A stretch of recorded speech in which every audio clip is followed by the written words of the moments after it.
TheWhoThatDaily.com. That's right, TheWhoThatDaily.com. Your one-stop shop for everything New Orleans Saints, New Orleans Pelicans, LSU Tigers, even the top flight boxing news. So if you're a Who That and you're looking for a place to stay up on your team, TheWhoThatDaily.com is your site. TheWhoThatDaily.com for the sport Who That in all of us.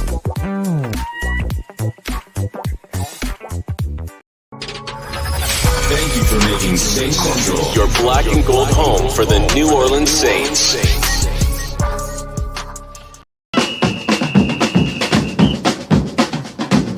Who that say they gonna beat them Saints? Who that? Who that? Who that say they gonna beat them Saints? Who that? Who that? Who that say they gonna beat them Saints? Who that? Who?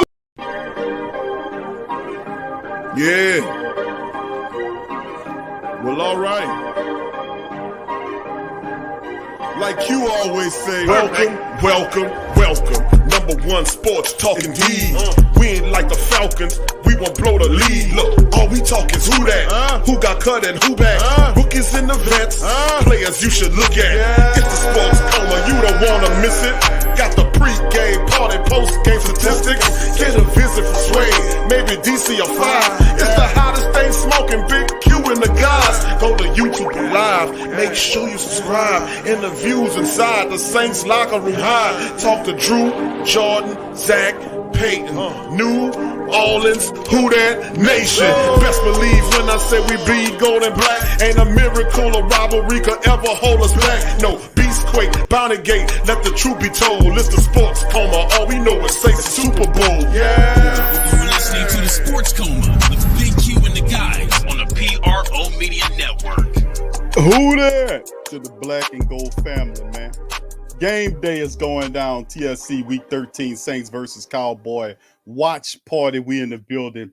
Much love to the great Saint think tank. I salute you guys. I appreciate you being in the live stream on this one. Much love to the black and gold family. We in this thing.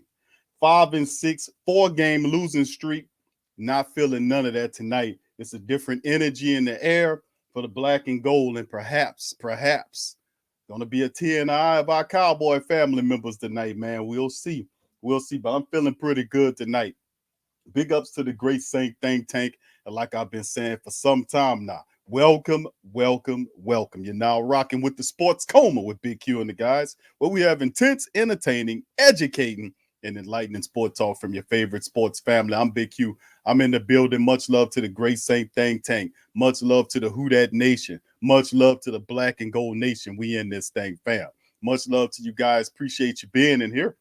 As we get going, we're going to start it off with a little news from the Black and Gold Nation, man, in this thing. So please feel free, family, to hit upon the like button if you're in the like stream, and you're live in the like stream. And if you're in the live stream, hit the like button, man. Hit the like button. If you're not a subscriber, hit the subscribe button. We in this thing. Big ups to the fam, man. Everybody, Brother Torrey, Lamar, Tramal, Gundam. Big ups to you. What's up, fam? Much love. The rest of the family, I see you, Fausto. Much love to you as well. Marcus, I see you, fam. Big ups to you. Good to see you, Brother Lavelle. School, what it do, pimpin'? What's up, Brother School? Big boy, what's happening, fam? Much love to you. KK's in the building. Brother Doug, who that to you? Ant-Man, all the family members. Be kind is in the building. Much love to the fam. KB, who that to the Queens as well. Snakebite. Joe Thomas is in the building as well. Brother Jerry is in the building. Carla, not much love to the Queens, man. Brother Eric's in the building. Leslie's in the building. Who else we got? Javier's in the building. Raquel's in the building. We give all the love in the world to the Queens. What's up, Arch? Who that to your fam? Much love and who that to all the Black and Gold family members. Swag, Brother Travis, all the family members. Who that? I salute you guys and thank y'all for being in this live stream. Much love to all of you guys. I appreciate you guys being in. Let's cover some news, fam. All right, New Orleans Saints announced roster moves ahead of the Dallas Cowboy game of week number 13. This is coming from New Orleans .com, NewOrleansSaints.com.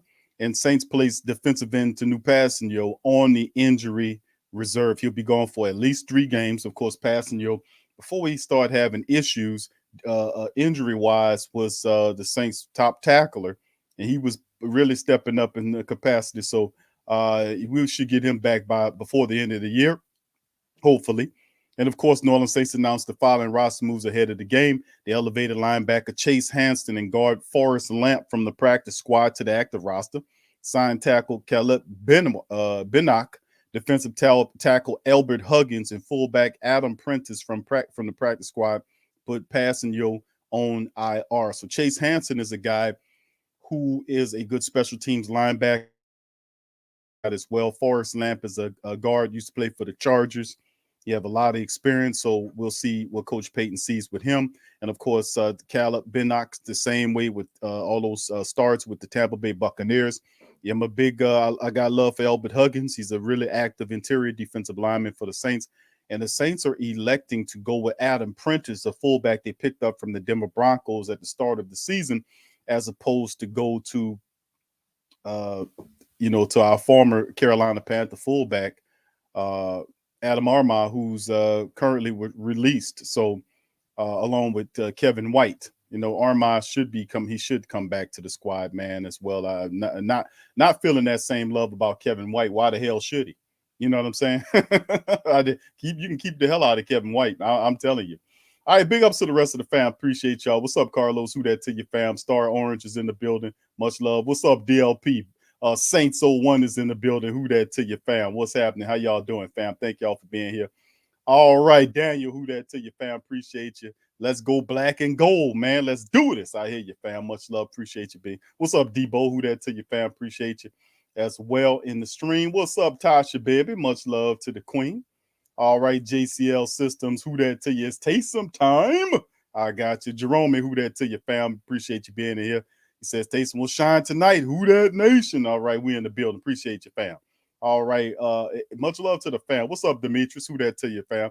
He got picked up, Demetrius. I didn't even check. See that's Armand's a good fullback, man. He plays the tight end. I think that's a mistake. We shouldn't have never released him. But I guarantee you, hey, Demetrius, I guarantee you that nobody picked Kevin White's sorry ass up, did they? He picked his garbage ass up. What's up, Sean? Who that to you, fam? Appreciate you, bro. Universal Love 878 is in the building. Who that to you? 80s rewind the times 90s. Who that to you, fam? Appreciate you as well for being in the building. So, yeah, there you go, fam. That's a couple of the inactives that's going on with the black and gold so far pre of the game. And also, let's keep it going. Let me share another article with you. Some of the inactives for tonight matchup with the Dallas Cowboys today. And, of course, these are the inactives. Star running back Elvin Kamara will not play. We had high hopes, but he is not ready to go. You know how I feel about guys when they're not ready to go.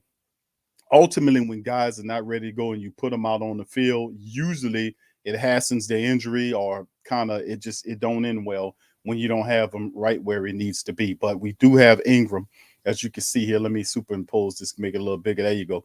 New Orleans Saints inactives for the Cowboys today is defensive end Marcus Davenport. He's out. Linebacker Caden Ellis is out. That's why we have Chase Hansen in.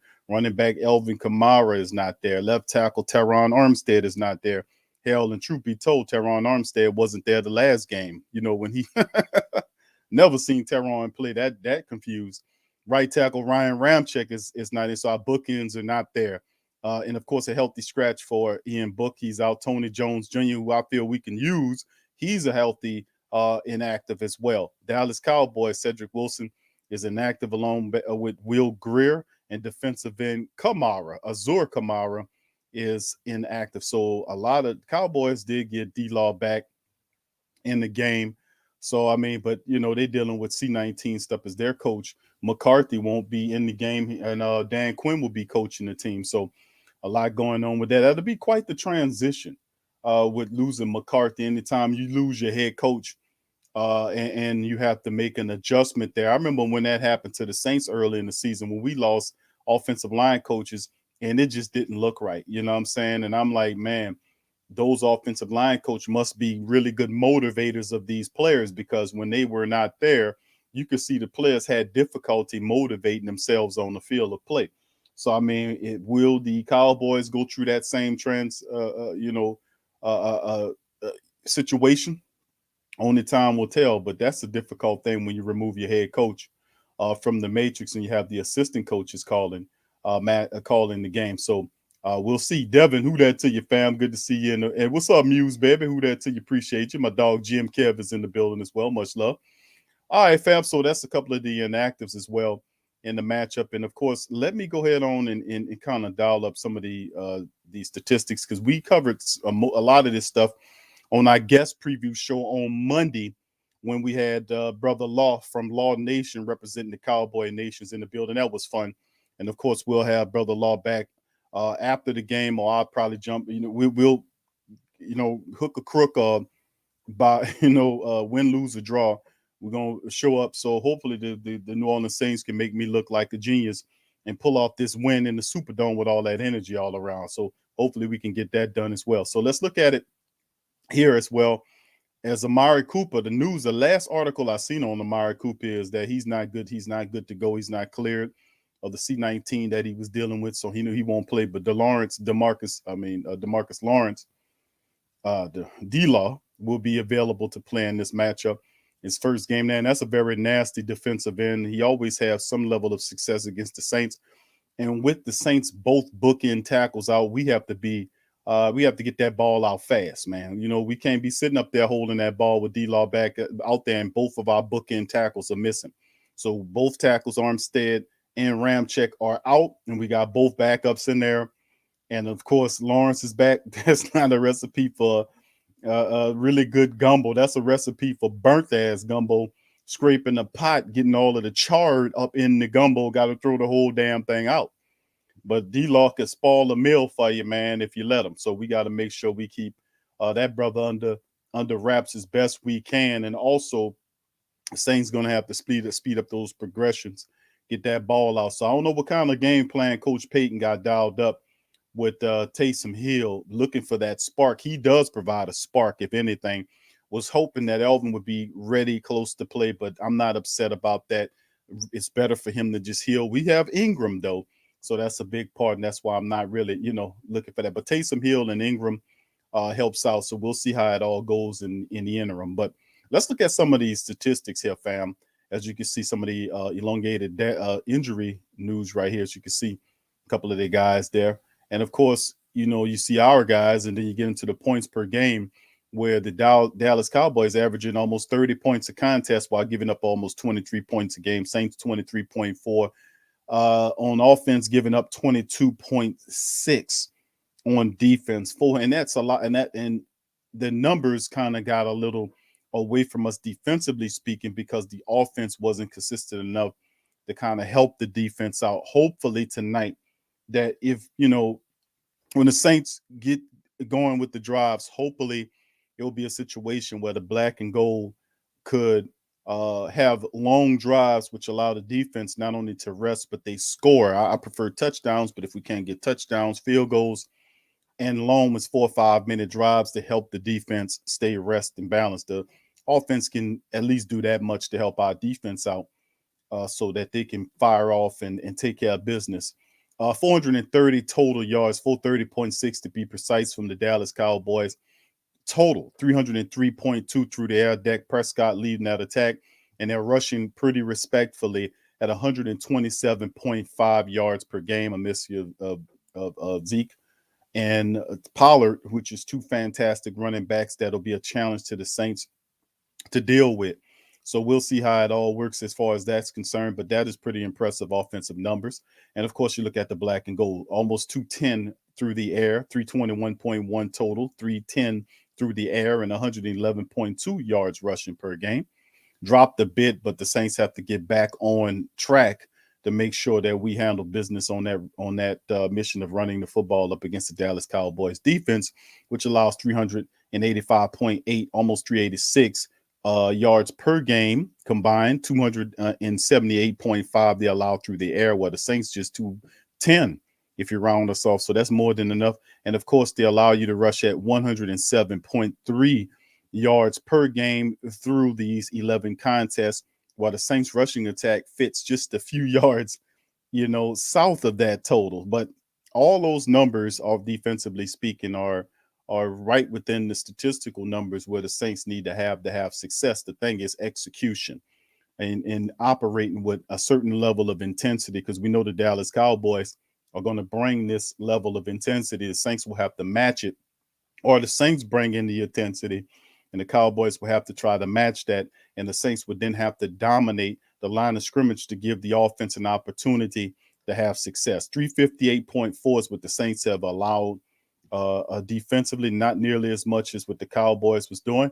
266.5 through the air, through the secondary, while the defense it really cuts its teeth at the running attack, allowing you to just stopping you from running the ball. It was in the 70s, and then we had the 200-yard rushing game, and people have been running on the Saints because of the imbalance with the offense. 3 and out, putting the defense on the field for over 30 minutes per game is a recipe for disaster. And of course, 92 yards is where the Saints are at in terms of allowing people to rush. So if the defense is balanced, if the offense is balanced and allowing things to flow, the Saints will have success. The defense has been trying its best to carry. It's only so much you can do. You know what I'm saying, family? And of course, we look over the last 5 games. The Dallas Cowboys are currently on a 2-game slide. The last win was against the Atlanta Falcons. They beat them 43-3. They've lost to the Kansas City Chiefs by 10, 19-9. And then the overtime loss on Thanksgiving to the Las Vegas Raiders, 36-33. They are currently on a 2-game slide. The Saints are on a 4-game slide. Tough game. The Atlanta came back, lost that one. Tennessee game, 2 missed extra points contributed. Saints fall short by 2.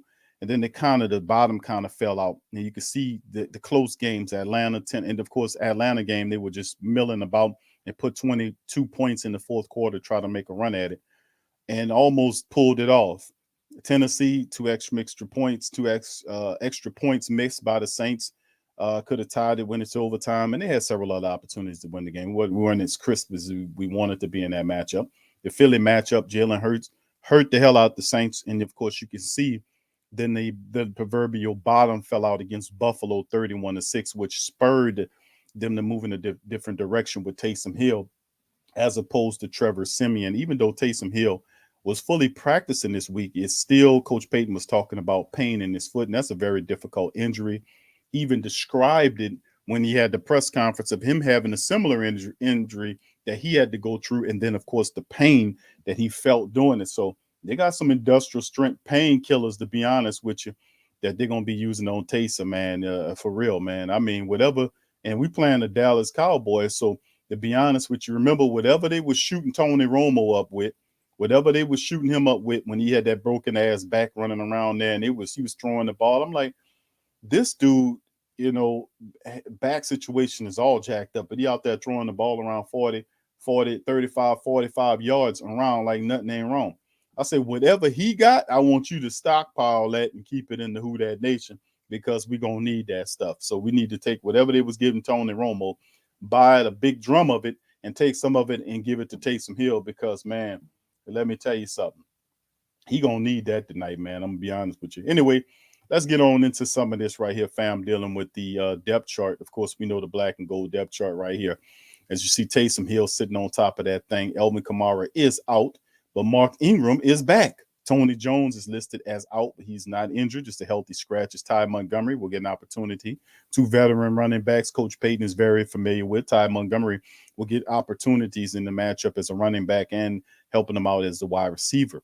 Of course, you see Traquan Smith is there with Marquez Callaway, and Deontay Harris is still playing. As far as what I noticed right now, that Deontay Harris has not been suspended, but then again, you might get the word right before the game, like they tried to do Ayaz the last time, and he hit him with that. So I haven't heard anything on the Deontay Harris situation, but as it stands right now, he is good to go. But you never know with Goodell, he's a skunk. All right, so and of course, LaJordan Humphreys there. Kenny Stills is on the team. He's been invisible the last several weeks. We need a Kenny Stills sighting exponentially. And then, of course, you look at the tight end situation. They got Nick Vanette starting, even though we've seen Juwan Johnson line it. He was warming up right next to Taysom Hill. We made mention of that as like Juwan Johnson was a healthy and active scratch for the Saints. That should never be the case. Juwan Johnson's versatility in his ability to play the tight end position and being a red zone weapon. The Saints need every able person they can, especially in the tight end room when you're losing. You lost Troutman, who they were trying to feature. And Nick Vanette came back, caught a touchdown. Juwan Johnson had 3 of them things early in the year, then he just disappeared. I don't know what the case was. on that. He was injured. So I don't know what happened with that, but he is back on the active roster, and we really need him. All right, Adam Arma's gone, so Adam Prentice is the new fullback that we picked up. Well, he's not new; he's been on the team for a while, but he'll be operating at the fullback position, and we really need that fullback to play. Of course, like I said, both our offensive linemen, Teron Armstead and Ryan Ramczyk, are out. So James Hurst will come in on one side, and of course, Jordan Mills more than likely will probably operate on the other side, or maybe it's Caleb Binnock. So we'll see who it is. We know Hurst will be on the blind side, and Caleb Binnock, who I'm thinking it'd probably be him over Jordan Mills, but I think it'd probably be Binnock that have been an opportunity to play that right tackle position. Kelvin Throckmorton, Eric Martin, and Cesar Ruiz are the interior linemen, and we're going to need our offensive line to step up with our two bookend tackles, which Ramczyk was playing in this game. But, if they're not 100%, oh well. All right, 4-3 defense, Saints, Shy Tuttle, and Onyemata on the inside with Cam, and Davenport is out. Peyton Turner's on the IR. Passanio is on the IR like we covered earlier. So this will give Carl Granderson another opportunity to play opposite of Cam Jordan. Jalen Holmes, the Ohio State product, will get an opportunity to get in there and make some plays. Christian Ringgold, Bronson, and of course, Albert Huggins, it will get some opportunity to play interiorly speaking, as Malcolm Roach is on the IR too. So we're deep interiorly speaking and seeing Bronson, Ringgold, and Huggins, who had really good camps that kind of led into the regular season. Saints are deep at that position. So we're going to really need our reserves to kind of help out in that capacity. So, of course, we look at the linebacker position. Demario Davis, Quan Alexander is there. And, of course, Pete Werner would occupy the other linebacker position if they so choose to go to the 4-3 look, which they sparingly use 5% out of the 100% of the games. You probably see them go into that less than 5%. And, of course, the cornerbacks, Paulson Adebo and Marshawn Laddie Daddy Lattimore operate at the cornerback position. Jenkins and Williams are the safeties that'll be going on back. Of course, Chauncey Gardner-Johnson is still out, and we should get him back. Let's just get back to our winning ways. You know what I'm saying, fam? Special teams. Brett Meyer is the kicker, and Blake Gilligan is the punter there. And, of course, like I said, hopefully Deontay Harris will be here. I'm going to run a check before we start to make sure Deontay Harris will still be on this, still be active, because the league might try to pull a switcheroo on us and at the last minute tell Deontay that he can't play. That's how dirty and rotten that piece of garbage Goodell is, to be honest with you. Anyway, let's move on to the Dallas Cowboys side of things and look at their depth chart as currently constructed. Dak Prescott sits on top of that thing. All right, Zeke Elliott, you see him right there with Tony Pollard. You'll see those two guys are really good combo backs that really move the ball well.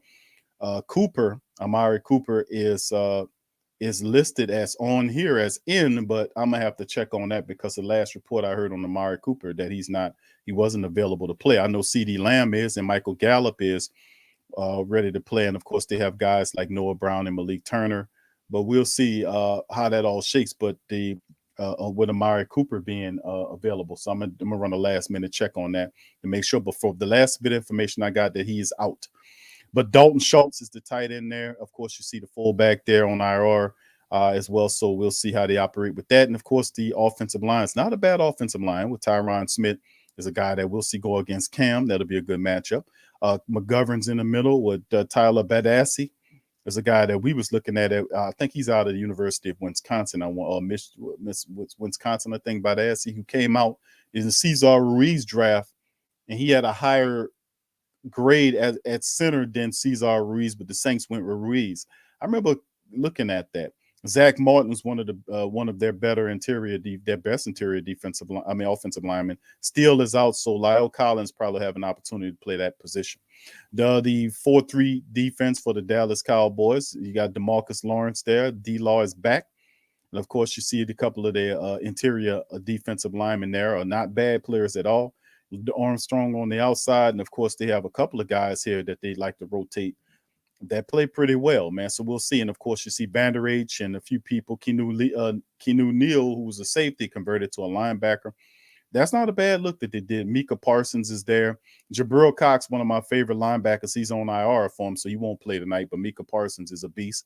And of course, you look at the cornerback situation. Secondary, Trayvon Diggs. What could you say about that, brother? He's special. And Anthony Brown's a guy that you have opportunity against. And of course, you get J-Ron Curse and Casey, who I was loved the intensity of DeMonte Casey when he was with the Atlanta Falcons. I was like, man, I wish the Saints would go and grab that brother. The Dallas Cowboys did it because Casey makes plays, man. He plays what almost reminds me how his style of play is similar. He's not as playmaker as a guy like CD Deuce, but his temperament, is really, his temperament is similar to CD Deuce, where he's a ball player. He sticks his helmet in there to make plays. He's emotionally charged. And I like Casey, even when he was playing special teams for the Atlanta Falcons, and then he came in on some safety duty, he would make plays happen. So it's good to see that he earned the job with the team. I wanted the Saints to pick up Casey, but it's all good.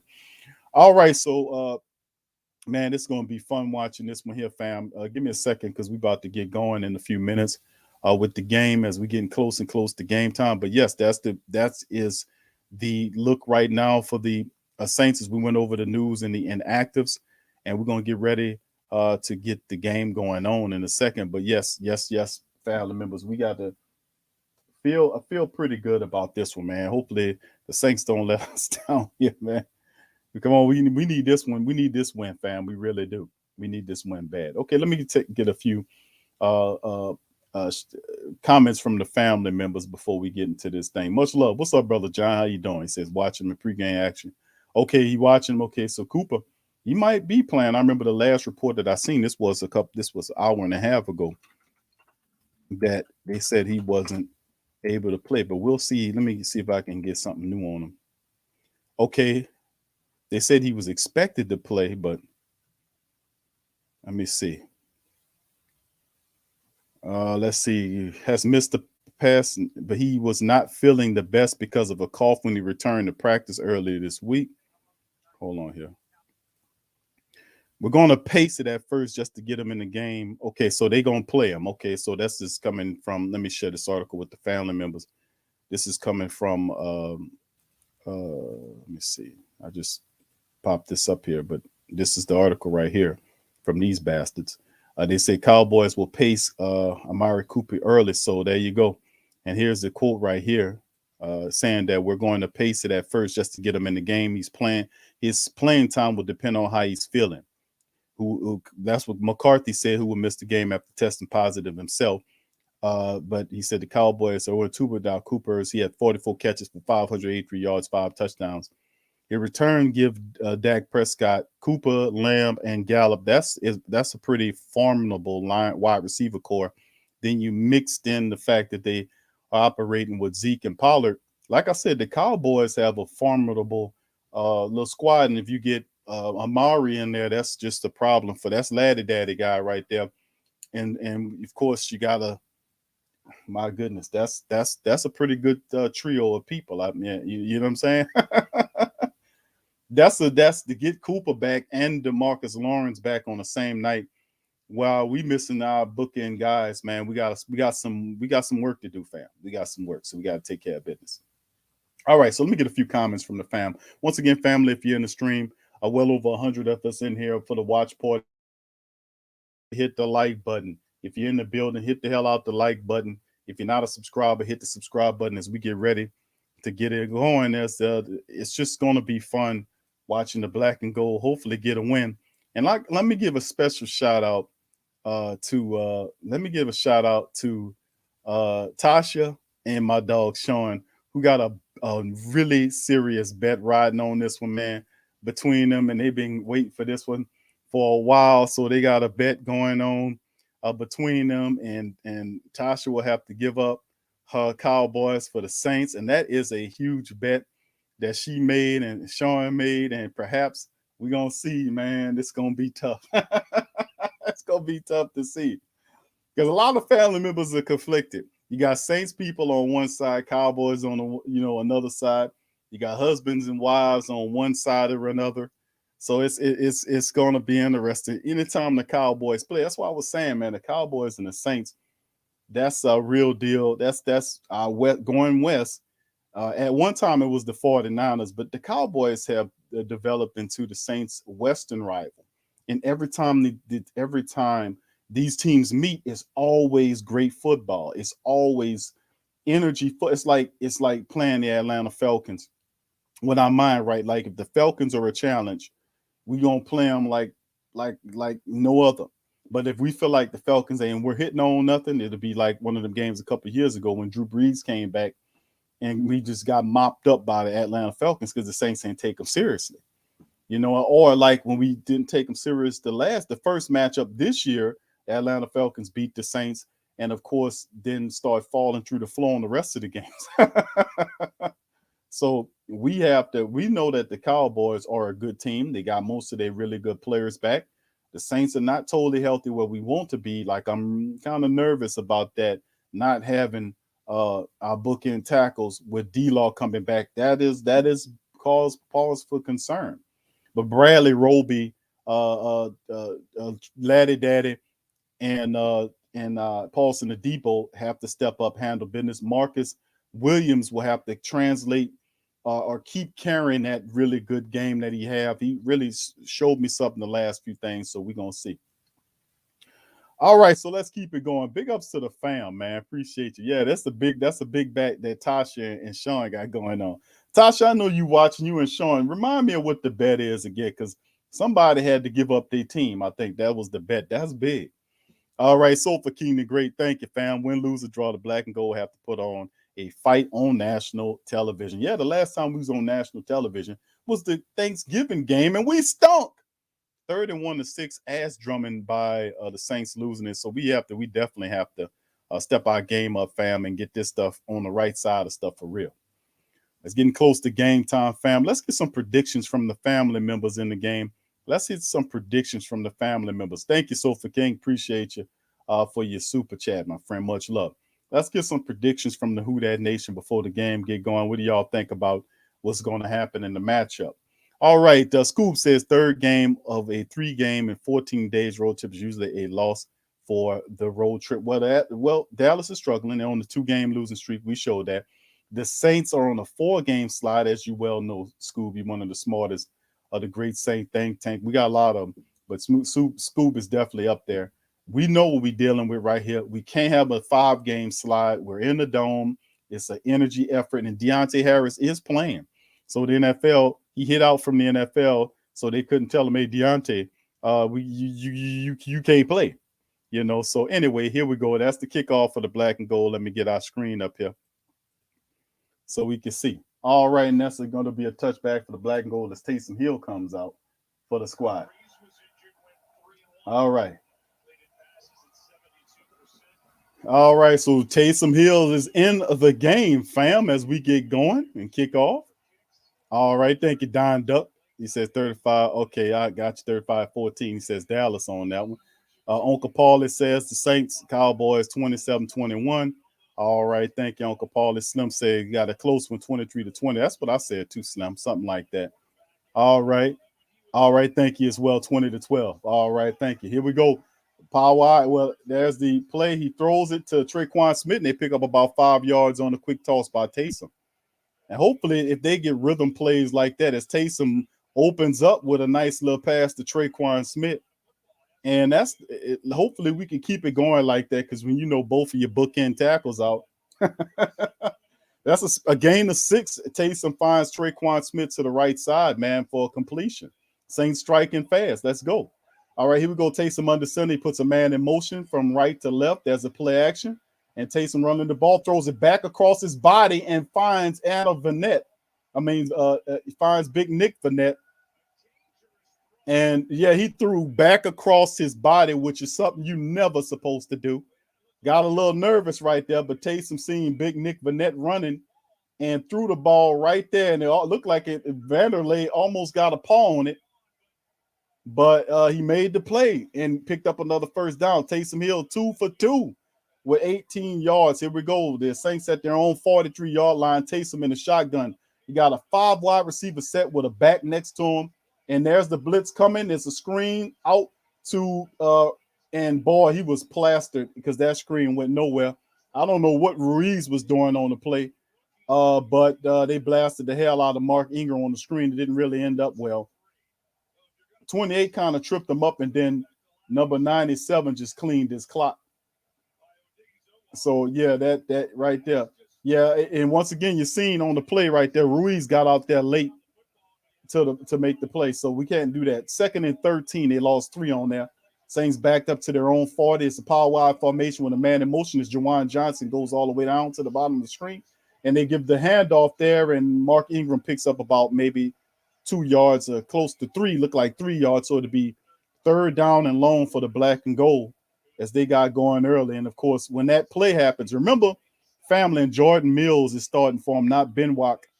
Bennock is starting as Jordan Mills at right tackle for him, with Hurst at left tackle. You see Ingram and Prentice, Callaway, Traquan Smith, and they saying it's Gary Griffin, even though we seeing Juwan Johnson and Nick Vanette out there. 3rd and 10 for the black and gold. Can they overcome that bad play where they lost the yardage? Remember, I'm just making the note that that's happened before. Shotgun. There's the snap. Taysom, the ball is thrown, and they eat that up. That was like another screen to Ty Montgomery. They ate it up for a loss. And remember, like I said, the thing that I notice about the Saints offense since the Jameis Winston injury is that the Saints, when they have and look, the screen wasn't set up properly. See, you seen Ruiz run into the picture late again? That's 2 straight times that Ruiz was late over there to set up the screen. That can't happen now. Execution. Once again, we go back to execution. Ruiz both times late to the party in the screen game. Blake Gilligan on the punt. The Saints go down 4 and 16, and there's the punt back to the Cowboys 15. It looked like a block in the back, push in the back, no call, but the Saints wrangle the returner down at the 22 or the 23-yard line of the Dallas Cowboys as Dak Prescott and the rest of the Dallas Cowboys offense trots out on the football field. So the Cowboys defense got the Saints off the field. Prescott is going to open up as they go into commercial break. Now, remember, my thing was when we talk about the Saints, and this is one that I always threw out to the Who Dat Nation, was the Saints, and this is personal observation, family, is that the black and gold always have issues. Like if there's a loss of yardage, if there's a loss of yardage or a penalty or whatever the case may be, what occurs is the Saints have difficulty getting that yardage back and converting over that miss. So the Saints almost got to have a perfect drive to occur for them to move the ball. If anything happens that's not on schedule, we got problems. Ruiz on that last drive, Ruiz was late both times trying to set up the running back screen. He was out there both times late. So we're going to see if this can correct itself. But remember, this was some of the stuff we seen in the Buffalo game, that they were late setting up the screens to move the ball. Once again, Cowboys beat the Saints to that area to set up the screen. They seen it coming. We're going to have to do something else. We're going to have to make an adjustment because it appears that the Cowboys defense is prepared for the Saints screens. We'll see what happens here. Big ups to the fam, man. DLP says, can Ruiz give a better effort? Come on, man. Yeah, I know. I got you on that, DLP, who's another one of the great Saint think tank brainy family members. The reality is, and we talked about this before, is that the Saints have to get on schedule. Now, we know that when you take guys out of a lineup and put guys in there, there are going to be some communication issues. But if you got guys that's moving into the starting rotation and these guys are not on, they haven't consistently been in there before, communication is vital, especially from the veteran people that are still remaining. They got to keep those young players that's coming in. They got to get them on time with what's going on offensive struggle. So communication is key in this situation. So we'll see if the Saints can make an adjustment to fix that. All right, big ups to the rest of the fam, man. Yeah, KB says screen people. Yeah, I mean, the Saints have difficulties running the football. So the screen game is a part of it to help the Saints kind of get things going. But look like the Cowboys are ready for it. All right, here we go, fam. Back to the game here. And there's the play action fake right there by him. Saints coming with the pressure. Dak steps up in the pocket. He got a room to run, and he throws the ball and is knocked away as he tried to go to CeeDee Lamb. But I think that was who was on the play, Laddie Daddy. I think Laddie Daddy on the deflection. So CeeDee Lamb, the ball was thrown to him, and Dak really could have just kept the ball and ran. He had a lot of green in front of him, but he tried to make that pass right there. All right, so second down for the Saints as the secondary was able to stop them on that first down play right there. All right, here we go. 2nd and 10. Back at their own 23. They go with a run play to Zeke. And he's cut down behind the line of scrimmage. Maybe a loss of 1 as Malcolm Jenkins roaming around there makes the play. So it'll be 3rd and probably, no, they're saying 10. I think he lost a yard, but once again, they always do that. And of course, we talked about their starting offensive line. Lyle Collins is starting at the right tackle position for the Cowboys. Dak Prescott in the shotgun, 3 wide receivers to the left, 1 to the right, running back to his right. He's in the shotgun. All right, then Dak walks up. He's making some adjustments, talking to his lineman. All right, pointing out protections and whatnot. And there he goes. And there's a snap. Prescott, Saints come with the pressure.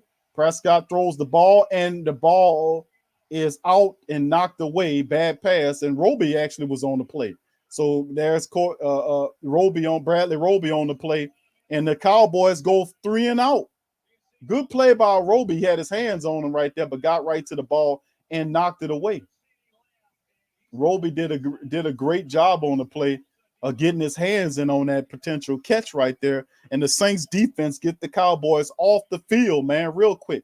Here's Brian Anger coming out to kick to Deontay Harris. Hopefully we can make Brian real angry with Deontay can return this ball all the way. And there, he's going to fair catch it at the Saints 27, is it? And they got a flag down, and let's see who he's against.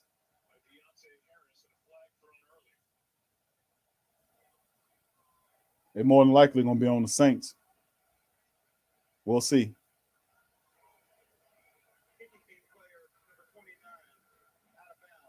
Yeah, there's a 5-yard penalty as one of the players was out of bounds right there, so the Saints will be backed up 5 yards on the play.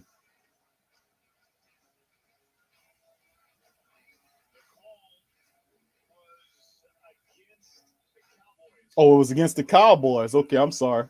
Kicking team. Okay, it's against the Cowboys. My bad.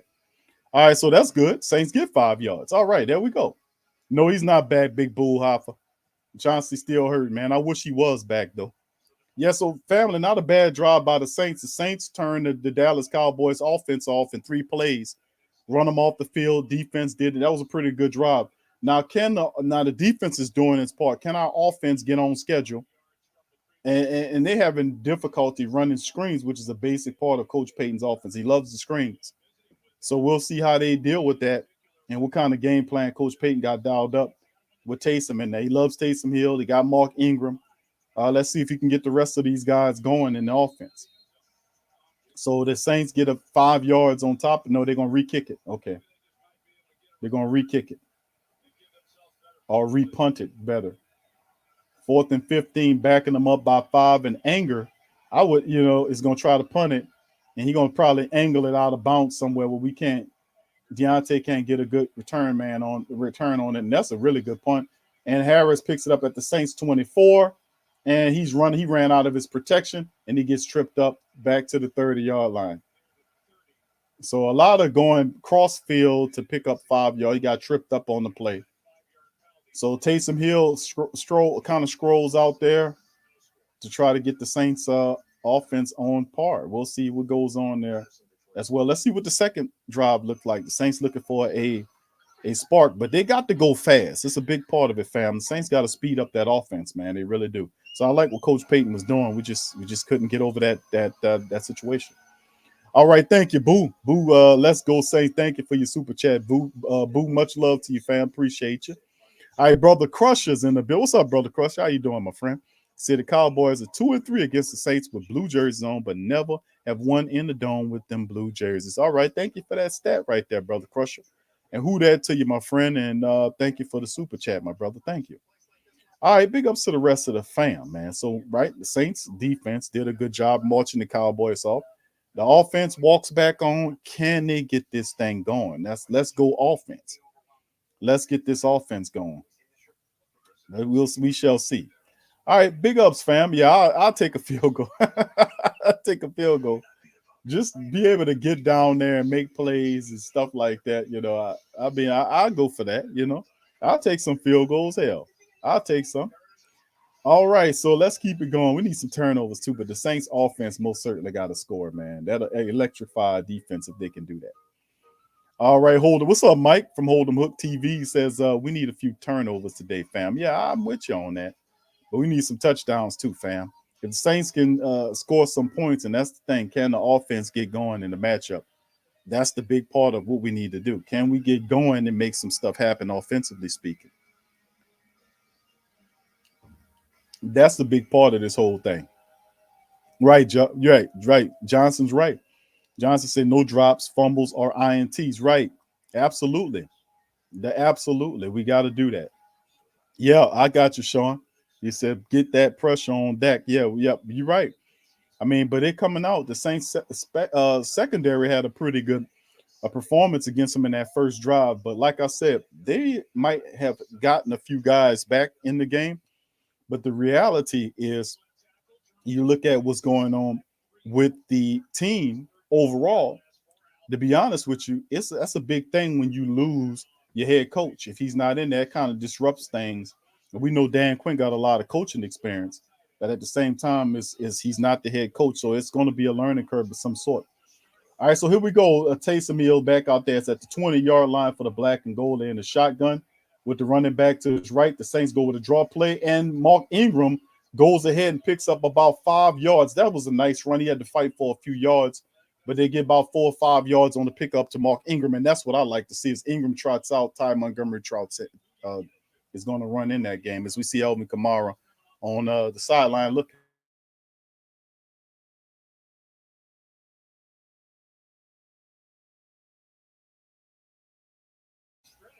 All right, here we go. Taysom Hill is under center and man in motion from left to right. They're going to play action to run, and Taysom is going to scramble and throws the ball out of bounds. And was it caught by Kenny Stills? They said no. Kenny Stills, no catch. And Taysom was in trouble, scrambled to his right. Guys was climbing, trying to get to him, and he threw like a wounded duck there, but Kenny Stills couldn't get it. No, it's all on the ground. Kenny Stills should have had that ball. Taysom Hill was getting his feathers ruffled, but he threw the ball well enough where Stills should have caught that pass, man. Come on, Kenny. I asked for a Kenny Stills sighting, but a positive one, not a negative one. Drop passes, man. Come on. 3rd and 6, Ty Montgomery back there in the shotgun with Taysom Hill. Saints have wide receivers to the left and to the right there. It's 3rd and 6. Can the black and gold get back and get that first down? Cowboys sending pressure. The ball's out. Taysom finds LaJordan Humphrey downfield. Saints pick up the first down to LaJordan Humphreys. Good play for 25 by Taysom Hill scrambling, and they just totally forgot about LaJordan Humphrey, and LaJordan makes the catch, and he gets pushed out of bounds as the Saints cross over into Dallas Cowboy territory. That was a nice play right there, and he put the ball right on LaJordan. LaJordan basically running free on the blown coverage, and the Saints get the ball to the Cowboys 40-yard line. So let's go. Taysom under center, running back, Ingram behind him. The ball goes to Ingram, dances a little bit, runs to the back of his lineman, and he gets about 4, maybe on the pickup there. So there we go. There's the Saints putting together a pretty positive drive, family. Loving it right now. Taysom Hill giving the Saints offense a spark. But that's one thing we know that that we need to do. So yeah, we need to keep it up, fam. We need to get the touchdown. I know. Yeah, I know. Micah Parsons is a beast, bro. I know about Micah. He's awesome. All right, there it is. The Saints now at the Cowboys 37. There's the handoff, and he gets wrapped up really fast by number 27. Comes in there and makes the play. That's a big safety curse. 6'4", big old safety there. Came through there on the blitz and was able to get Ingram from behind and wrangle him down. He picks up only 2 yards, so to be 3rd and 8 for the Saints. Still a game. Taysom Hill right now is 5 for 6, family, for 35 yards right now. So let's see. We go 3rd and 8 for the black and gold right here. We just got to beat Dan Quinn like we used to do when he was an Atlanta Falcons coach. That's all. All right, here we go. Taysom in the shotgun, wide receivers to the right and to the left. And there's the block right there. Taysom taking a shot up the field. And, of course, it's in Marquez Callaway. I don't know what happened. That the ball was thrown kind of toward the outside. I don't know what's going on the play. But I don't know what it was. Callaway, that was a pathetic route. Callaway ain't shake nobody. and looked like they got their feet tripped up there. That's what it was. Yeah, well, yeah, I don't know. But Callaway got to work on his route running. Remember we talked about that? That was it. That goddamn route wasn't fooling nobody, man. You put your grandma out there, he would have been able to shake up. That was a pathetic route right there. Did y'all see that on the replay? Callaway's route, he got to work on his route running, man. And here we go with Meyer coming in to kick that field goal. This is a long field goal for Coach Payton. 56-yard attempt. I don't know if I would go for it here, but there he is. It's up, and that shit ain't even nowhere close to good. Kicked it far right, and then, of course, the Cowboys will claim the ball from that spot. So I guess now we got to start looking for another kicker, don't we, family? So a 56-yard field goal kicked to the far right, but it's all good. Still plenty of time left in the game, 0-0.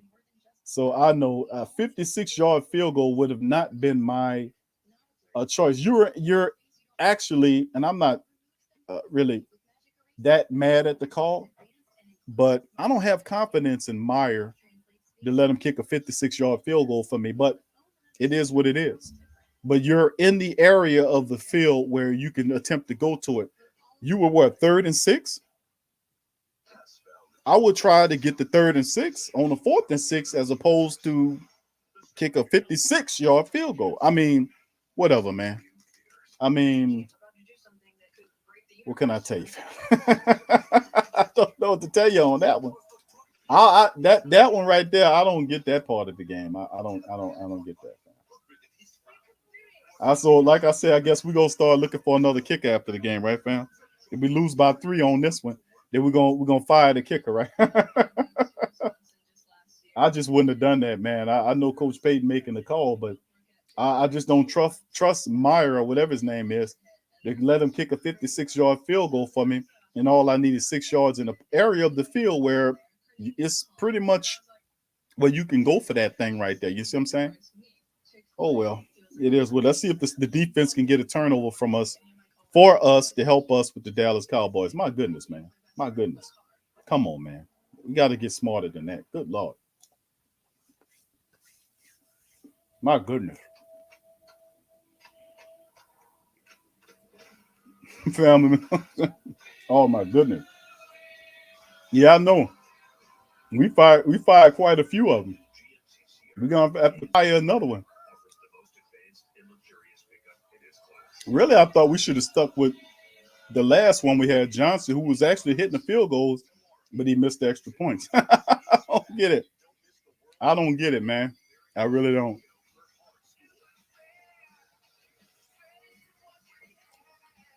I know, fam. I know. Don't worry about it, fam. What's up, Chris? Who that, fam? Here we go, fam. Dallas Cowboys get the ball almost at midfield. They got great position here. You got a bunch formation to the right. And the wide receiver goes in motion from right to left. Got a gallop at the top of the screen. There's the pressure. Saints sending 4. The ball is out on the cross on a slant play, which gains yardage right in front of the was that PJ Williams who touches him down. So they get the yardage right there. They're in Saints territory with the move, and that was a pickup of 9 as Dak Prescott finds CeeDee Lamb on a slant route.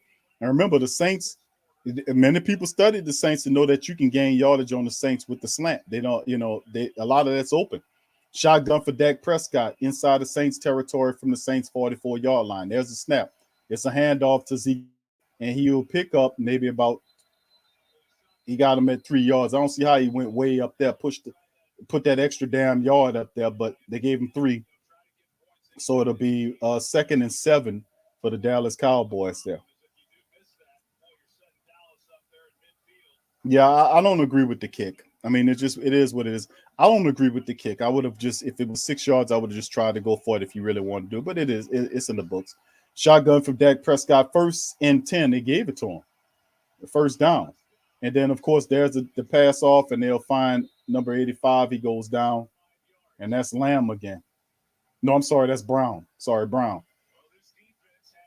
So a couple of quick passes there by the Dallas Cowboys. Offense is moving the ball into Saints territory right there. And like I said, man, you dealing with you put your defense in a tough position right there. You're giving an offense like the Cowboys, which is pretty decent. Prescott down there at the Saints 37-yard line. He turns and hands the ball over to Zeke Elliott, and he gets blasted back by Pete Werner. And he maybe picked up a yard on it. It's third down and maybe 2. They gave maybe 2 yards on the pickup there. They say it's 3rd and 3. All right, so there we go. So let's see. They're going to hurry up and try to get it in there. 5:50 remaining in the first quarter clock. 3rd and 3 now for the Cowboys. Is Prescott is in the shotgun. He lifts his foot. There's the snap. Low. Saints come with the pressure. The ball is out of the backfield, and he's wrangled down by Marcus Williams. Soon as Tony Pollard got the catch, Marcus Williams got to him and threw him down. And Marcus Williams, can tell you, is a stellar play. He gets the Pollard right there and wrangles him down, throws him down, and he's a yard shy. And it's 4th and 1. Then they're going to try. Actually, it's 2 yards shy. And they're going to try to go for it here. There's the hike. It's a fake. And Dak Prescott, the ball is out, and the Saints force a throw at 4th down. And they get the change of downs for the black and gold as Prescott backpedaling through the ball behind his wide receiver, and the Cowboys do not capitalize. And look at that. He didn't even know the ball was coming. He tried to find CD Lamb on the play, threw it behind him, I want to say. And that's what it is. So good play by the defense. The pressure came, forcing Dak Prescott to throw a bad pass. And man, oh man, yeah, if he'd have caught it, he'd been gone. But turnover on downs for the black and gold on the play. So the defense, 2 very respectable plays against the Dallas Cowboys offense, letting them know we come to play. Can the Saints turn this around and make something happen on the plus side, offensively speaking? We got the juice now. We showing that the last drives were good. It's just bad decision making. I wouldn't have took the field goal there, but Coach Payton has an opportunity to rectify that situation as the Saints get an opportunity to move this thing. So we need to capitalize, fam. The defense is coming to play today.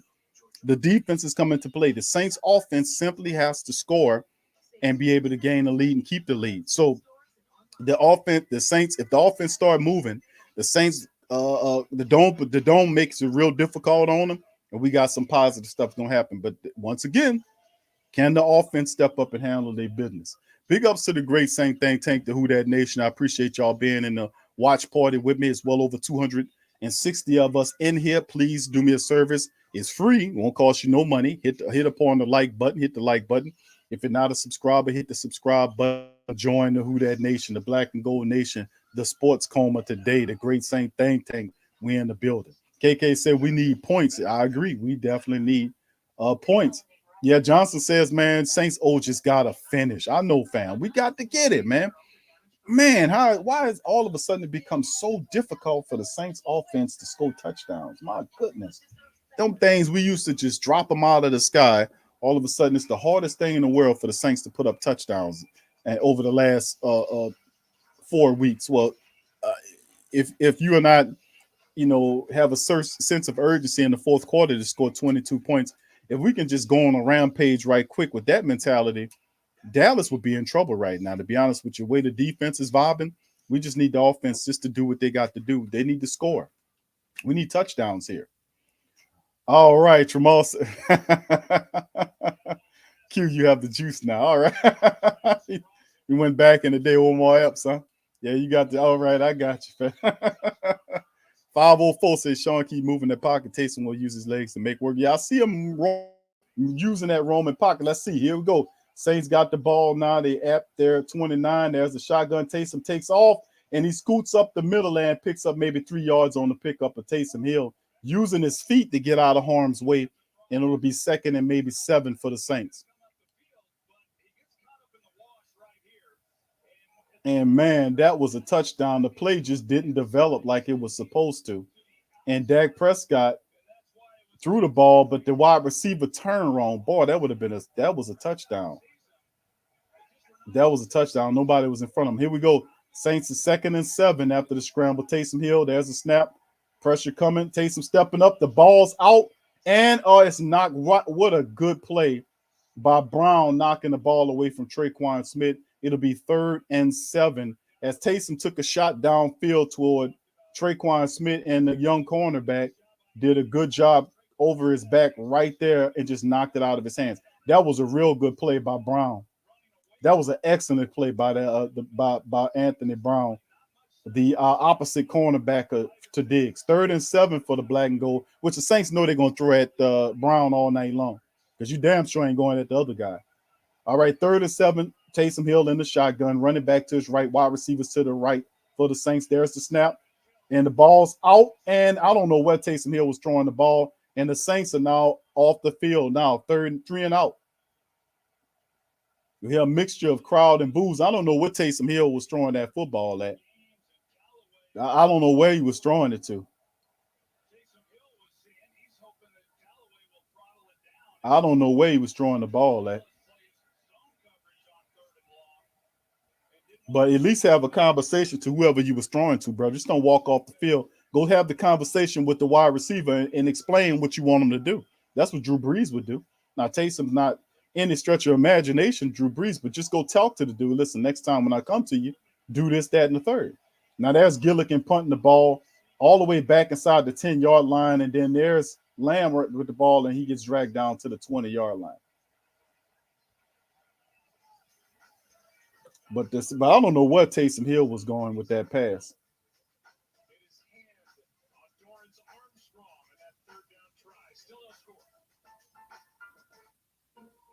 So we'll see. Taysom Hill's kind of on the completion of the throw through his hand into the. I don't know if that'll affect him, if anything. But remember, there's only 2 active quarterbacks because Coach Payton, you did not activate Ian Book this game. Ian Book is a healthy scratch again. But Trevor Siemian is active if something happens with Taysom Hill on that play. I don't know whether he was throwing that football at, fam.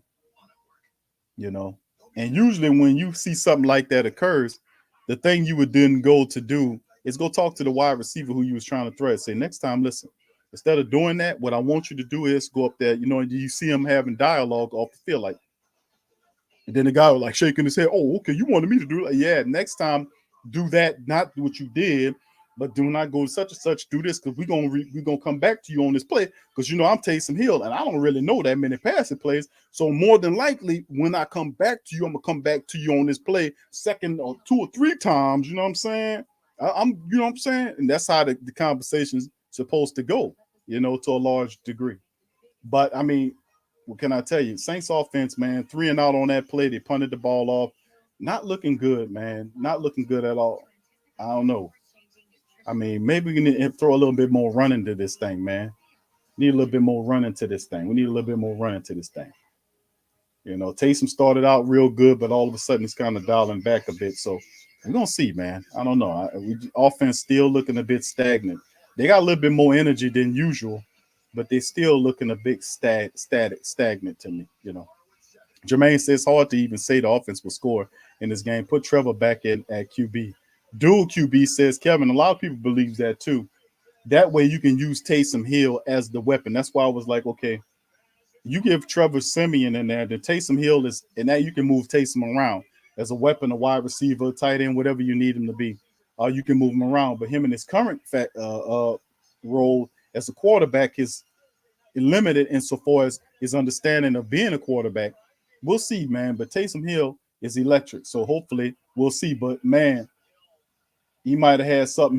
He looking at his hand, and they're looking at his fingers. So something going on with Taysom Hill. He slammed it on him. Man, we don't need no more of that. No more damn injuries. But here we go. The Cowboys back out at their own 20. Under center is Dak Prescott. He hands the ball over to Elliott or Pollard, I think that was. Excuse me, that was Pollard. And Pollard gets slammed down for a minimal gain by the Saints defense, is saying, listen, y'all will not run, you will not pass. So 2nd and 9 right there, they give him a gain of 1 yard on the play. So Taysom Hill slammed his fingers into the defensive lineman's arm. And so he went off looking at it. So Trevor Siemian looked like he might be warming up. So, man, Dak Prescott with the ball in the shotgun, and it goes back to the running back. Cowboys, Saints eat him up, and he'll get a gain of maybe 2 yards on the play there. So, and then, of course, Lyle Collins is in David Onyemata's face. So, Lyle, you better watch out, bro. You're dealing with a wildebeest there. So, I mean, yep. So, We'll see what's going on with Taysom. You've seen Trevor Siemian look like he was reaching for his helmet. But if that's the case, you're not going to be able to get if damn. We'll see. I'm not going to say anything yet. We'll see how it all plays. 3rd and 7 for the Saints defense. Got Dallas Cowboys offense number. Dak Prescott in the shotgun. They're at their own 23-yard line, running back to his left 3 wide receivers at the bottom of the screen. There's a snap. Saints coming with the pressure. Prescott up, and it's caught by Amari Cooper, and he's tripped up, man. He was running in between Saints defenders, and P.J. Williams make the grab, but he gets all the way down in Saints territory on a huge gain by Cooper. He's covered by Bradley Roby, who just ran right past him. Bradley Roby, pathetic-ass coverage on him. He was playing off of the man and still gave up the yardage. And then he just went a simple little move on him and then got him out of his shoes and got all the way down to the Saints, the 36-yard line. Damn, that was a big game. And there is the under center play action there by Prescott looking, and the ball's thrown in the ground because Cam was in the face of Prescott, and that'll be 2nd and 10. And there's a flag down on the play, and we'll see what it is. It's probably holding against the Cowboys. Okay, so they thought it was intentional grounding, but they pull up the flag.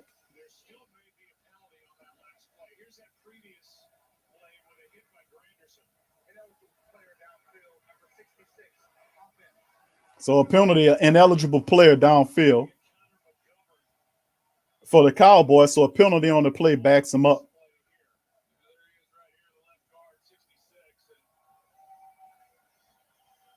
Ineligible player up the field, number 66. So they back him up by 5 yards. So it'd be 1st and 5 as the Cowboys pick up the penalty.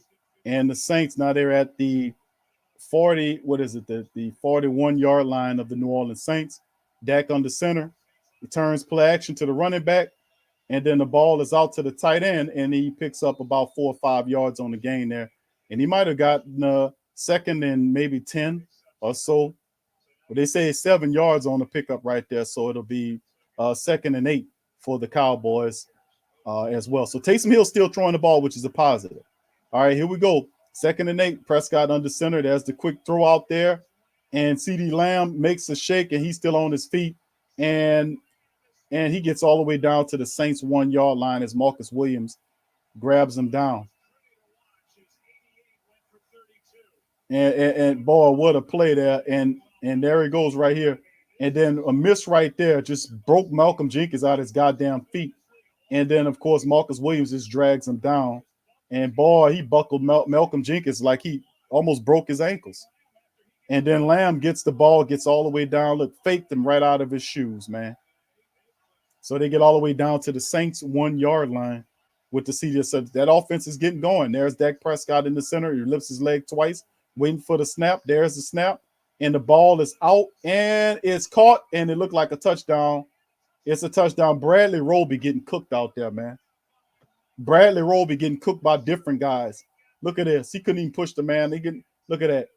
Both feet in, touchdown, Cowboys. Bradley Roby got cooked. He was in burnt mode right there. Bradley Roby couldn't get cooked. He got cooked on a big play to get downfield. Then he gets cooked on the touchdown play to Gallup. So, I mean, Bradley Roby, no great coverage by no Roby. Roby gave up 2 big plays to get him downfield and gave the touchdown.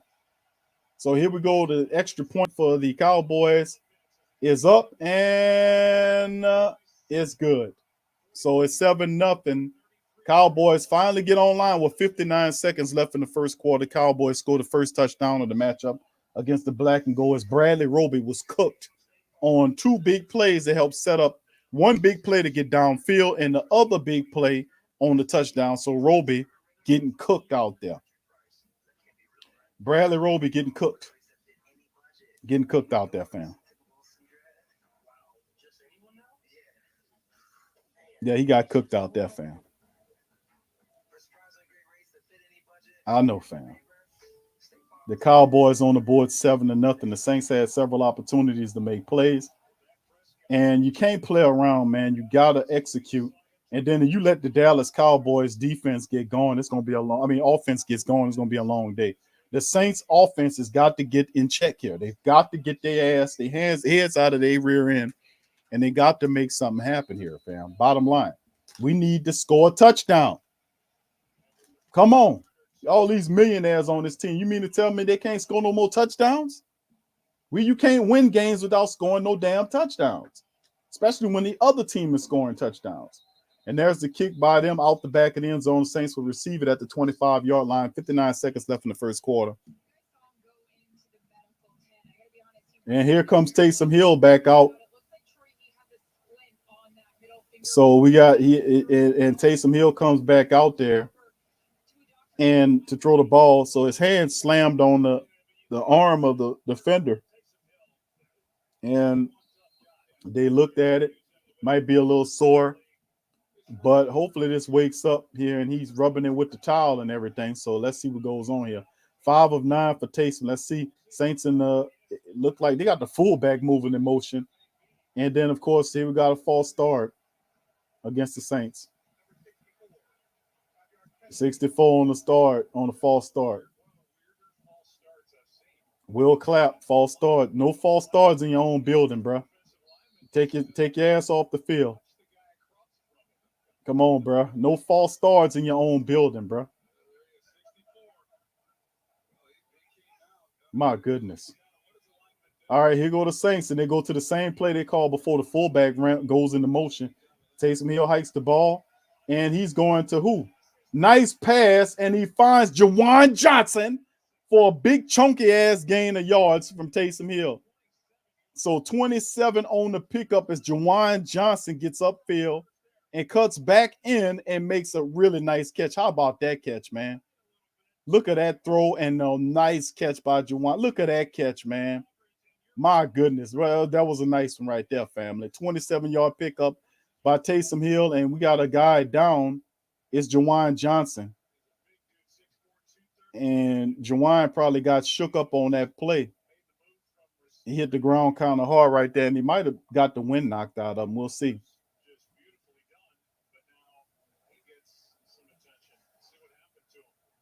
I think it just seemed like his head got rolled. Oh, yeah, his head got rolled. It got caught. Oh, wow. Yeah, they're checking his neck. His neck had a weird rolling motion. The defender touched his helmet. You've seen on the replay, the defender was coming down, and his hand hit his head, and then the weight of the defender on Juwan rolls him over, and his neck had a weird jerking motion. And yeah, that's too bad, man. They're probably gonna take Juwan out of the game. We'll see. That's too bad, man. We need him in this game. We need his playmaking to get upfield, man. We really do. We need Juwan Johnson's playmaking ability. Hopefully he'll be all right. They're walking him off the field to get him checked out, so that's good. Because that was a scary move right there. Him getting his head dragged like that. Wow, man.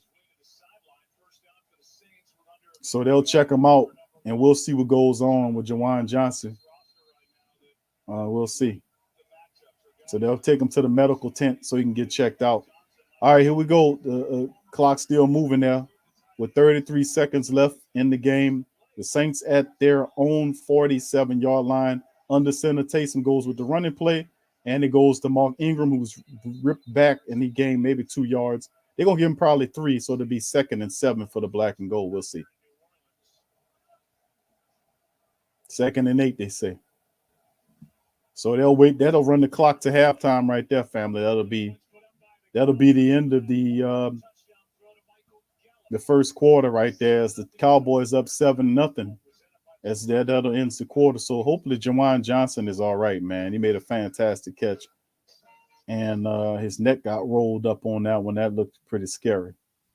So hopefully that brother's all right, man. So all right, fam. So Saints in the thrones of trying to move the ball. They're near midfield, fam. So Saints have to be able to keep doing this thing, man. We need to definitely score a touchdown. We need touchdowns to win.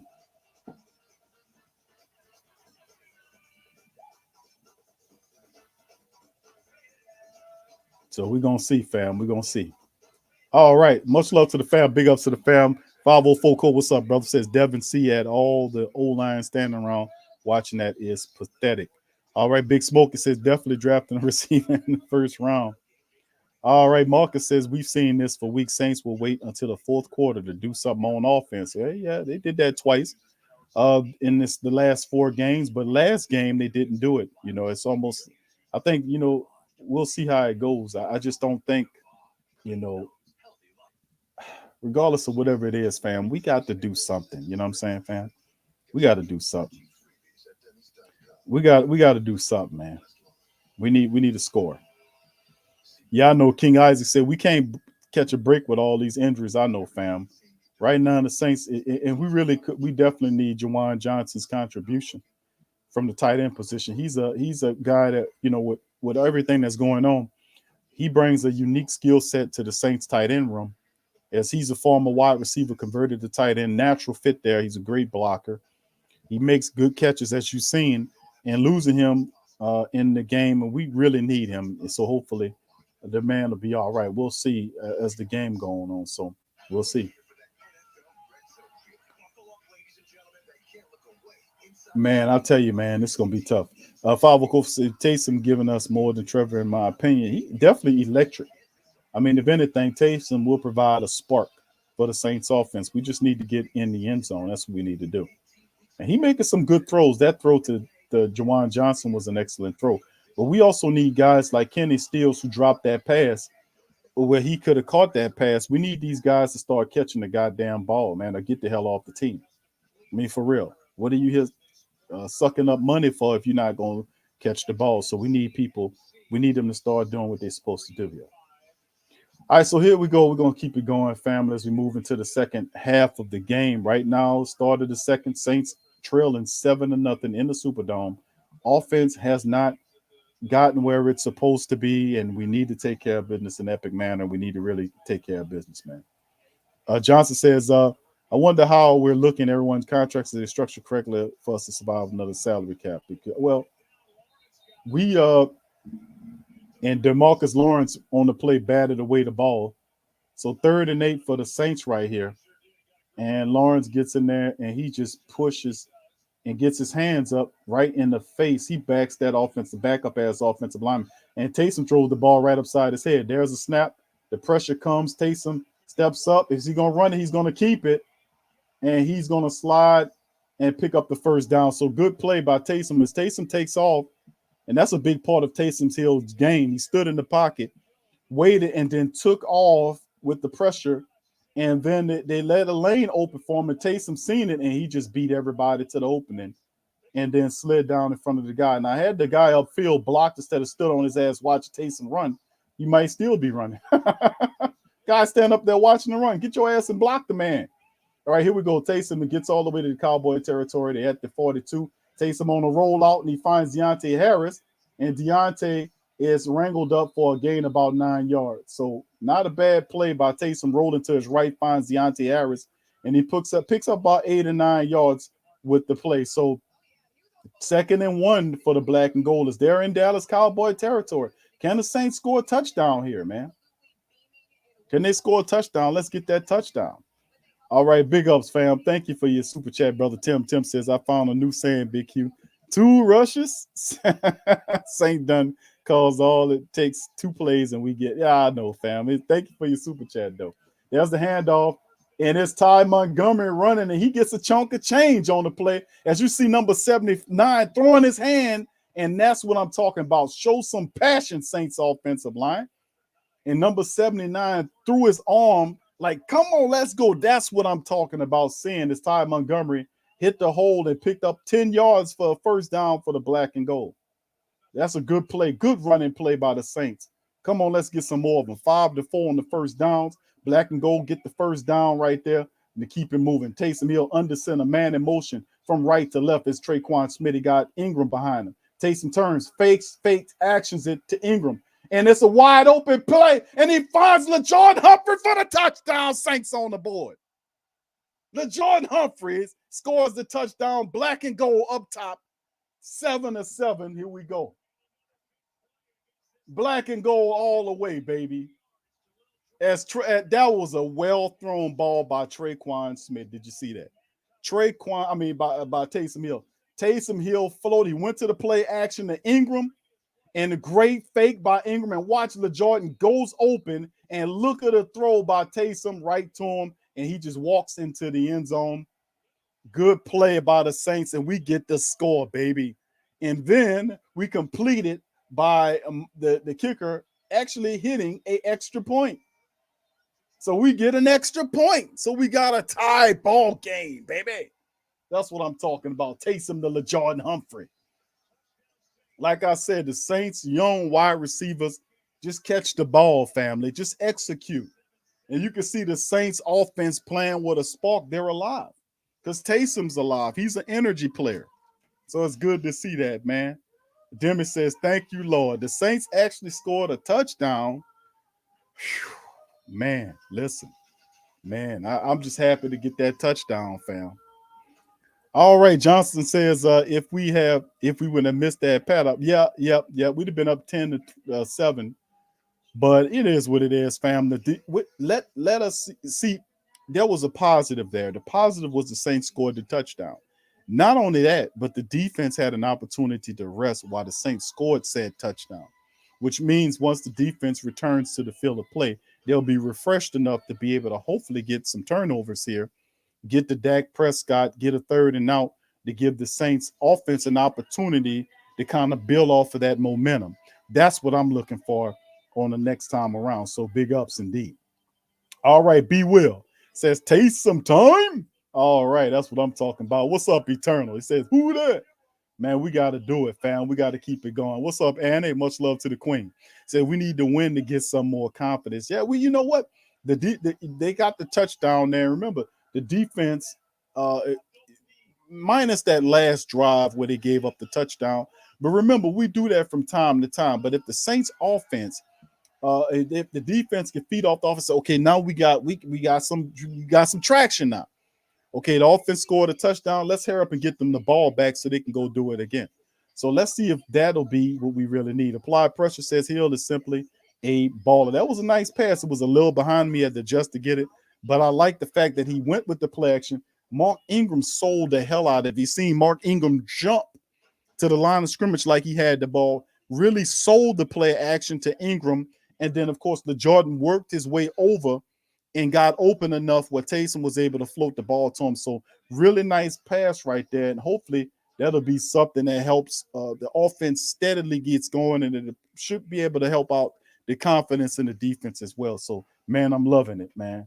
About time. All right, Eric said, let's get some. Let's get them. All right, that was a good play. Hopefully Jawan Johnson's all right too, man. Hopefully, because he helped set that whole thing up, man. Jawan Johnson, man. Big ups to him. Yeah, you got, and like I told family members, these guys can play now. You know, Quan Baker and guys like that, Easop Winston, they have that speed component, and they're not big name players, but these guys could play football. All right, here we go, fam. 12:54 on the clock. The Saints getting ready to kick the ball off. Back to the Cowboys. The defense need to make something happen right here. Hopefully we can do it. And there is the kick. It's a touchback, and they'll take it to the 25-yard line. So that really nice play because Mark Ingram sold the hell out the play action. Because if you watch the replay, the defense reacts to it.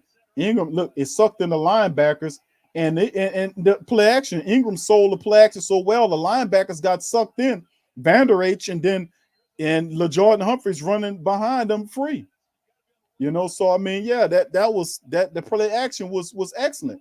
I mean, the play action, you seen the play action sucked them in. All right, here we go. From their own 25, Dak Prescott under center. You got 3 players in the backfield with him and 2 wide receivers. Kind of weird looking play there. 2 tight ends and a running back there. And let's see in this, a play action, nothing's going on, and the ball's out. It's caught by Lamb and another missed tackle by Bradley Roby. Bradley Roby is not playing really well. Could we get somebody else on CD Lamb? Because Bradley Roby is missing tackles. He giving up plays. He looking trash out there. Somebody, can we put somebody else on Lamb, man, and put Bradley Roby? I don't know where you can hide him at, man, but But here you go. They get up to the Saints, to their own 46-yard line. Dak under center. He snaps the ball, hands the ball off, and the Saints wrangle the wide receiver Pollard. He picks up maybe 3 yards on the gain and gets closer to the 50-yard line. So it'll be 2nd and maybe 7 for the Dallas Cowboys as they're at midfield, almost near midfield. So the Saints defense, hopefully we can get the Cowboys off the field. Bradley Roby, my goodness, is getting cooked in this game, man. Bradley Roby, you need to get your head out your rear end, man, and get it in the game. 2nd and 8, there was a pickup of 2 Pollards out there behind Dak Prescott, who's under center. Wide receivers to the left for the Cowboys. There's the snap. Play action fake there. Dak still holding on to the ball. Ball out, and it's caught right by number 17 for a pickup of yardage. So there you go. They move. They get to the Saints side of the territory on this side of the field. As Lattimore was in watching Turner, and Turner put a nice little breakdown move on him, and then came back to the ball, and Laddie Daddy went to make the tackle, but they gained the first down there. Got to put some wiggle in your route running, man. Like what you just seen from the Cowboy wide receiver Turner.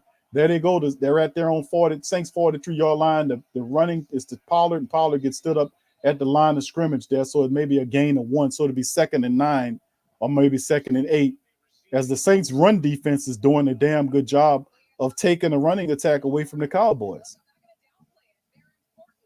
I got to give it to the Saints run defense, man. They're taking the running attack from the Dallas Cowboys, forcing them to throw the ball. 2nd and 9, Dak Prescott under center. He brings his wide receiver in motion. Gallup goes from left to right.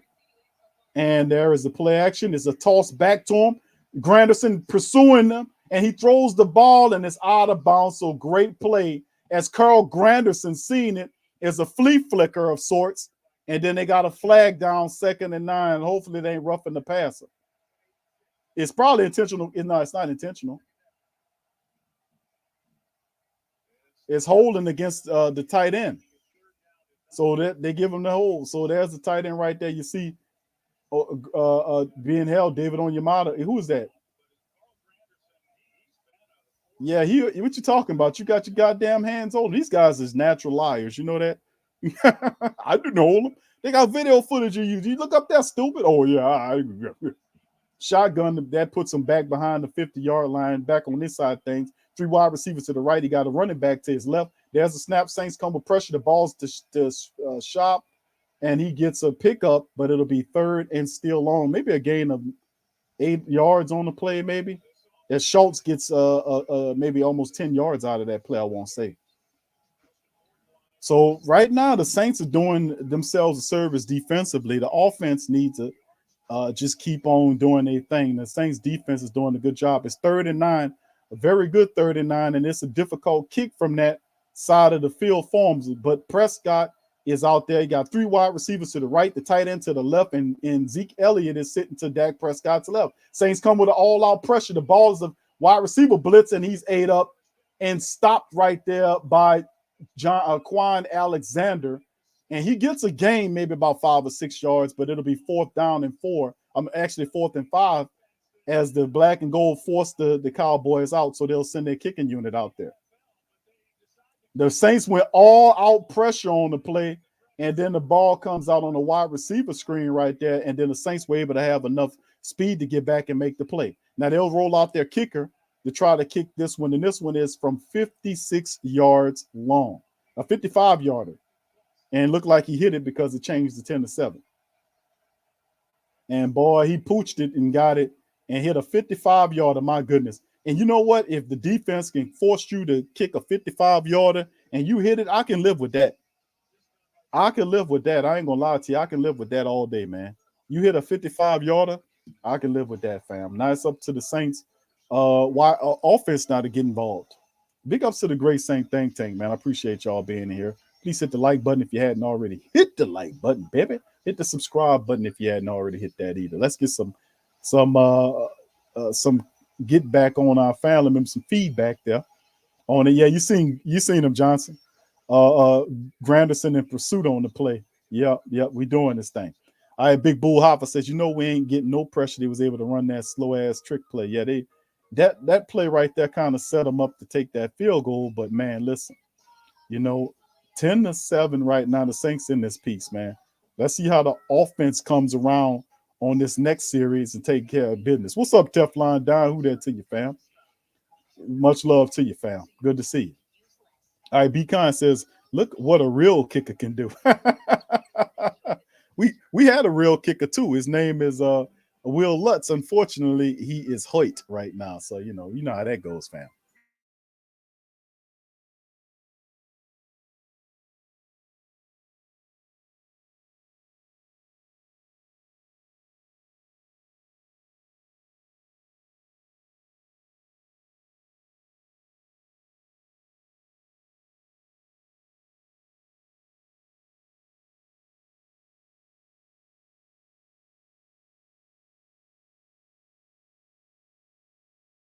Yeah, we got a lot going on here, fam. To be honest with you, we need another touchdown to make this thing right, fam. To be honest with you, Black and Gold needs some help.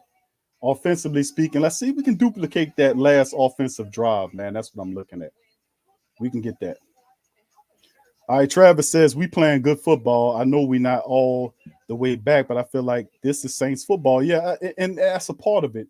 As long as the Black and Gold can execute and get touchdowns in the game, we'll be fine. Now, notice the offense for the Cowboys is not a bad offense. It's pretty good. The Saints defense is doing what they're supposed to do. They're handling business. I'm gonna be honest with you, they're handling business.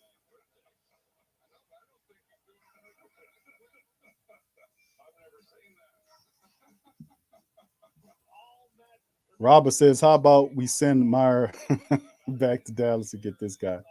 Yeah, it's been a problem with the kickers, man, because if the kick was made, we'd have been 10-10 right now. But that just means the Saints have to get out there and they have to score a touchdown. We got 9 minutes on the clock. Taysom Hill's electric.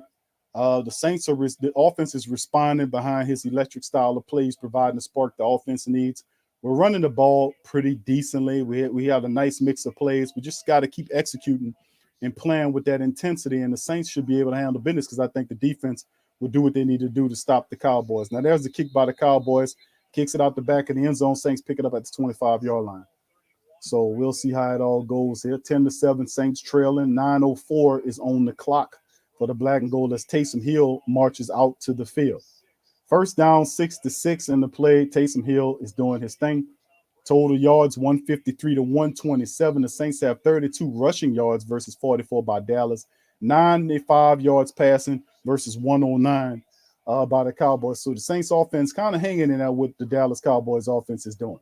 So here we go, Saints from their own 25-yard line. Taysom on the center, sends Harris in motion, and it's a wide receiver reverse play, and Deontay was able to get a few yards on the play. Now, if Garrett Griffin, whatever the hell his man's name is, if he was able to seal that edge and block well, Deontay Harris would have been able to get a little bit more yardage. But the fact that he got 3 could have been a little bit more, but Garrett Griffin couldn't hold his block. That's why he's a 4th-string ass tight end. If you look at the play, and I noticed that, I got quick eyes on tape, but if you notice the play, nice play. Now watch if you go upfield and look at Griffin. They cut it off right at that point. All right, here we go. 2nd and 7 on a 3-yard pickup. Taysom Hill in the shotgun, wide receivers to the left. They give it to Ty Montgomery. He doesn't get anything. The Cowboys seen it coming. He gets stopped for a loss of 1. So it'll be 3rd down there in the Saints. 3rd and 8. Can the Saints respond and get out of it and do some stuff, man? And look, Throckmorton just blew his block. You see that? That's execution, man. Blew his block. Guy just ran right past him. He don't know what he's doing. You got to be able to know who you're supposed to be blocking, and that's what happened. All right, shotgun. Saints is 3rd and 8 on the play, and Taysom Hill scrambling, looking, the pressure coming, and he throws it, and it's almost intercepted by Diggs. He almost threw an interception to Diggs. That would have been another one. He threw it right to him. I don't know what the hell Taysom Hill was looking at. Yeah, but you don't throw it into the man's hands. You're trying to throw the damn ball away. Man, he almost threw the ball into his damn hands.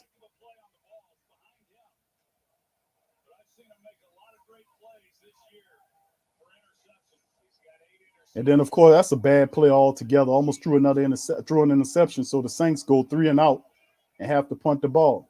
Blake Gillikin with another big booming ass punt. And it's all the way to the 20. And there's Diggs, the returner. He reverses field. And he gets to about the 30-yard line for the Dallas Cowboys. 1st and 10 as the Cowboys get the ball back out there. The Saints offense really didn't do a damn thing. It put the defense back out there on 3-1. Saints try to run the ball to no avail. And like I said, it happens with the offensive line. Kelvin Throckmorton just totally blew that and let Micah Parsons run in there and disrupt the play. We got to fix these little breakdowns, man. All right, MC Hammer says, y'all see how Troy Aikman say something good about the Saints, but follow up with something negative. Yeah, F Troy Aikman. You know, I mean, he's one of these dried, garbage-ass, crappy, these old dried-ass turkeys that I always talk about. That you need to drown in gravy because he's an old half-dead dry turkey. We all know that he got his ass beat. He won championships with the Cowboys in his years that he played there, but got beat up and concussed so much that he had to cut his career short. So a lot of the stuff that he says, I then would say to myself, you talking, this man's been talking, but this guy is a guy that had multiple concussions. So he batshit crazy already. He ain't right in his mind. Remember that was Troy Aikman had to stop playing because he kept getting concussed, you know, so he kept getting the shit knocked out of him. So, I mean, just look at it like that. Just remember this guy talking about the Saints. This man ain't got it all. Some bit don't got it all. Half dead dry turkey. All right, thank you, MC Hammer. Seth says, you got to run the ball to throw the ball, but you got to be able to block to run the ball. I know that is the thing that's really upsetting me about the black and gold is that we are having issues blocking, like setting up the plays to block, and it's like the extra effort, like I was talking about with Garrett Griffin. Griffin was up the field on that play when Deontay Harris was running, but he didn't seal the edge, and Harris could have got at least another 2 yards on that play, but he didn't seal the edge off. He let his guy get around him to disrupt the force Deontay to run out where he ran out. But it's the little things that I always talk about a defeat, and that's why I don't want to see Griffin out there. That's why I was like, man, we need to. Juwan Johnson's presence is so big because Juwan Johnson would have cleared that out. He would have been playing pity pat with that goddamn defensive back. You're a tight end, what you playing pity pat with a defensive back for? Push him out of the play. All right, Torres says Steels didn't even try to come back for the ball. Yeah, Kenneth Steels to me, man, I've been he disappeared, man. I don't know what's going on with him, but I'm getting closer and closer to wanting to see guys like Quan Baker and Easop Winston get an opportunity to come in here and see what they can do, man. We need guys that's going to make plays, not guys that head ain't in the game. I don't know what you're thinking about, but you need to think about trying to get this win. All right, here we go. The Cowboys get the ball at their own 30-yard line. It's the same play they ran with 3 guys in the backfield, and it was a play action. And then, of course, once again, it's a pass and play. Saints come true and hit Dak Prescott. The ball's out early, and it is incomplete as the shot came from one of the Saints defensive back. I want to see, was it Bradley Roby that shot through there and made the play? But he came right through and gave a hit there. No, that was DeMario Davis. Oh, nice shot, too. And he was trying to throw it to Gallup. And then, of course, the ball was right out front. And nice hit by DeMario Davis just to pop him, but don't wrap him up. You know what I mean? All right, here we go. Third, this 2nd and 10 after the incomplete throw. Dak Prescott under center. You got the running back behind him. I think that's Pollard or Elliott. 3 wide receivers to the right, 1 to the left. That's the play action there by Elliott, and he's wrangled down. Picks up about 3 yards, maybe 1, 2, 3. Yeah, 3 yards on the pickup. It'll be 3rd and 7, depending on where they spot the ball at. So, yep, 3rd and 7 for the Cowboys. As their rushing attack, Saints are doing the best job to eliminate with the Cowboys. I'm really happy. And then, of course, you got a guy down. I think it's the tight end. Schultz is down. So 3rd and 7 as they go into an injury timeout, 7-11 on the clock. 3rd and 7 for the Cowboys. Saints defense is doing a good job on them. All right, so with that being said, much love to the family members. We're going to commercial breaks. 10-7 right now with 7:28 on the clock, baby. So we'll see what goes on there. Yeah, I seen that, Clint. He got drilled. DeMario gave him a pop in the midsection, man. That's what you got to do. Let them know that we here. Robert says the boys are still just the boys. Come on. A bad boy says the fact they gave Taysom all that money tells me they're not going to accept Jameis Winston next year. I wouldn't be so quick to say that though, bro. I wouldn't think that, Jameis. Remember, two things are interesting right here about the Jameis Winston contract situation. Number one, Jameis Winston is is unrestricted. We know that, but the issue is really not an issue. Is the fact that he's injured, which means it kind of cuts what he could do in terms of his money, in terms of how much he can uh, command because he's hurt, which actually works in favor of the Saints because of the injury situation. So we'll see how it all acts. Here's Dak Prescott in the shotgun, and he moves up to the offensive line to make some adjustments. They got three wide receivers to the right, a tight end to the left, and Elliott to Dak Prescott's left. The Saints come with the pressure. They can't get to him, and they wrangle him down, and there it goes, and that is P.J. flipping Williams on the play. That old handshake coordinator closes the day. It's P.J., the handshake coordinator. He brings him down. The Saints went all out on that when you see that old handshake coordinator get in there and make the play. Now look, and see, it looked like they got all ends covered, and then there go the handshake coordinator, slipped through and made the play. So big ups to PJ on that play. The Saints get the sack and get the Cowboys off the field. There's the punt right there. And Deontay Harris on a return got a little block in there, and he's kind of tiptoes along the sideline there and picks up 17. So the Saints get the ball. The defense closes the door with a sack on Prescott. That old handshake coordinator made the play. All right, True says PJ been a whole new player this year. I know he has, bro. And like I said, I got to give a lot of that credit to PJ Williams, but a lot to the new defensive backs coach who came in here and revitalized a lot of guys' careers and made them look good. Made a lot of these guys look really brand new. And I got to give that to Coach Rashard, the former defensive backs, secondary coach for the Dallas Cowboys. Saints get the ball there, and there they go. And there's that play action right there. And Taysom's running, and he dumps it off to Garrett Griffin, and Griffin gets the ball and gets about 9 yards on the pickup right there. So 2nd and 1, the Saints is moving the ball.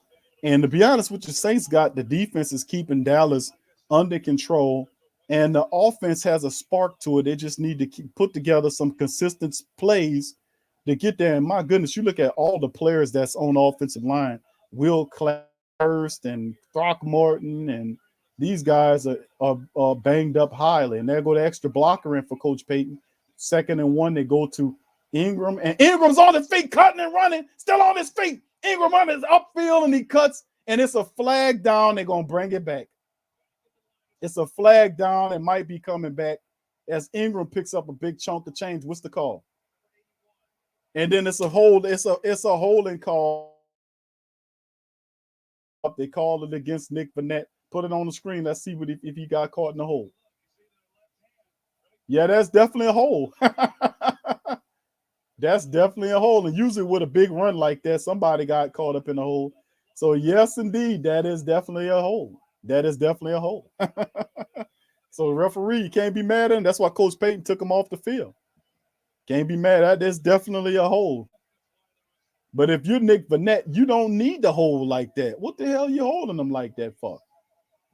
Oh, whatever. All right, 2nd and 11 after that penalty, backs the Saints back up, man. Goodness gracious, man. We one move, and then after that, we can't do it. Taysom Hill looking. There's a play, dumps it off, and boom, gets blown up as Montgomery comes up and didn't get anything. Because soon as Taysom Hill dumps it off, Dallas Cowboys was on him. So once again, can the Saints overcome a penalty? Remember, they got the holding penalty. And remember the philosophy that I've uncovered about the Saints offense is that they cannot recover from negative plays that happen.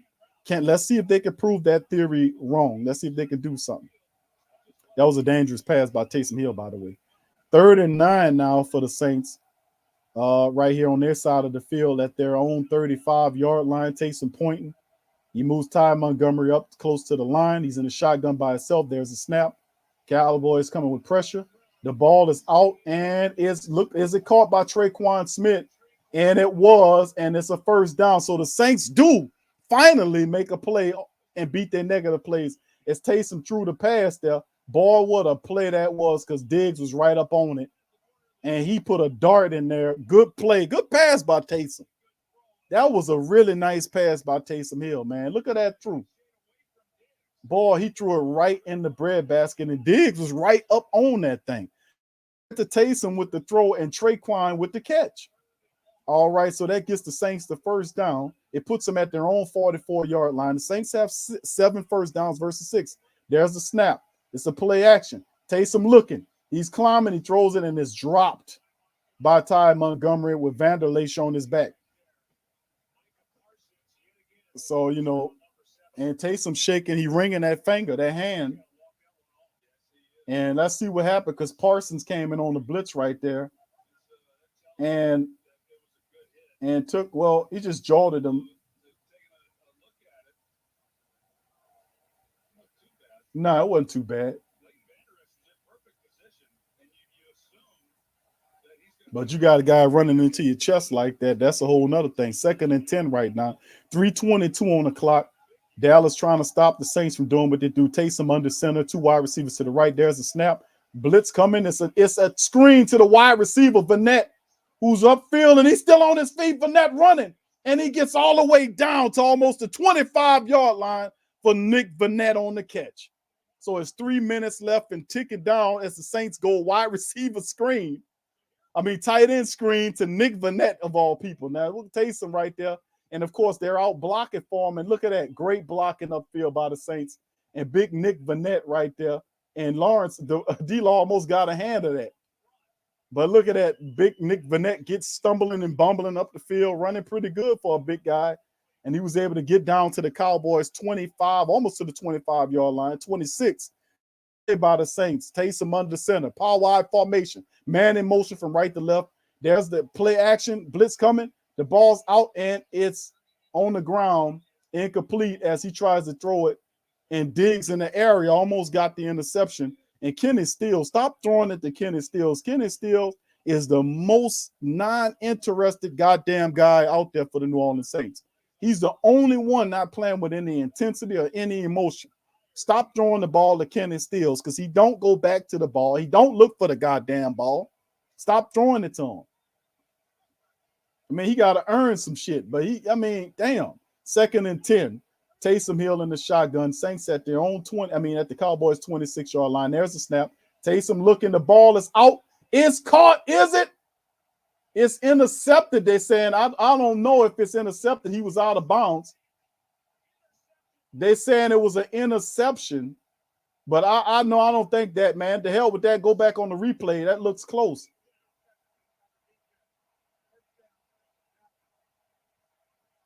No, that ain't no hit.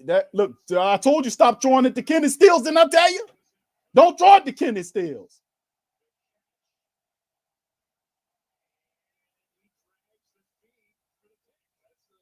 That's a great catch there.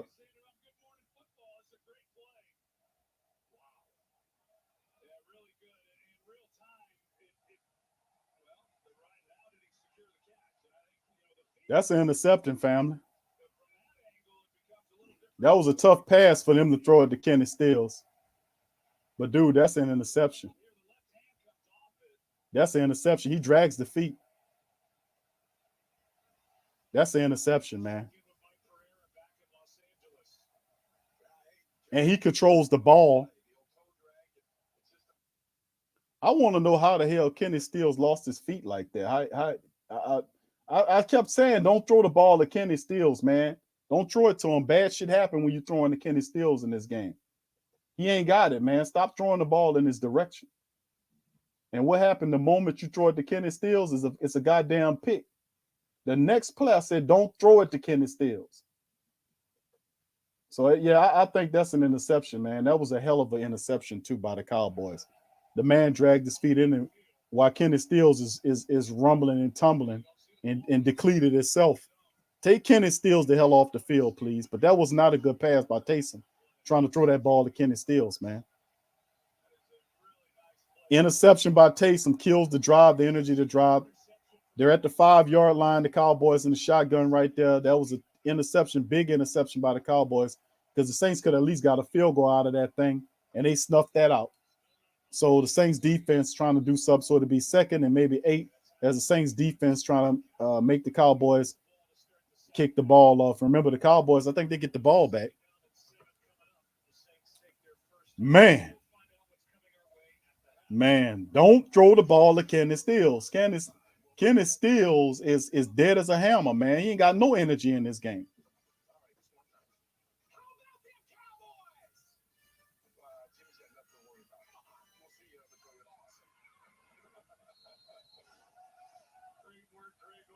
Greg Olsen is kind of crazy, man. You seen that? He looked like a maniac on that. All right, shotgun. The Cowboys in the shotgun, wide receivers to the left, one to the right. Saints come with the pressure. Dak Prescott's going to scramble out, and the ball's thrown, and it's a difficult pass along the sideline, and they said it's a grab as Michael Gallup catches the ball. So a comeback, looked like a comeback route on the play there, and look at Dak throwing the ball out. And what a hell of the Cowboys, man. Look at this. Look at this. Man, that's a catch. Boy, these are some terrific catches, man, by the Cowboys, wide receivers and DBs. My goodness, man. I gotta give it to the Cowboys, man. They're doing some hell of a catching out there, boy.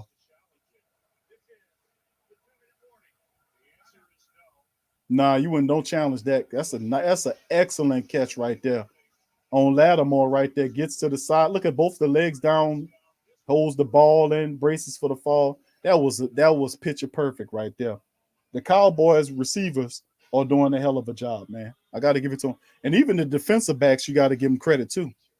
Those DBs and wide receivers, man, did you see that catch? 2 back-to-back catches. The interception was awesome. How he caught it and dragged his feet and then controlled the ball. And then, of course, the catch right there by Gallup, dragging his feet, securing the ball. Almost wish guys like Kenneth Steele get their shit together and play. Like Kenneth Steele hasn't given he didn't give us diddly squat, man. And I see Taysom trying to feed him the ball, but nothing good happens when you throw to Kenny Stills in this game. He simply doesn't have it. He dropped one that he threw to him to down. Like he went to him right before the pick. I said, stop going to that guy. He don't have it. Go to him if he's dead ass wide open.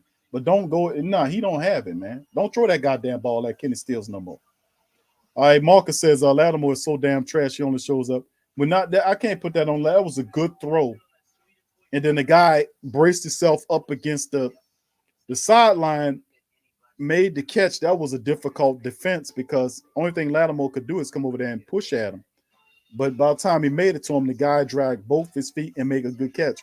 But Prescott put the ball away from Lattimore. He threw up. It was a really good throw and a really good catch. So I mean, it was ball placement to keep Lattimore from out of the play. He pinned him up against the sideline, and Gallup just did a great thing when he dragged his feet. So you got to give them that. When teams start doing shit like that, they're trying to win the game, man. They're trying to win the game. Yeah, Black Preacher.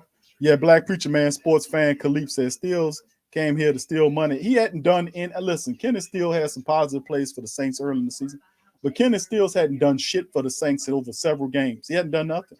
And the Saints trying to go to Kenneth Stills in this matchup, and he simply doesn't have it. Could we find Deontay Harris or find somebody else? Because Kenneth Stills don't have it, man. Don't throw to him. Only bad shit happen when you throw to Kenneth Stills. He had a throw he threw to him today, and he dropped it. So, I mean, stop throwing it to Kenneth Stills this game.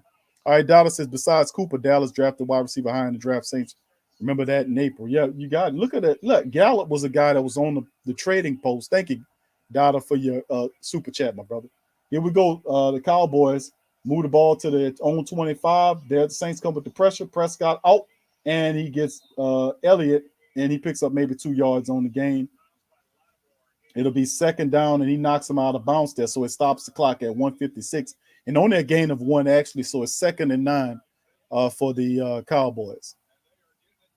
So, man, I'm telling you, you can't have turnovers in the game. So the Cowboys coming with a 2-minute offense, looks like. Two wide receivers up top, one to the left with the tight end running back to his right. Prescott's in the shotgun, lifts his leg, looking, waiting for the snap. There's the snap. Saints come with pressure from 3. The ball is out to the tight end. Malcolm Jenkins throws Schwartz out of bounds. Or is it Schwartz? Yeah, he threw Schwartz out of bounds to stop the clock. It's 3rd down, and I think he picked up maybe 4 or 5 yards on the play. It's 3rd and 5 as the black and gold stop the clock. So this is a positive. Now, if they can force the Cowboys off the field on this 3rd and 5 and go to 4th, then the Saints could have an opportunity with 2 timeouts to march the length of the field to do something. Dak Prescott's in the shotgun. Wide receivers to the left and right. He's in the shotgun, making some audibles. He runs Zeke Elliott into motion from right to left. He lines up like a wide receiver. Prescott lifts his foot. There's the snap. Saints come with the pressure. Ball's out and is caught by CeeDee Lamb, and Lamb is caught at the 50-yard line of the play. And once again, I think that Lamb made the play, and he beat looked like Roby again. Yep, he beat Roby again. Roby simply fell on the play. Roby is garbage, man. Shotgun at midfield. There's the snap by the Cowboys. They're coming out looking. Dak has time. Ball's out and knocked away on the back end that play by Lattimore as he's trying to go to Schwartz or whatever the hell his name is. 2nd and 10 for the black and gold right there as they stop the clock at 1:20. Bradley Roby is trash, man.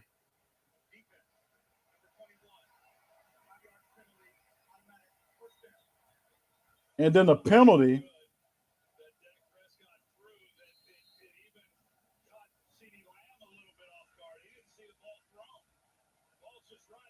How you hold him, man? And then Brad, well, it's I don't know who that was. Who was it, fam? Roby's awful, man. And there's the ball knocked by Roby. I actually did something on the play coming in, batted the ball at 2nd and 10. Roby is getting it handed to him in this game. Roby really getting it handed. He got to recycle the game right now. He playing real trash in this game. He got cooked, gave up a touchdown. He gave up the big play that led to the touchdown. He getting cooked across the middle. I mean, my goodness. 2nd and 10 for the Cowboys. They're at the Saints 44-yard line. And there is Dak in the shotgun. Wide receivers to the right, tight end to the left, running back to his left. Saints come with the blitz. Dak has time. Ball is out to Cooper, and he's slammed down by Roby. So it'll be 3rd down as the clock continues to tick. 3rd and 10. Saints have 2 timeouts left. Cowboys have 3. So Dennis Allen is 3rd and 10. The Saints get him off the field right here. We might be able to have a little time to march the field. Cowboys are not stupid. They're going to try to eat some of this clock. I don't understand why Coach Payton don't kind of work that timeout thing. They're working. They got 17 seconds there in Dak Prescott. Let's see if they utilize it. Man in motion. Schwartz goes in motion, goes back. 2 wide receivers at the bottom, 1 at the top, running back in there for block. And Saints come with the pressure. The ball is up, and it's almost, and there's a flag down again. And it's going to be, it's in a late flag.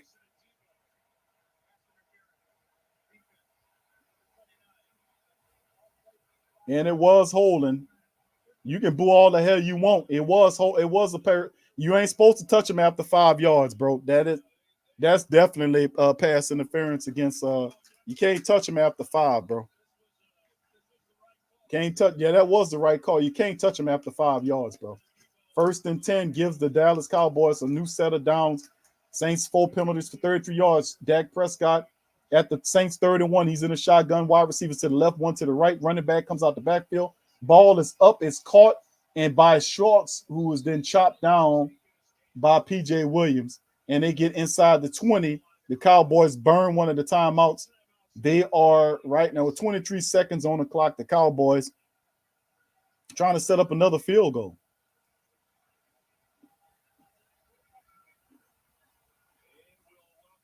My goodness.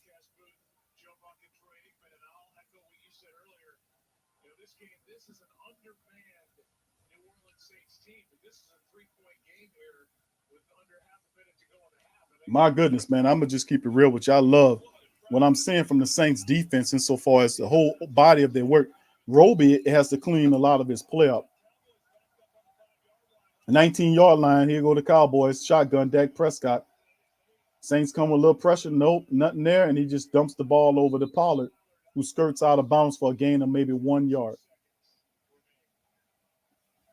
The Cowboys just working that clock. They're trying to just get up. They're just trying to kick a field goal, man. They're working the clock down so they can kick a field goal, man. They might take a shot at the end zone. I think Prescott trying to do it. Coach Payton watching them to see what they're going to do. But Saints offense has got to wake up here, man. That turnover hurt the hell out of us. Okay, here we go. They're at their 17-yard line. Dak Prescott in the shotgun. Lifts his leg, waiting for the snap. There's the snap. Saints come with 4. You got time to throw. The ball is caught by Swartz with Jenkins hanging all over him. And they get inside the 10. Schultz is catching it, the ball. Listen, these are difficult catches. Look at this. And Schultz makes sure he made, and Schultz ain't shit, but he made a really good catch with Jenkins hanging on him, secured the ball right there, and brought the ball in. So these players, they making plays against the Saints. I got to give it to them. Cowboys are making some difficult catches in this game. All right, there they go at the Saints 7-yard line. Prescott in the shotgun, got 2 wide receivers at the top, 3 at the bottom. There's the snap. Saints come with pressure for 4. Dak has opportunity, throws the ball out the back of the end zone, and the ball's caught by CeeDee Lamb, but he's out of bounds, as P.J. Williams was on the coverage there.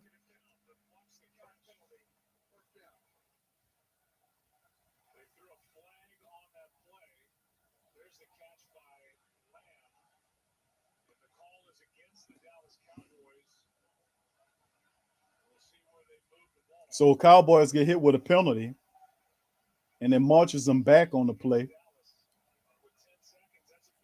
So 10 seconds on the clock right now. Ain't too much the Cowboys can do. Hopefully the Saints can kind of steal this from them and whatever. But they're trying to score something and just be justice for them to throw an interception.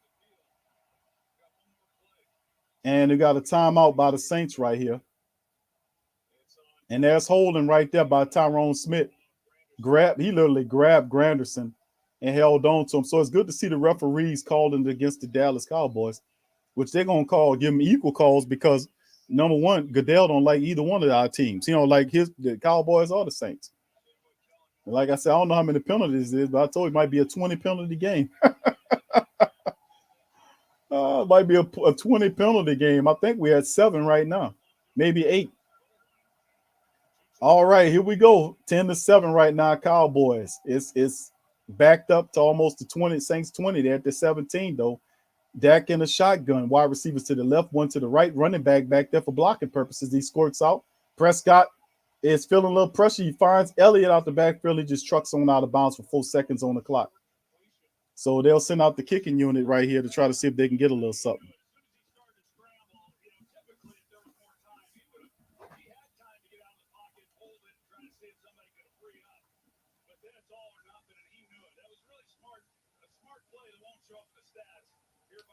I want to give a shout out to Christopher Waterman. Thank you, Chris Waterman, for your cash out, my friend. Thank you, man. Appreciate you. Big Q for the Saints Cowboys watch party. Thank you, Chris. Appreciate you. Much love to Christopher Waterman, for your cash out. Thank you, Chris. All right, and that's a 34-yard attempt by the Dallas Cowboys kicker, and they're up 13-7, and that'll be the halftime right now. The Saints trail 13-7.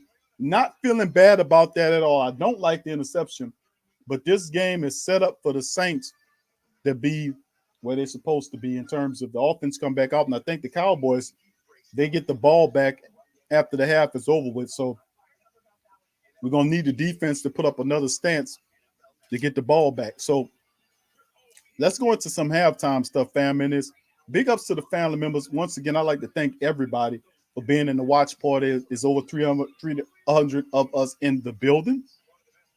Thank you guys for being here on this watch party. Currently, right now, the Black and Gold is trailing in this thing 13-7 in the matchup. So, squandered opportunities, family. The interception, which could have been a field goal, and the field goal which was a miss from 55, whatever it was, 56. I don't know what the hell it was. It was stupid. But that's 3, and plus the 3 we could have got off the interception would have tied the game at 13-13. It's weird how that works, huh? When you got a limited amount of opportunities, when you're in position to score, you got to seize the day. The teams that wanted the most are going to win the game. The Saints have that interception was a big play for the Dallas Cowboys, and it also took points off the board from the Saints because listen, I'm telling you, the Saints would have scored on that drive. So that was a big one. Tim says, I'm so tired of Troy Aikman's voice, but what we have, we are trying. Yeah. And the reality is they don't get that, because the Cowboys family members don't understand. Well, if, most of the family members, they married to Saints family members, and some of the family members of Dallas. It's just proximity. If you're from the area, you'll have a Saints person, you have a Cowboy person, and that's how it is sometimes. But it's Cowboys have had some success in the past. They're one of those teams that had multiple Super Bowls. Saints had come from a different cloth. We had to climb up and fight through a lot of stuff just to get the one Super Bowl that we have, and we are always. And the Cowboys could feel us on the penalties, because Goodell don't like them like he don't like us, because Jerry Jones and Tom Benson voted against him being the commissioner, and he never forgot that shit. So anyway, let's get into the halftime statistics right now, family. 13-7 the score is right now. The 2 field goals by their special teams is what's keeping us apart. Of course, the Saints missed the extra field goal, and of course had an interception deep in their own territory to help prevent the Saints from scoring either a touchdown or a field goal that would have helped kind of cut the lead in some. But the Saints are playing very good, and they're playing matching the Cowboys' intensity, the defense. We got to play a little bit more smarter here. Roby, kind of tighten your game up, bro. First downs, Cowboys winning the battle 12-8 right now in terms of the first downs there. As you can see, the Saints are 3 of 7 on third down conversions versus 2 of 6 by the Cowboys. The Cowboys also are 0 for 1 on third down. Total plays right now, 35-32. The Cowboys are leading in that component. 221 is the total yardage put up by the Cowboys offense versus 179 by the Saints. 6 drives in all is total. 6.3 yards per play by Cowboys. Saints at 5.6, very respectable. 170 to 144 in terms of passing, where the Cowboys are averaging almost 6.8 yards. Saints are 6.9 in the game. The difference clearly is in the interception, which stifled the Saints from having an opportunity from scoring that. And of course, you look at the rush yards. Right now, it's currently the Cowboys 51 yards rushing off of 10 carries. They're averaging 5 yards per rush. The Saints not so much on 11 carries for 32 yards. Remember, the 11 carries similar to the previous games, not what was it, the Denver? I don't want to say the game prior to Philly game. Same deal. 11 carries, 3.2, not much going on there. 35 yards rushing in the game. A lot is on the arms and legs of Taysom Hill to step this thing up. 1 for 2 are the Cowboys in the red zone. Saints 0 for 1 in that thing. Penalties 4 for 30 for the Cowboys, 4 for 33 for the Saints. 8 penalties as it stand between both teams. And really the only turnover of the contest was one that hurt the Saints, because like I said, they could have got either a field goal or a touchdown out of that thing, denied. So that was a big play by the Cowboys as well. 15-14, Saints currently leading the time of possession versus 14-46. Now think about it like this.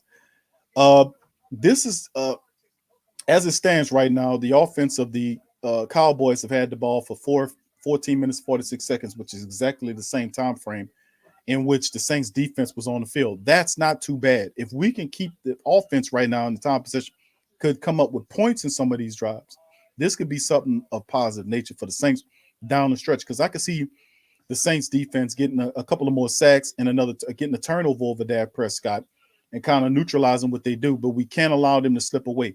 They get the ball back at half. The Saints defense has to shut that down, and the Saints offense must score. We've got to get down and we've got to score. We can't keep having these drives where we're not ending the finishing these series. We gotta execute and make sure we got at least give me 3 more drives, at least 3 drives of perfect, not perfect, but very high execution, so we can get points, whether that's touchdowns or field goals. I want a touchdown, man. If we can get a touchdown and get over them, and perhaps we score 21, we'll beat the Cowboys. I know that's a lot to ask for. But, man, if we can get a couple of more touchdowns the defense can lay into them, I think we'll be fine, man. But, damn, I mean, it's just so maddening the Saints having difficulties, and they get down there and they turn the damn ball over. All right, fam, let's keep it going. Thank you, Demi. Much love, fam. Appreciate you for your super chat. Much love. Thank you, baby. All right, so let's get into it here on the on the individual statistics for the Black and Gold Nation. Taysom Hill, 12 of 21 for 144 and averaging 7 yards per throw, 1 touchdown, 1 interception. And might I add, with Taysom Hill in the game, isn't the game more exciting than Trevor Siemian? I mean, no disrespect to Trevor Siemian, but Taysom brings an electricity to the game.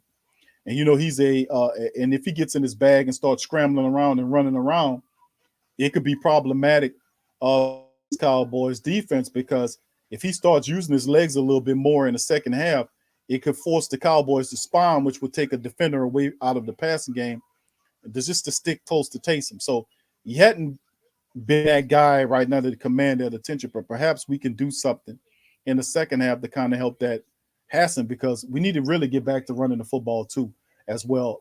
It'll help the Saints balance that offense. So speaking of the rushing attack, Taysom and Mark Ingram have the same amount of yards right now. The Saints 11 carries for 35 yards. That's 3.2 yards per run. Taysom Hill 6 yards per carry in the 2 carries that he's had, only scrambled twice. Very respectable numbers outside the touchdown. He threw that interception as a rating of 74.3 for Taysom Hill. All right, like I said, Mark Ingram 6 carries so far for 12 yards, averaging 2 yards per carry. Ty Montgomery 2 carries for 8 yards, 4 yards per carry in the matchup. LaJordan Humphrey 2 catches for 49 yards and a touchdown on 2 targets. Nick Vannett 2 targets, 2 catches for 42 yards. Jawan Johnson had a big catch for 27 yards to get him in position to score. Traquan Smith 2 catches off of 3 targets, not much shaking with him. And then a bevy of other wide receivers with a couple of catches. Garrett Griffin, Deontay Harris, Ingram, Ty Montgomery have 2, even though it's for minus yards, both him and Ingram. Kenny Stills throw at more than any Saints wide receiver, 0-0, and you threw at him 4 targets. He has no catches. He dropped the pass early on, and then, of course, when he tried to reach to him on a pass for a play, he depleted himself, and it ultimately led to an interception. Then you look at the rest of the stuff that's going on. Defensively speaking, Quan Alexander's the top tackler with 6. P.J. Williams has 5 tackles, playing really well. He has a sack as well in the game. The only sack of the game is by P.J. Williams. No interceptions as of yet. As you can see, Marshawn Lattimore tackles by Jenkins, Marcus Williams with 2, so is Demario Davis. 1 sack by that old handshake coordinator. And, of course, you take a look at what's going on. Is Meyer, he missed a field goal, which could have cut the lead to just 3. Blake Gillikin punting his heart out again. 3 punts for 158. He's averaging 53-yard punts. The longest was a 59-yard punt. And, of course, you look at the Cowboys side of things. Dak Prescott looking really slick in there. 19 of 24, very clean game for Dak. He looks comfortable in that pocket, I must say. The Saints got to dial up that pressure some more. Dak is looking really comfortable in that pocket. 19 of 24 for 177. He's averaging 7.4 yards every time he throws the ball. Has a touchdown. He was only sacked once, and his rating is 111.3. Dak Prescott, it has the potentiality to go off in the second half. The Saints got to dial up the pressure on Dak Prescott. He's too comfortable out there. The Saints did a good job of basically kind of holding down the Dallas Cowboys rushing attack.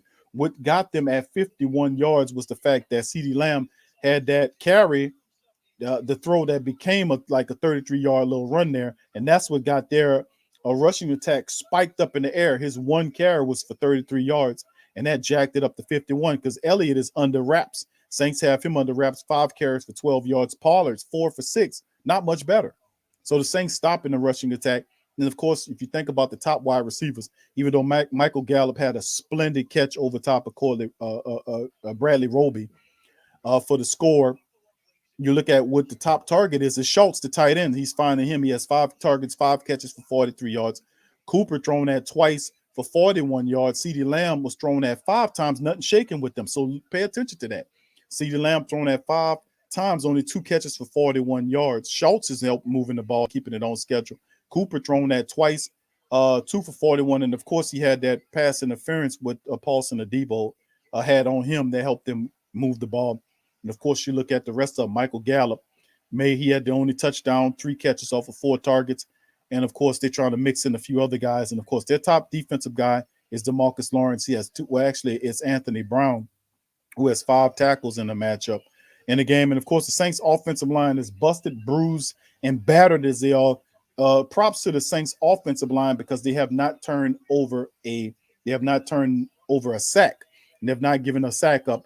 against the Saints. So we have to keep doing the running attack. We got to still be able to run with some attitude and move the ball so we can balance ourselves, but at the same time, pressure to the offensive line. They hadn't turned over a sack. So big ups to the guys on that as well. So with that being said, fam, of course, Greg Zuerlein is the guy that's keeping them in this thing. He has 2 field goals, one of a 55-yard nature, another one's 30-something odd yards. And that's the difference in the game, 13-7. Saints can score a touchdown and leapfrog this team. But we just got to see what the offense can do. You know, can they put together some consistent drives, man? That's the big question here, you know. Yeah, I know, Mocha. He don't play with much intensity, and the offense does mimic him. And like we said, when we watch the game, you see in the matchup, you see what the Saints are doing. When you watch the matchup, the Saints are in this game mimicking, the offense is mimicking the energy of the quarterback, which was a great point that was made by Brother Prime last week. They talked about Trevor Simeon's balanced poker face, and offense played with that same somberness. This one is different because it's more of electric, because Taysom Hill at any given time is capable, as long as he's out there, of making a big play in your favor. Whether that's scrambling, I'm thinking he got a big scramble that's going to come sooner or later, because the Cowboys are not spying him. You know, they're keeping him, in a certain area, but Taysom Hill could use his legs more to kind of help them, to kind of force them to kind of guard him a little bit, to open up a player downfield. But we also need wide receivers to make plays. LaJordan Humphrey, Deontay Harris, keep doing what you're doing. Don't throw the ball at Kenny Stills no more at this game. He simply doesn't have it. All right, thank you. All right, thank you, Lo. What's up, brother? Thank you, Lo, for the super chat. Much love to my brother, Lo. And in the words of my brother Lo, every time my brother Lo get a super chat, Lo tells me, says, da da da da, that's a Superman chat. How I do, Lo? Was that good, Lo? That's a Superman chat. Oh, well, how was that, Lo? Was that cool, bro? I know, yeah, my dog Lo do it the best, man. Anyway, thank you, Lo. Appreciate you, my brother. Oh, I can't take credit for that. That's my boy Lo. Much love to my boy Lo. All right, here we go, fam. Starting the second half off. Saints kick the ball off to the Cowboys. The guy returns it out of the end zone to their own 18, maybe 19-yard line. That's Pollard. All right. Yeah. All right. John, what's up, fam? Greg. Swag said Greg always needs to read the teleprompter word for word because he can't remember. Yeah, he another one of them guys that got beat senseless, man. And really, you could look at it and listen. Football is a dangerous sport, man. You know, them guys, and he's another guy that got concussed a lot, man. Greg Olsen, you can say he kind of a little batshit crazy.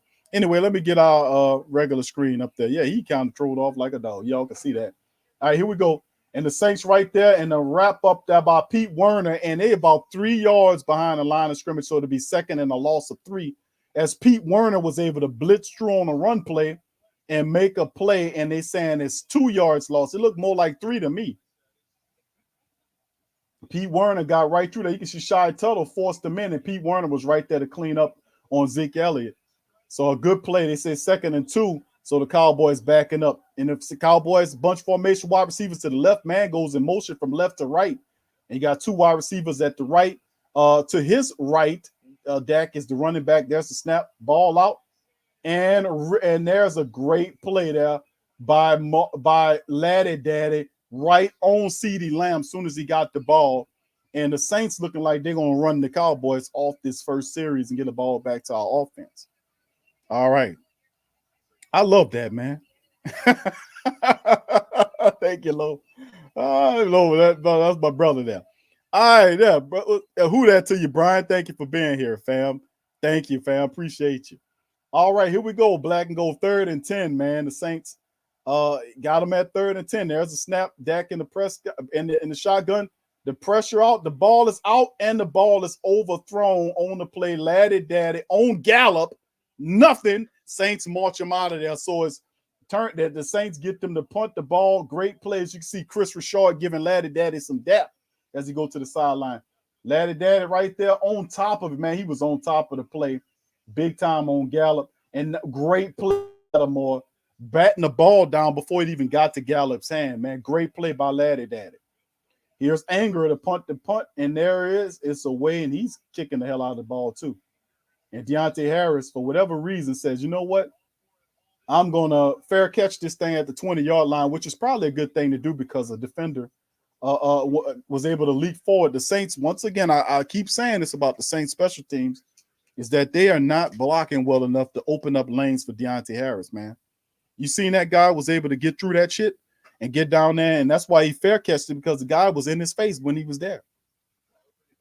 We got to do better on the extra team, on those, giving Deontay an opportunity to get some creases, man. He just needs a crease. He just needs a little slither of light to be able to get through, to get upfield. And our special teams is so porous in punt return blocking and kick return blocking. We can't get one of the most explosive young kick returners in the game going because our blocking sucks so bad. Daniel says, I can't watch the game. I didn't see that. I know that the refs don't call the penalties when the whole world sees them. All right. Thank you. What's up, Tragic? Big ups to Tragic, man. I know Tragic going to come in and talk about that old handshake coordinator. Well, too bad, Tragic. I beat you to it. We've been giving the handshake coordinator credit today, man. Yeah, I know Smokey said it should be 14-13. Well, we'll see, bro. The defense was able to get the Dallas Cowboys off the field. Now, the key is, Saints family members, is can we capitalize off what the defense just did? That was an outstanding stop by the Saints defense to get that offense off. Now it's up to the Saints offense to get downfield and score a touchdown. We've got to score some touchdowns here, family. We got to get touchdowns here. The Saints are not doing themselves a good service. We've got to get a touchdown. We got to go for the win. We're currently under a 4-game losing streak. We need a win badly to break the streak and to get on the plus side of things for real. All right, so big ups to the family, man. Johnson says, oh, let's go. Yeah, and the defense did a really wonderful job. It's just, I'm just really thinking about whether or not the offense could step up and make some stuff happen. That's what it comes down to me. Thank you, Tasha. Hit the like button, family. If you hadn't already hit the like button. If you're not a subscriber, hit the subscribe button as well. Thank you, Tasha. Daniel says, thanks. All right, he was talking to Chevy there. All right, so big ups to the fam, man. Much as Lamar says, yeah, we need a pick, but honestly, I'll probably be happier to see Cam get a sack fumble just to bring life. Yeah, the defense is playing magnificent, man. They got him off the field, and I love it, man. But let's see what Coach Payton got dialed up for the offense, family, as the Saints break huddle, Taysom Hill's out there. Let's see what they do here. 1st and 10, black and gold at their own 21-yard line. Taysom in the shotgun, and there's a play, and Taysom dumps it off to Nick Vanette, who turns and twists his way into about a 6-yard pickup. So not a bad play originally. Now, so it'd be 2nd and maybe 4, maybe 3. So it's cool, man.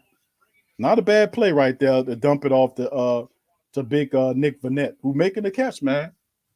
So we just got to keep it going. I know, Slim. How about a hurry up offense? I know I don't know if they're going to do that, fam. I think the Saints are going to try to take their time with this thing. 2nd and 4. They picked up 6 on the last one. Taysom in the shotgun, wide receivers to the top, man in motion. Got 2 at the bottom, 2 at the top. And there's Taysom looking. He's in trouble. Runs and uses his feet. And Taysom still running on his feet up the field. And he gets down the midfield, tripped up by Curse as he breaks free. And Taysom pumping his fist, gets some run right there on the play. And I told you they got a big Taysom scramble in there. I told y'all. When Taysom out there on the field, man, they're going to have to guard him. And listen, look at that call. There is no spine on him. They all came for him. And Taysom Hill ran away from all of them. And he ran up the field and got to midfield. He turned and running back. They're going to have to spy him. All right, here we go at the midfield. Taysom, and it turns into a handoff to Mark Ingram, who blasts through and picks up about 7 yards. So the Saints, with 2 really big plays, is really showing off the big run by Taysom Hill to get the midfield. And, of course, you got Mark Ingram that just hit the Cowboys defense for 7. It's 2nd and 3 for the Saints. Can we build on this? That's the question. Let's go. Taysom Hill, you got to spy Taysom Hill, Cowboy family. I told y'all that he got a couple of big plays in him for it because the Cowboys not spying him. You know, so let's see what they do now. You see Will Clapping there as an extra blocker there. Mark Ingram back there. It's a handoff to Mark. He cuts inside, nowhere to run, and he falls forward. Man, nothing was going on in that play. And maybe a gain of 2 yards for Mark Ingram. So it'll be and Taysom he's trying to pull that splint off his finger. That's what he's trying to get that damn splint off. It must be bothering him because he's fiddling around with it. 3rd and 2 for the Saints, man. I would dare say the Saints in 4th down territory, family. We got to get it, man. We in 4th down territory right here. All right, 3rd and 2 for the black and gold, man. Sit up here at the Cowboys 40, what was it? The 43. And there's a direct snap to Taysom. Taysom runs and gets up in, but leaps up over for the first down, Mr. Taysom Hill. So we going with Taysom on the play, and Taysom gets the first down as Coach Payton calls the number. But Taysom's still messing with that finger.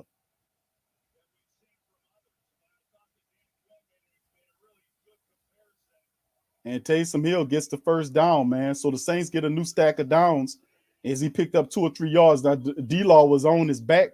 But like I said, Taysom is the fastest dude on the field. All right, here we go. He's in a shotgun.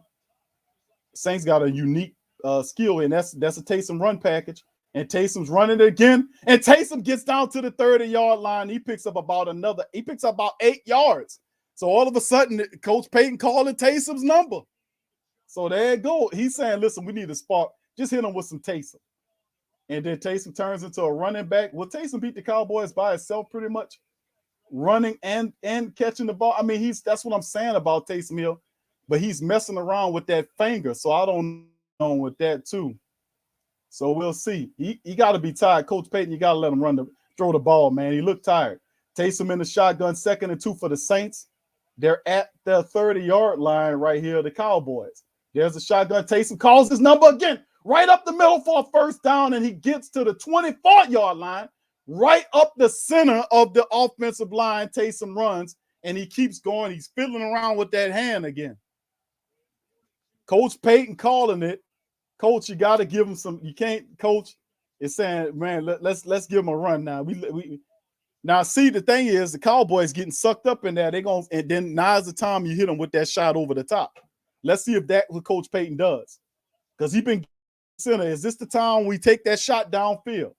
Saints got 2 wide receivers to the left, tight end to the right, man in motion. Traquan Smith, 1 running back there. That's Ingram. Play action to Ingram. Taysom looking, and he takes a shot downfield, and the ball isn't caught. No, it's incomplete. Traquan Smith didn't wrangle it in. He was throwing it underneath, but you can see Taysom's is tired, man. That was underthrown. A little bit more oomph on it. Man, he had a touchdown. He just said, man, he was running. Taysom, if you'd have just threw him open, that's a touchdown. Man, throw it out there. Troy Aikman, that old dry turkey, saying that if you'd have threw that ball, he had him smoked. Damn, that was a touchdown right there. 2nd and 10. Saints back out with it. They're at their own Dallas Cowboys 24-yard line, man in motion. Play action to the running back. Taysom looking, and he dumps it off at the screen. Nothing there, and it'll be 3rd and 10. Man, goodness gracious. Come on, Saints. All that momentum we had, we about to squander it away. I think Taysom's hand is bothering him, family. Thank you, Tenacious Thief. He says Taysom needs to learn how to scare people like Steve Young did. You don't know what he's going to do. I think Taysom is learning that. Yeah, and the big thing is, too, yeah, I know. And Slim said, yeah, you got it right, Slim. Yeah, his fingers bother him. He keeps shaking it. He grabbing at it. And he looked like he pulled the splint off of it. So, yeah, his fingers definitely bothering him. 3rd and 10 now for the black and gold. He's in the shotgun. And it's Taysom drive, all-out defense. The ball's underthrown, and that's definitely his finger. And that he was, Coach, that was a tough series for Taysom Hill, man. They're going to have to work on that finger while he's off of that, because both of those throws, if he had that throw back toward Traquan Smith toward the end zone, that's a touchdown. Then even on that screen play right there, that could have been something. So here we go. They're going to bring Brett Maher out, who missed from 56. This is a 42-yard attempt. Can he line it up and get the Saints in the goal? Let's go. Come on, Meyer. We need this. We need this field goal from 42. And he got it. So it'll be 13-10. The Saints are now within 3 points. And listen, the bad news is that the Saints didn't get the touchdown. That's the bad news. The good news is the Saints got a field goal and they let the defense rest. So when the offense of the Cowboys comes back out, the Saints defense will be refreshed and we should be able to go after them again. So, I mean, it wasn't the touchdown that we wanted. They had one to Traquan Smith. Even the pass that at the drive, he threw a short of Ty Montgomery could have been something positive too, but they're going to have to work on Taysom's finger and get that together. So, I mean, but 13-10 right now, man, if it ain't one thing, it's another, man. Why he had to have a finger issue? Why? Yeah, KK, why not? Just keep running. Just keep running the damn thing. But the Saints try to say, okay, we sucked them in. Now let's go over the top. And that's what they tried to do. It just didn't work out. If you'd have threw them open, that would have been a touchdown. But, you know, we'll see. Marcus says the finger is no excuse. Taysom just sucks as a pocket passer. Well, I mean, I think he could have threw the pass. And then, of course, listen, also consider this. The fact that was a drive, all that drive was all Taysom. He had several running plays where he got up the field and ran and did his damn thing, right? He was tired on the back end. You could tell he was tired. You know, that whole drive was sponsored. If you wanted somebody to buy ad space, that whole damn drive was sponsored by Taysom Hill. He was running on that drive, throwing on that drive, and then unfortunately he couldn't complete the deal. But what it does do is give the defense some opportunity to rest, and let's see if the defense can come out and get an interception. Now, remember that last series against the Cowboys offense, the Saints defense really looked good. Figure the Cowboys out to a degree. Could we get another sack and perhaps a turnover? We need a turnover on the Cowboys, man. They got to dial up the blitz on Dak Prescott. He's too comfortable back there. We got to do it. Trent says, Q, I just started watching. How you think Taysom doing? I think Taysom is doing all right. I didn't like the interception. He tried to throw the ball to Kenny Stills, and I was saying the play before that I was like, stop throwing it to Kenny Stills. Only bad shit happens in this game because Kenny Stills is not, his energy's all wrong. Don't throw it at him. The next play was an interception, but it was a suspect pass as well too. He shouldn't have threw the ball in that area, but whatever. But overall, doubt that I think he's doing fine, Trent. Thank you for asking, bro. Much love. All right. Yeah. Dallas Big Q is one dimension. Yeah, they are. The Saints have basically neutralized them, bro, in terms of the running attack. Like I showed you, the only reason why they're showing 50-plus yards of rushing at halftime was because the CeeDee Lamb had that 33-yard run. Outside of that, the Saints have neutralized Zeke Elliott and Tony Pollard. They shut them down. Now it's all on the shoulders of Dak Prescott to do this thing, and the Saints they're going to have to take care of business, man.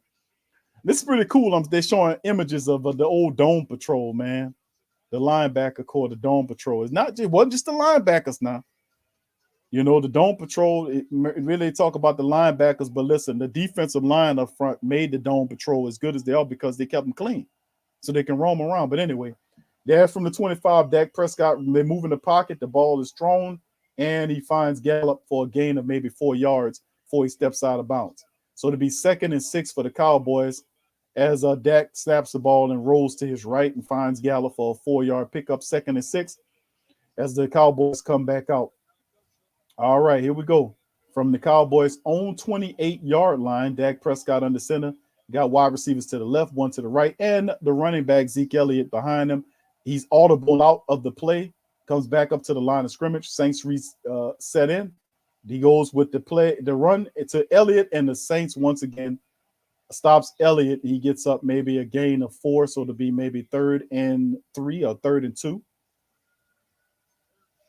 So it's 3rd and 3 for the Saints. The Saints not allowing the Cowboys to get nothing on the ground.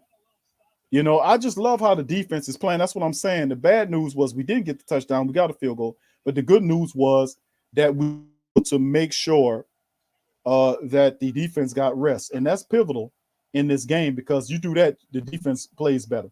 3rd and 3 now. Dak Prescott and them at their own 33-yard line in the shotgun. Wide receivers to the left and one to the right. Lifts his leg, waiting for the snap.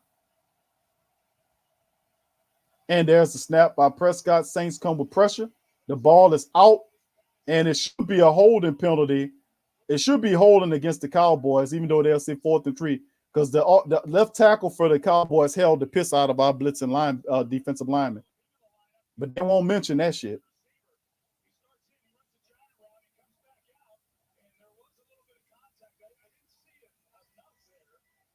But you won't see contact. Troy Aikman, your old dry turkey. Once you go pull up the play and look at the left tackle, how he held the piss out of our guy. But anyway, here's the punt, 4th and 3. The ball angers away. Saints almost got a piece of that, and this was away. This guy kicking the hell out the ball. Deontay Harris is back there looking. He dodged 2 or 3 guys, and like I said, where's the blocking at? Like I told you, where is the blocking? You see Deontay dancing around, trying to make something happen. People flying from him in gray and blue jerseys all over the place. Where the white jerseys at? Where the blocking at? I keep saying that about the Saints kick return, punt return game. They don't block worth the shit. I keep saying that. And they don't. Last year they did. The year prior to that, they did a good job.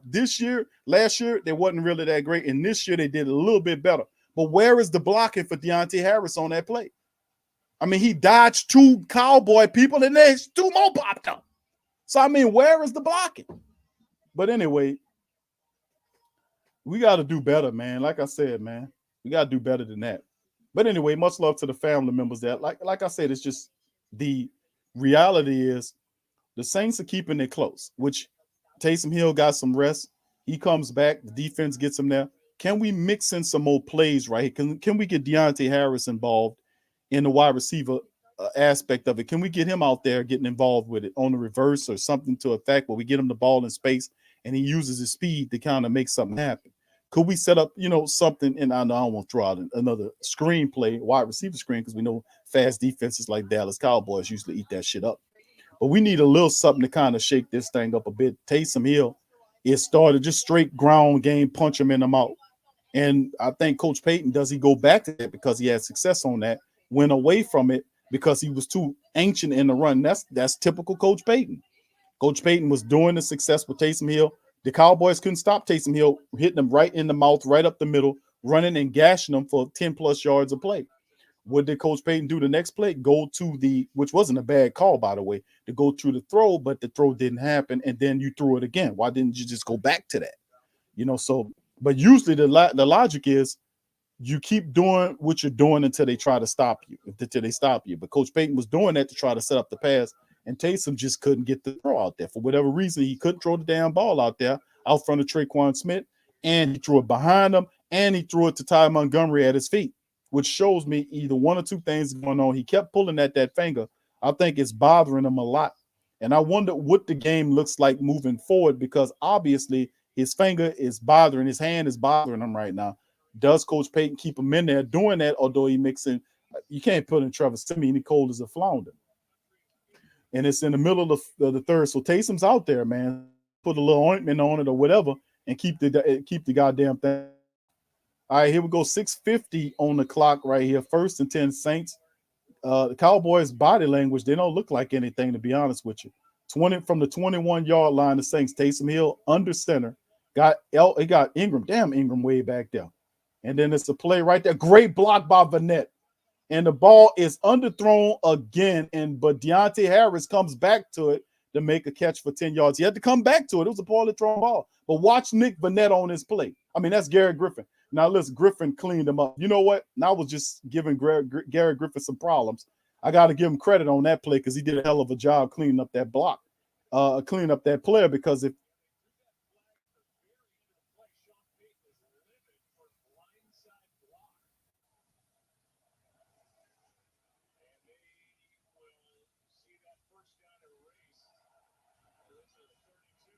that's not a blindside block. That's not a blindside block. That's not a blindside block. But see, they'll do that to you. See, look at Coach Payton. Look at Coach Payton. He knows. See, Saints, every game we get a bullshit call like that. That's purposeful. 1st and 21, they back the Saints up. We just got to beat it. We got to come out and we got to get over it. Look at that. Nothing. 4 people in the vicinity. But see, the thing is, like I said, the Saints, and I've only seen it since I've been keeping record of this. That was a bullshit call, but I'm not surprised because that's what the referees do to Saints. They pull that away. But what the Saints have to do to beat it, the Saints got to overcome the penalty. It's 2nd and 20. The Saints have to get that yardage back and keep going. And I really only seen them do that once. And in this game, in the last 4 games since Simeon came on, when they have a penalty or a negative play, do they overcome it? One time in this game. There's Trevor Simeon with the shotgun. They go to a draw play, and he gets bumped down there, and it ain't a pickup of nothing, about 4 yards. So it'll still be 3rd and long, maybe 3rd and 6 or something like that. It's pretty much a give-up play, look like. That was a horrible call.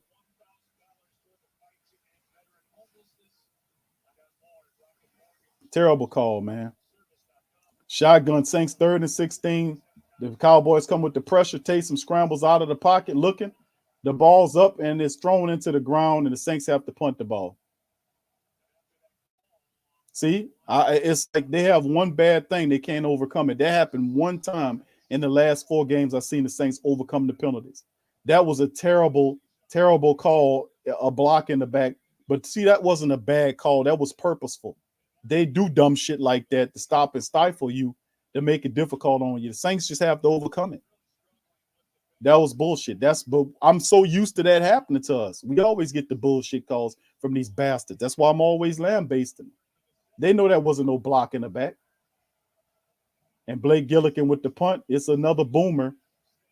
And he punts it out, and I think that's going to be right around the 30-yard line. So defense comes back out after the call. The offense gets a bad call called against them. They can't overcome it. We punt it back to them. Hopefully defense. This is not a block in the back. That's on the side, and he met him, and Coach Payton knows that's not. He upset about it. But Coach Payton knows that's why he got off the committee. That's why I'll be telling you all of this is he's finally seen what we've been saying for years. It's only so long that you can close your eyes like the 3 monkeys and put your hands here, then here, and then here. It's only so long you're gonna be able to do that before you realize that this shit's purposeful. There's not enough bad calls in the NFL for you to see that. You know there wasn't no block in the back. What's up, Mose? It's pathetic. It's pathetic. But, I'm not livid because I expect them to do that kind of shit. The answer to it is that the Saints have to be able to get over the negative plays. They got to still be able to get the first down regardless. But what it does is it should incense the defense and the team overall. It should incense them. When people are cheating you don't roll up in the fetal position. You get aggressive. You get upset. And I know the motherfuckers putting fluoride and shit in the water to make you docile. But sooner or later, we got to fend this off. We got to be able to, as a team, we have to still be able to overcome the negative things that the Zebras do. We got to get upset and angry about it to the point where the teams takes that and then they just use that to push out the Cowboys. That's what it got to be. That was not a blocking in the back call, but that's what they do.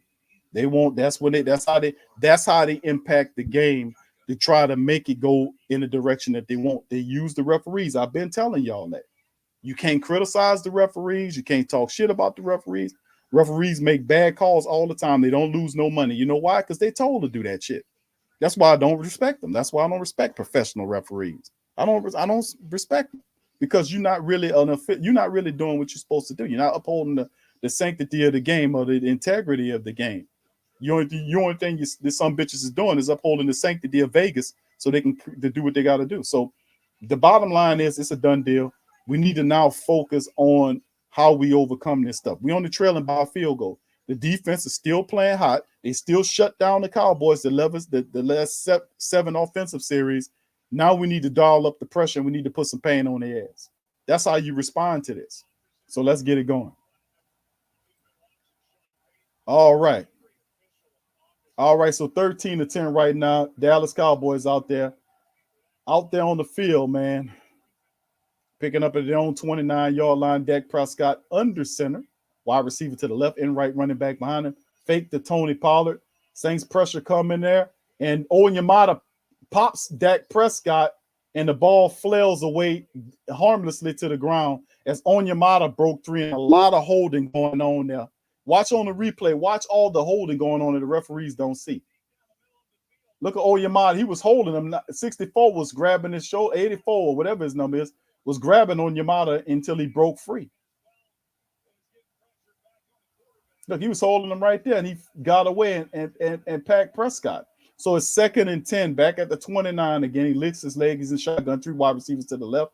Got his running back to his left. Then he goes to a play.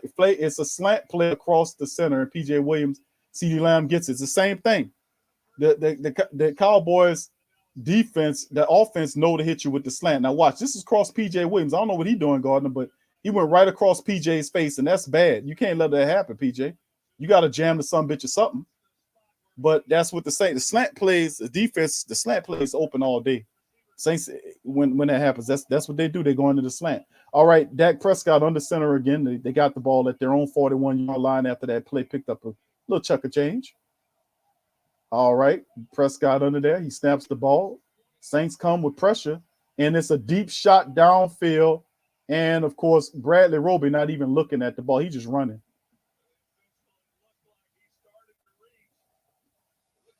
I mean, Roby not even looking at the ball. Look at this. He's not even looking.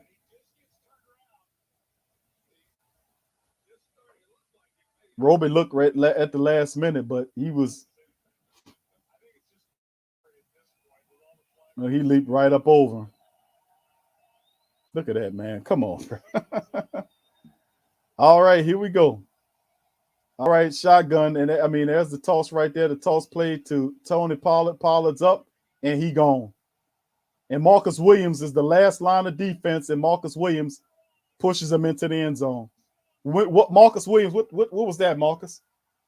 What was that, Marcus Williams? Marcus Williams for real, bro? What was that?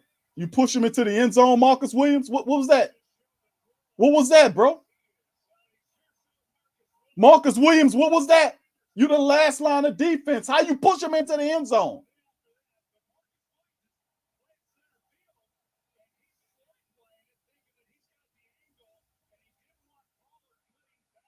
That's absolutely ridiculous. That's terrible. That's terrible. That's absolutely terrible. Last line of defense, and the Cowboys, there it is. And they're up, and they kick the field goal through. The Cowboys up 20-10. Saints having problems scoring touchdowns. I don't see how they even are able to get up in this thing, man. My goodness, man. Last line of defense. Man, that's terrible, man. You see him climbing over there. Marcus Williams gets over there, and then the guy bursts out. And Marcus, why is he breaking off of it? What is he pointing at? Then he waits. What is he pointing at? There's nobody back there. Who are you pointing at? Man, see, that's the type of shit will get me pissed off about Marcus Williams.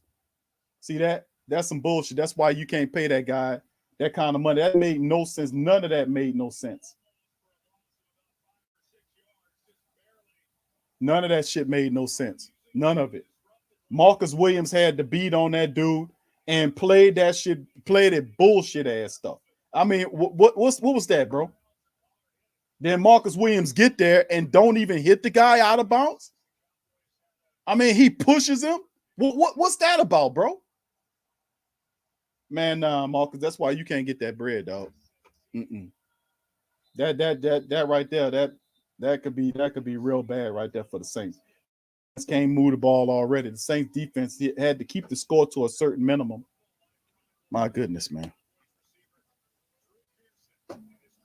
That was some bullshit, Marcus Williams, bro.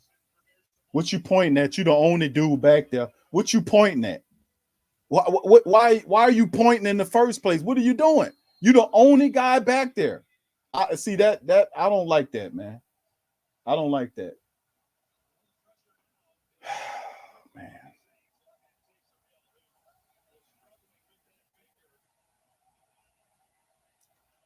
25-yard line, Saints in shotgun. Cowboys coming with the pressure. Taysom gets tripped up. Not much going on.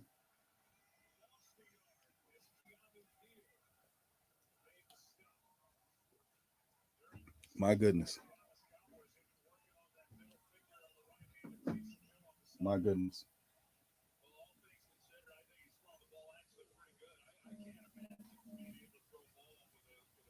My goodness, fam.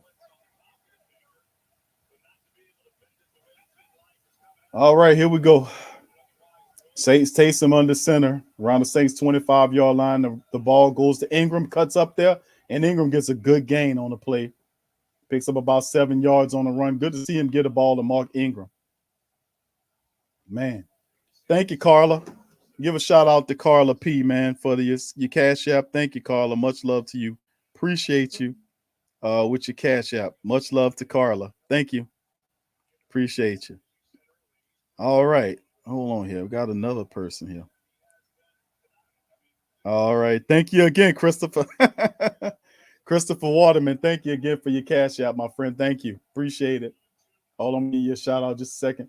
Taysom Hill, once again, the shot, and he goes to the Taysom Hill play right up the center. Taysom running, leaps over somebody, still on his feet, gets down to the 45, 44-yard line of the Dallas Cowboys. As Taysom Hill is taking the offense in his own damn hands and are running over the Cowboys, leaped over one of their defenders, and Taysom, man, is doing the damn thing.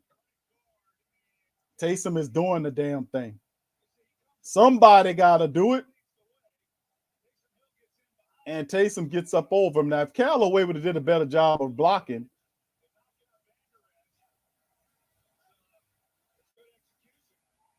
all right, here we go. Saints, good pickup by Taysom. In the shotgun, wide receivers to the right, to the left. Taysom looking. Cowboys come with the pressure. Taysom, he got a lane. He open. He looking. He's going to keep up and run it right till he picks up about 5 yards on the scramble. Nothing going down the field, but Taysom Hill making plays with his feet, man. I mean, he got up over KZ, man. Got up over him, man. That's an athlete right there. He just went right up over him.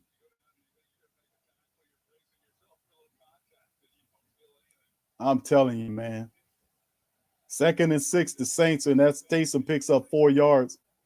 If the Saints are going to win, perhaps Taysom has to take the game into his own hand and on the feet of Taysom Hill. Let's see.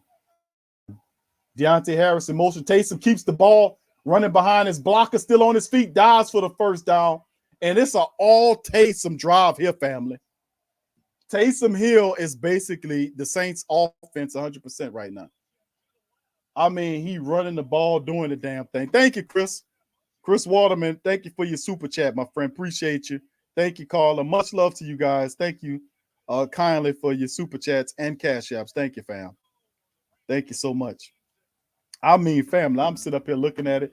Taysom Hill, man, is doing this by itself, and it's still a whole quarter of play here. The Saints defense, the Cowboys are tired.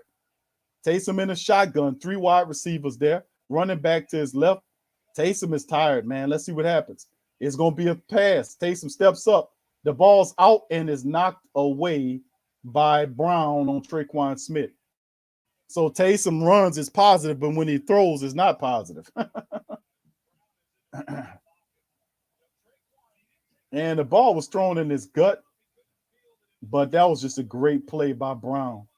Maybe if he threw it a little further, let him if you lead him. But Taysom's not here with his accuracy. That's what Drew was trying to teach him, to lead the wide receiver. If he was throwing it to lead him, that would have been the catch. But good coverage by Brown. 2nd and 10 for the Saints at their 34. There's the handoff to Ingram. And Ingram and that's Ty Montgomery, gets about 7 yards on the run. So my thing is this. If you notice in the trend, family, the Saints are getting success running the ball up the center of the defensive line. They're gashing the Cowboys right now. The ball right up the center of the defense. They're gashing them right now. They're gashing them. Hell, the Saints right now, they're running a game, family. Right now, the Saints are at 139 yards rushing right now, believe it or not. The Saints are averaging 6 yards per carry right now running the ball. They had 139 on 23 rushing attempts, and a lot of that is strictly Taysom Hill. Taysom Hill has 9 carries for 87 yards right now. Taysom Hill is basically the Saints offense right now. He is. He is the Saints offense right now. Man, my goodness. I'll tell you, man, this is the can't take, and Taysom's doing it all, man. He's doing it all, man. He just can't throw the son of a gun, but he's doing it all right now. My goodness.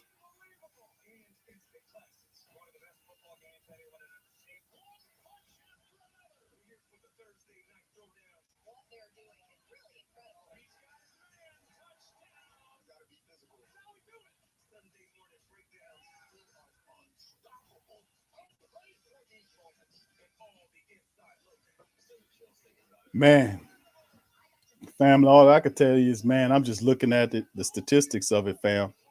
Taysom Hill is we watching Taysom Hill dominate this game.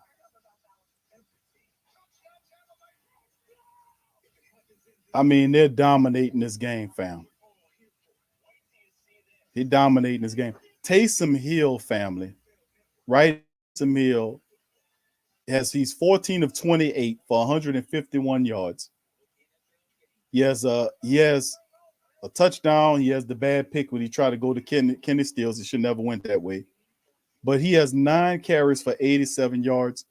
And the Saints right now rushing attack has darted up to 139 yards off of 23 rush attempts and have now jumped from 2 yards per rush to 6 yards per rush.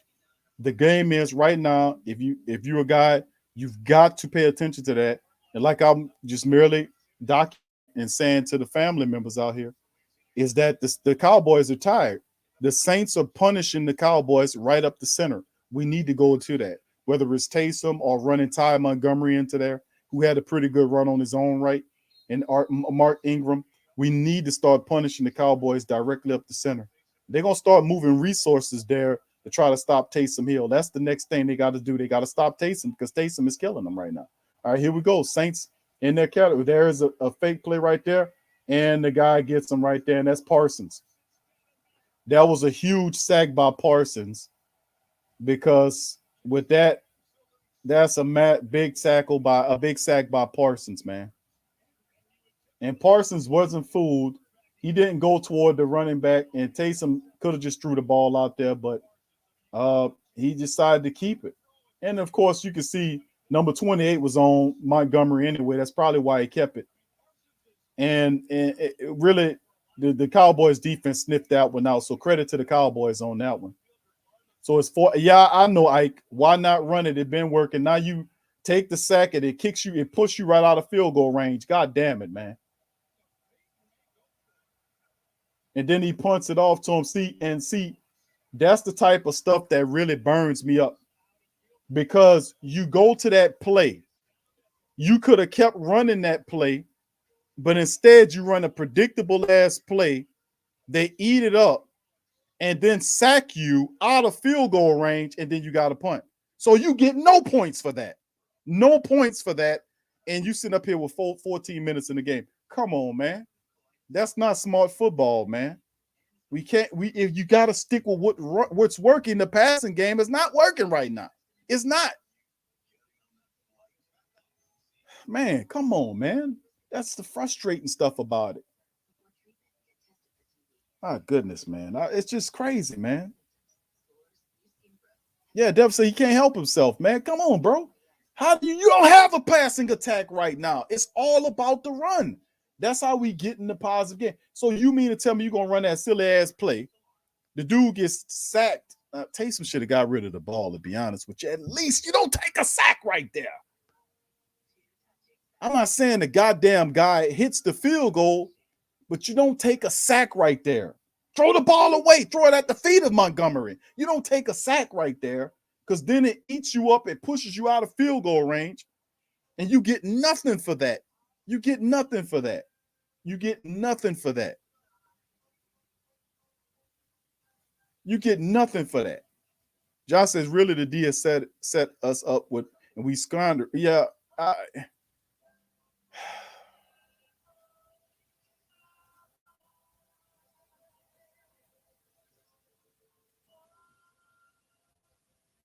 nothing for that.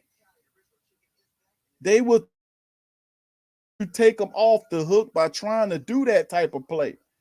Just run it up the middle. You've seen several plays on the drive where the Cowboys defense is wore out. Just keep punishing them with the run up the middle. They're wore out. We gashing them for 7, 8, 9 yards a cut. Why would you go into that type of play and run sideline to sideline? You don't need to go sideline when you tearing them up the middle. Now we get nothing for that. Some really questionable decisions in this game, man. If it's a loss, a lot of people gonna draw on that. The field goal from that, it's just a lot of silliness, man. We don't have no room for error like this when we kicking ourselves in the tail, and a lot of that is because the Saints are not handling the business. These are poorish plays, poorish calls, man. 1st and 10, they pin the Cowboys at their own 3. They go to the running play. The Saints defense stops them, and he maybe gets about 3 yards on the pickup. So hopefully the defense can help the Saints get the ball back. If they keep them pinned back like this, they'll punt the ball. We'll get it at mid. We'll get the receive at midfield. Perhaps we can get a decent return. But we need something, man. I mean, good grief, man. That one touchdown. And the Saints have not consistently done. Everything's about Taysom Hill. Excuse me. Dak Prescott in the shotgun lifts his leg. Got wide receivers to the left and one to the right. There's the snap. Saints come with minimal pressure. He has time to throw. The ball is out, and it's caught. I don't know how he caught that ball with Marcus Williams in the center of him. Good grief, man. The Saints let him up off of let the damn Cowboys move the ball off him, get him off the goddamn goal line. How?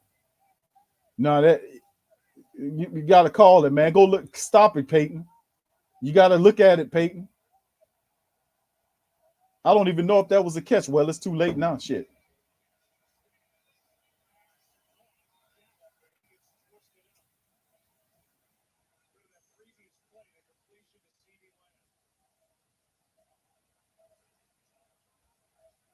That ball hit the ground, man.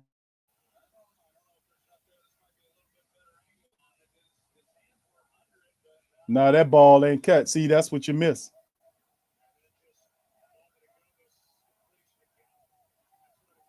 Man, that wasn't a catch, but whatever. They're at the 40-yard line of the Cowboys. Dak hands the ball over to Tony Pollard. Pollard bounces outside and gets to the midfield. So the Saints defense starting is allowing them to gash him now. Marcus Williams, man.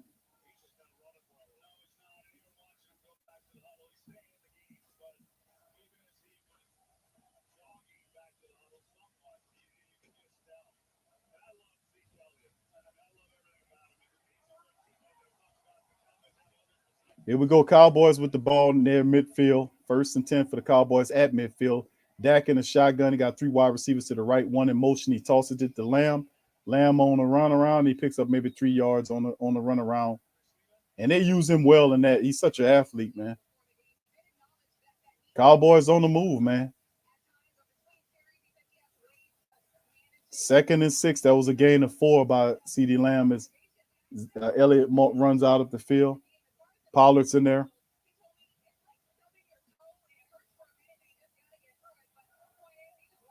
Second and 6. Okay, 3 wide receivers to the right of the field for Dak Prescott. Tight end there. Running back to his left. He's in the shotgun. They're at their Saints 46-yard line. Pollard runs hard, picks up about 3. So it'll be third down and maybe 4? 3 or 4. We'll see. My goodness, man.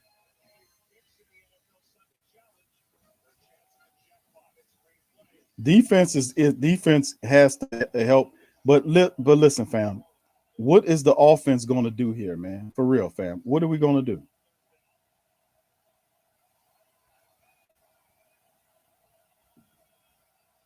What are they going to do? All right, here we go. The ball out, batted away at the line of scrimmage. Good play by the defense. So they snap the ball. Prescott scrambles to his left looking for a wide receiver.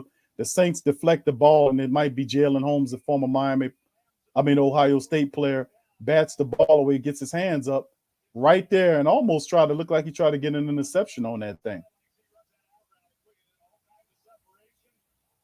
So there it is. 4th and 4, Saints defense get them off the field.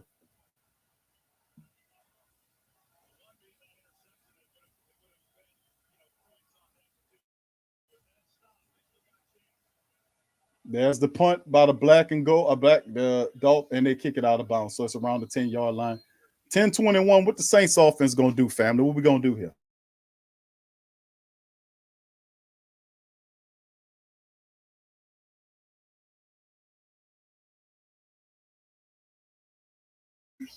All right, so we got a lot going on, fam.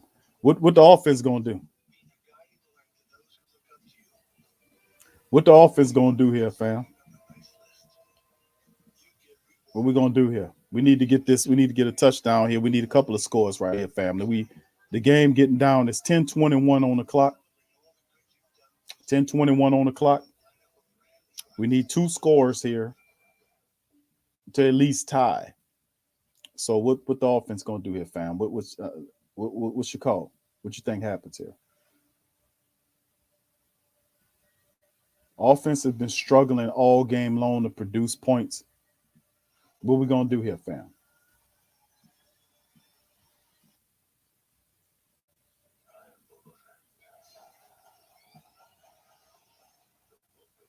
So we're going to see. All right, Chris, thank you, fam, for your super chat. I hope this is Marcus Williams last year. Just let him walk, save the money. What do you think? Yeah, Marcus Williams is playing good the last several games. But that right there brings back a lot of negative memories of Marcus Williams as the last line of defense safety. I mean, Marcus Williams, man. I mean, for a guy that been in the Saints building for 4 years, Marcus Williams totally misplayed that play. He sat there and let that guy run there, and then when he gets toward the end, instead of knocking the guy out of bounds, he pushes him into the end zone. I don't understand that at all. Hold on just a second, fam. Give me a second.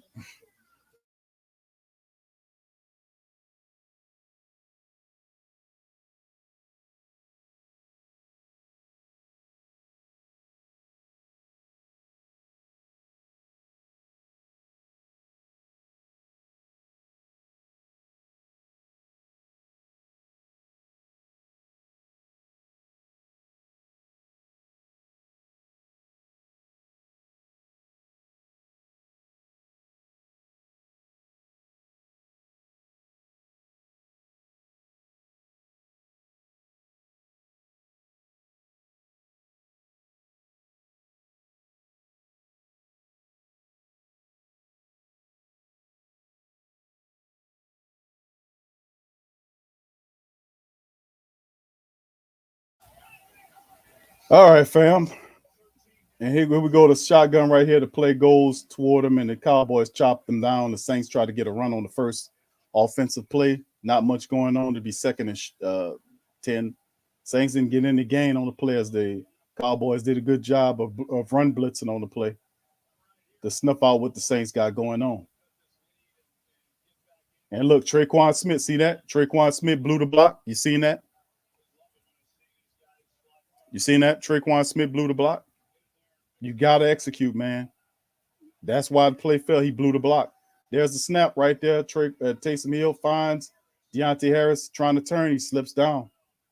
Gain of maybe 4 yards on the play to be 3rd and 6. Saints got to go for it, man. They got to go for it. It's desperation time because we just screwed around most of the game.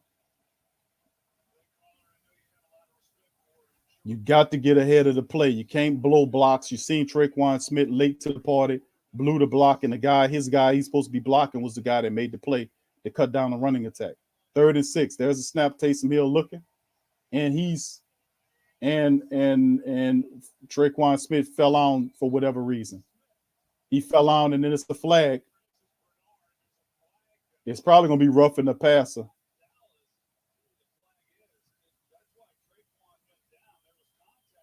Traquan Smith went down. They're going to call it holding.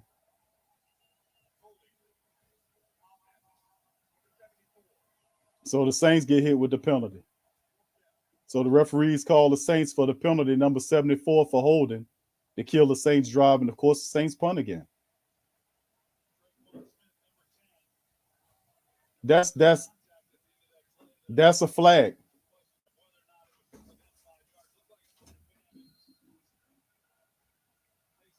That's a terrible call by that play with Traquan Smith. He running across the middle. You can't knock down the goddamn wide receiver. And this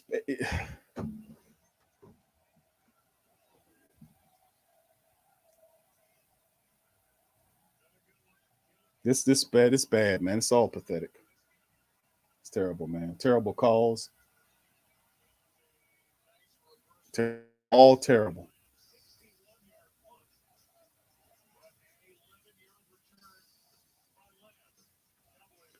They push Traquan Smith down, and there's no flag on that? You mean to tell me while the play's still developing, a defensive back who's beyond 5 yards can come up and knock Traquan Smith down, and that's not a flag? But then you turn around, throw a flag, but it's for a holding against the Saints? Okay. I got you. My goodness. My goodness. What y'all think gonna happen, fam? He actually if you go back and look at the play, he actually knocked him down. He literally pushed him down. Go back and replay it. He ain't ran into him, no. He went and pushed him down. Go look at it. He shoved him down. I don't know, man.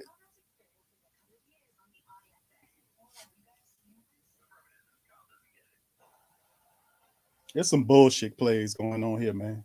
This is terrible.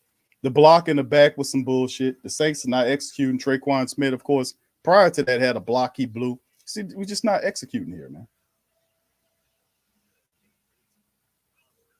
KDH2 Jones, get your stupid ass off of here, man. Get that dude off of here, man. Talking about the Saints ain't it. Let somebody call these silly ass penalties against your weak ass squad and see what you do. Get me heated. Don't stand in front of me and my Saints.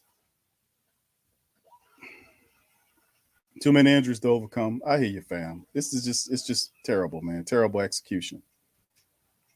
Terrible execution. Terrible. I don't know what they do here, to be honest with you, fam. I don't know what they do.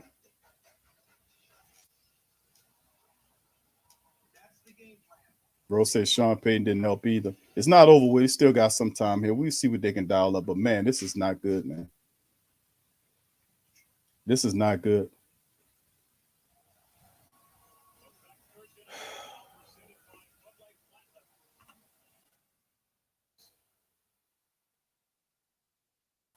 I don't know what they do on this one, fam. Really, they ain't getting no offense going on. Yeah, this is not really good execution at all, to be honest with you, fam. Very bad.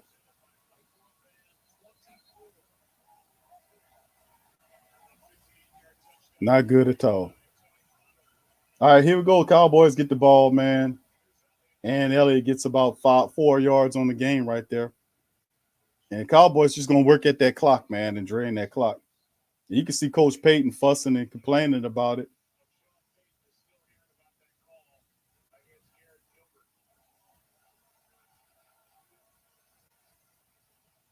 Coach Payton, know of all people, man, he finally getting it. That's why he got off that competition committee. It's a bunch of BS.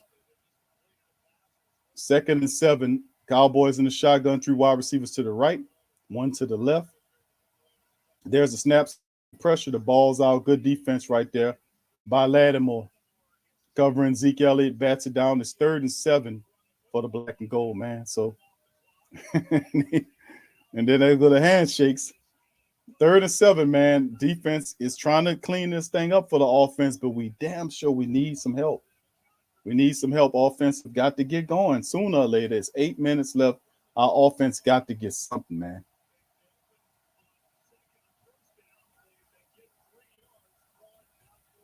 All right, family saying we about to get a pick. Y'all a little ahead of me on it. Let's see if we can do something. Come on. All right, here we go in the shotgun again. Lamb almost looked like he wanted to call a timeout. Dak Prescott steps up. Ball is out, and Laddie Daddy picks it off. Laddie Daddy with the pick. He's still on his feet, and he's right, and he gets right near the Cowboys 45. So the Saints get a pick. Laddie Daddy gets the pick on Dak Prescott, shuts it down. So that was a good play. You could see, I think, was that Granderson put pressure on Prescott? Was that Granderson? Somebody kind of got to Granderson. I mean, was that Granderson? I don't know. It might have been Cam. Yeah, because of the pressure right there. It was Granderson on Tyron Smith. Look, right there, and he got him in the face right there.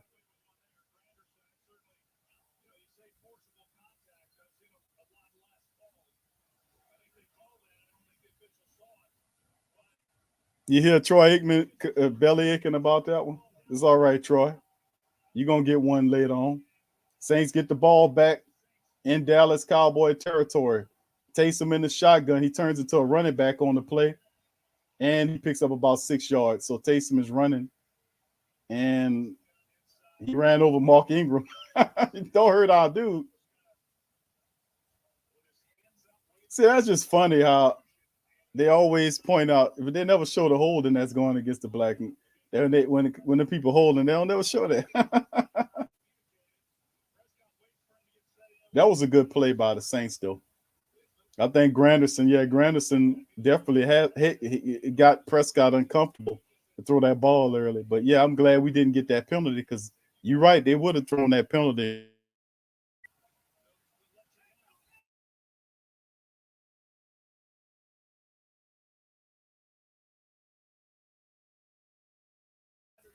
And miscommunication right there. They wasn't seeing the Saints had to burn the time out, man. We need that. We could use that later on, but we need 2 scores, fam. We got 7 minutes left to go. We need 2 scores. A touchdown and a field goal to tie, or perhaps something else. But trailing at 7 with 7 minutes left to go, that's not very good. We kind of squandered a lot right here, fam.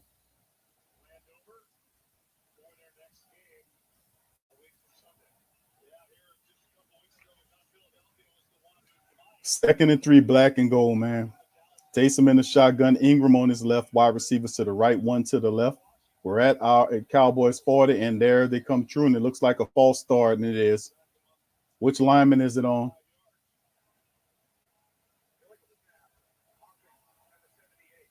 That's Eric McCoy.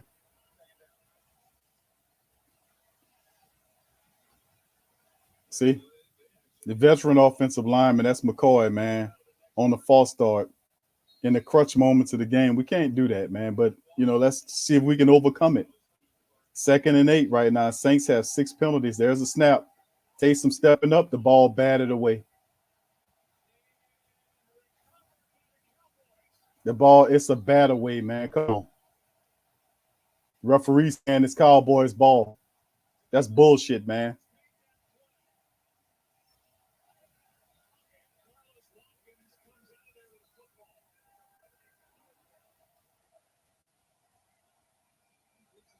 His hand was moving forward. Hand going forward, that's not a fumble. Hand going forward, it's not a fumble. It's going forward. That's not a fumble according to the rule.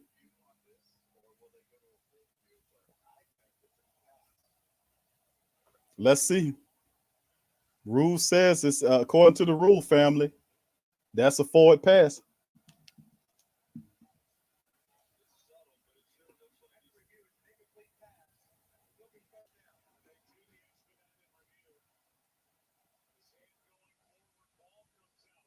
So they changed it. They made the right call. Forward pass. So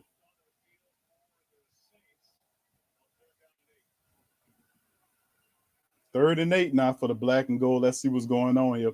It's desperation time for the Saints offense, fam. Desperation time for the Saints offense, fam. Desperation time. 7:19 on the clock, 3rd and 8. It was a forward pass. Right now, it's let's see what they do here. The Saints offense, man, really struggling. Taysom in the shotgun, running back to his left. Two wide receivers at the top, 2 at the bottom. Let's see what goes on. There's a snap. The ball's out. The ball's cut, and Deontay Harris drops the goddamn pass. That's what I'm talking. You can't drop a 3rd down ball, Deontay.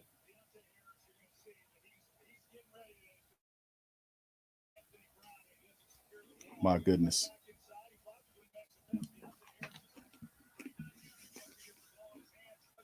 My goodness.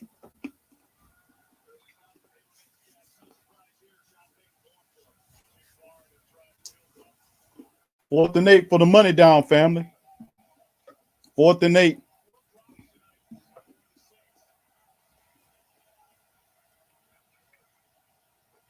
Two wide receivers on each side. Taysom in the shotgun.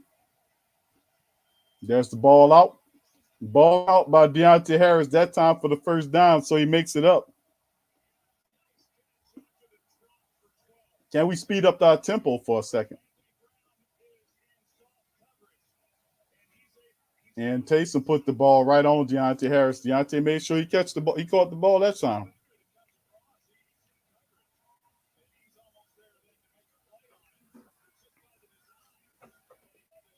All right, 20-2 right now. Saints still trailing 6. And we need to speed up our offense, man. We're taking way too much time off of this clock. All right, there's the snap right there for the black and gold. Taysom looking. The ball's out again. And it's tipped and it's intercepted, and that should do it. The ball was tipped, and that should do it.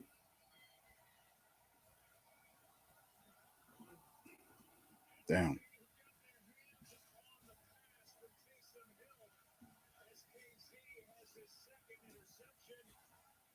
Damn it.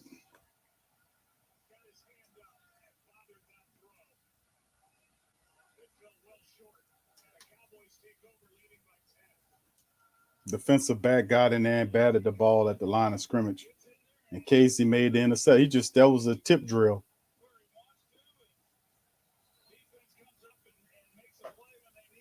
That'll do it there. Well, then again, we'll see. The defense will have to produce another turnover for the offense to squander.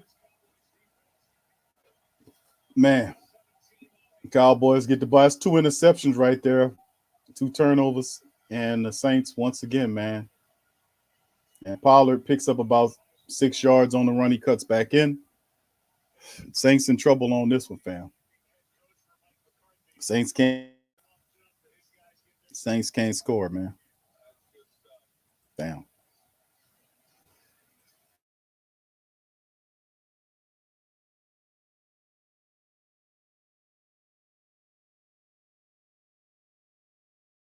Thank you, Brother Donovan. Brother Donovan said, man, good night, fam. I'm done. Good night, Brother Donovan. Thank you. All right, here we go. From their Cowboys from their own 31-yard line. Dak in a shotgun, 3 wide receivers. Cam with the pressure, ball out. Lattimore makes the play, but he's out of bounds.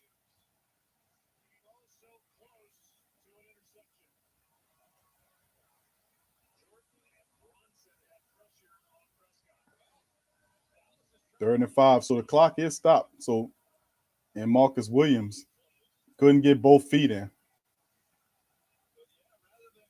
Cam came free on that one. 3rd and 5 now for the Cowboys. See what the Saints could do. You got 2 wide receivers to the right, 1 to the left with a tight end, and the running back is to Dak's right. He's in the shotgun. 3rd and 5. There's a snap. Saints come with pressure. Dak has time. The ball's out and overthrown. That'll be 4th down. So the Saints defense forced the punt. And can the offense finally get something done? That's the big part of this, fam. That's what it comes down. It's really,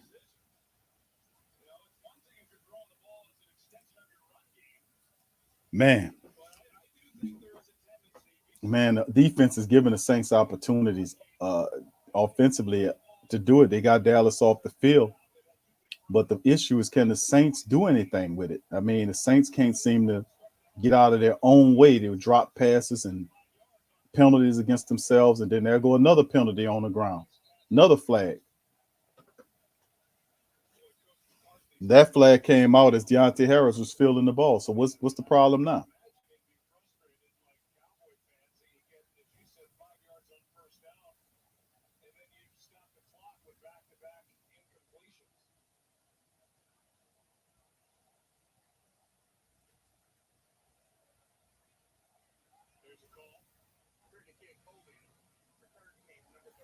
The Saints get all the calls. So right before you got anything, tack that on there for whatever you think you're gonna do. Let's back you up a little further.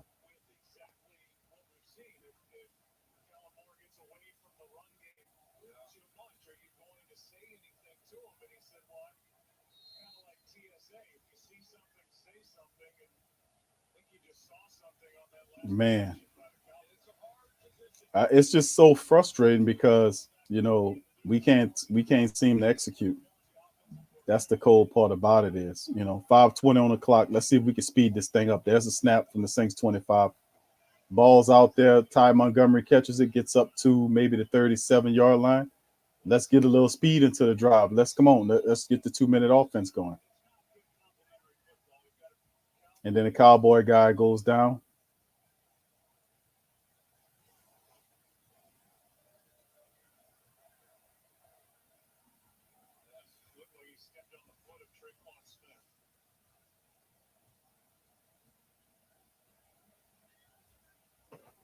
Man, we can't seem to get out of our own way.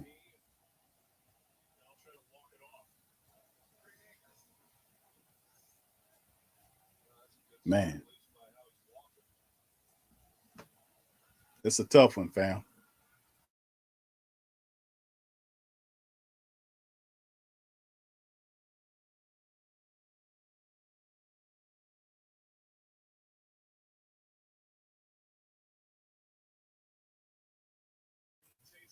All right. Taysom Hill back out there again, fam. Can we get something here? Saints at their own 37. Taysom with the snap. The ball's out, and another interception. This one toward Diggs. That'll do it. Saints offense give it away.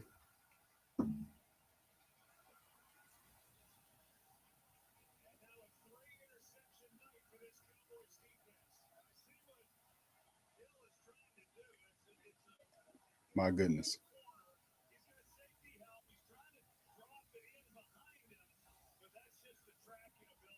This no, you can't. No, ain't the referees on this one, bro. This execution issues, man. You threw the ball right to the goddamn man. The man was right there, bro. The man was right there, bro.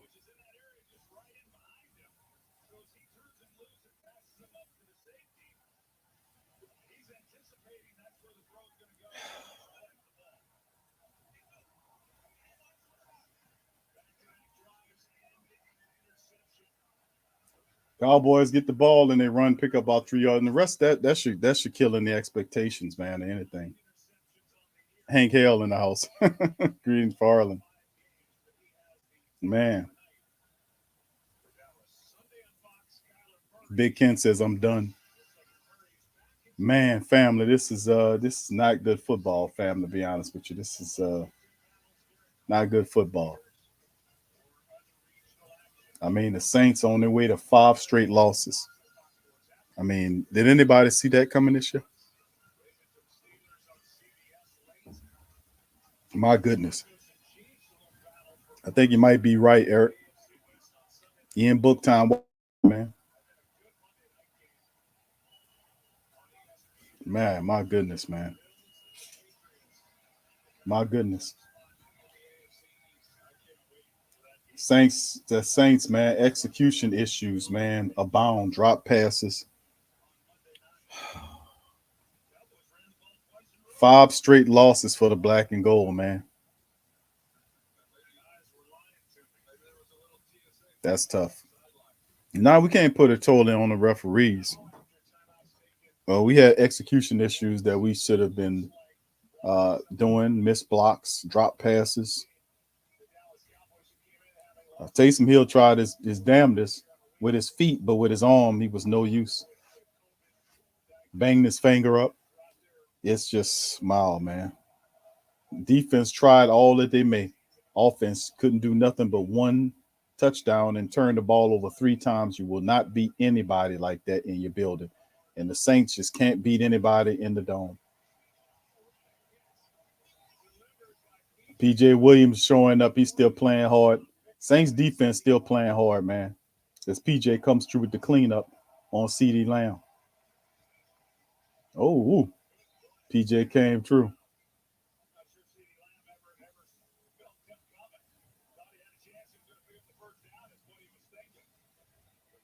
Fourth and 2 as the defense gets them off. And look, the defense gets the Cowboys off the field again. Gets them off the field again in the offense with 2 back-to-back drives, turns the ball over with interceptions. Terrible, man.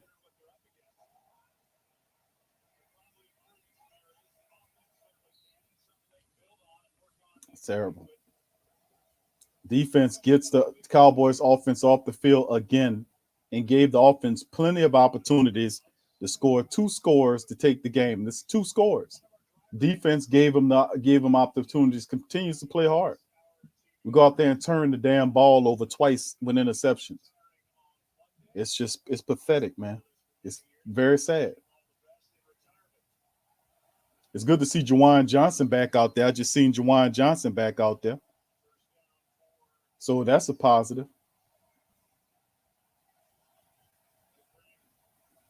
.346, man. Can we do something, fam? Something. Taysom Hill with the snap.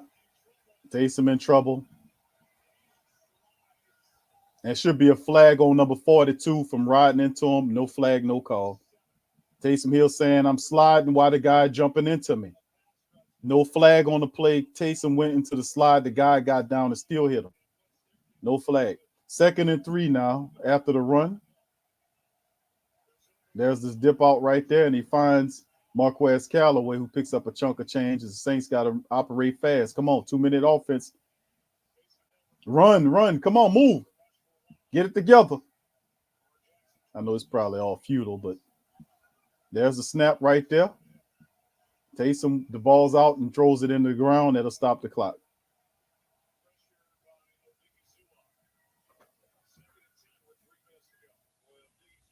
My goodness.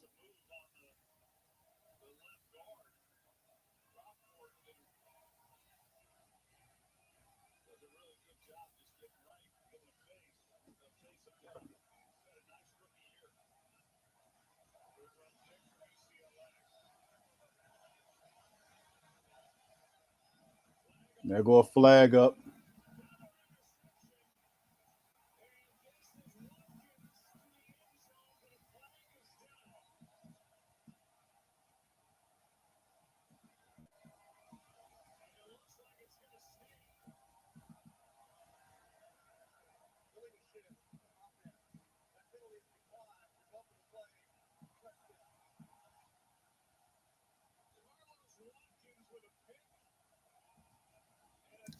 That's sad.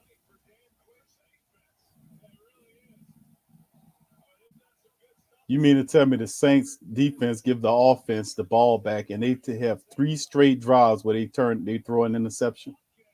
He threw it right to him.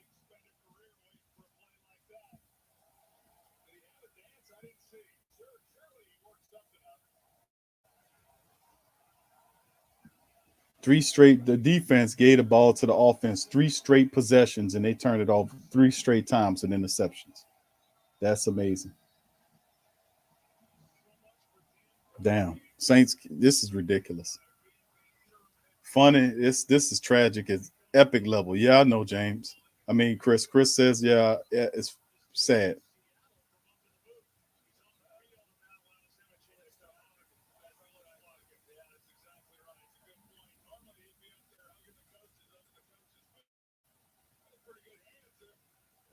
That's sad, man.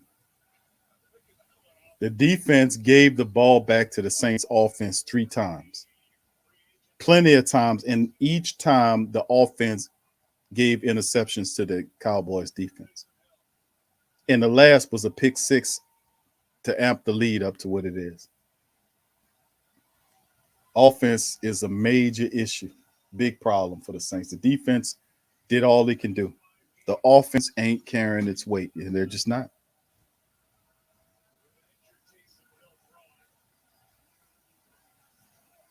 This is pathetic, man. Pathetic.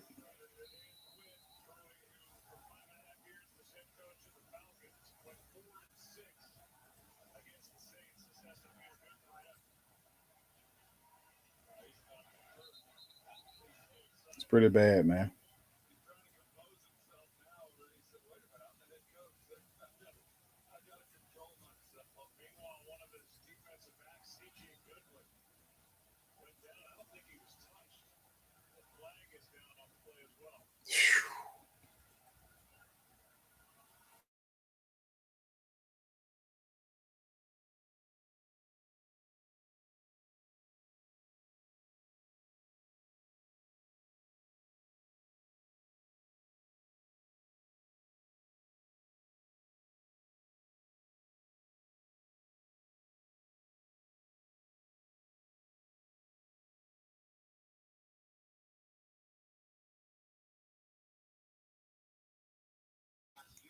Wow.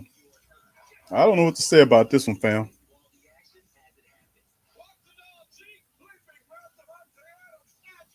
I don't know what to say about this, fam. It's as bad as it gets.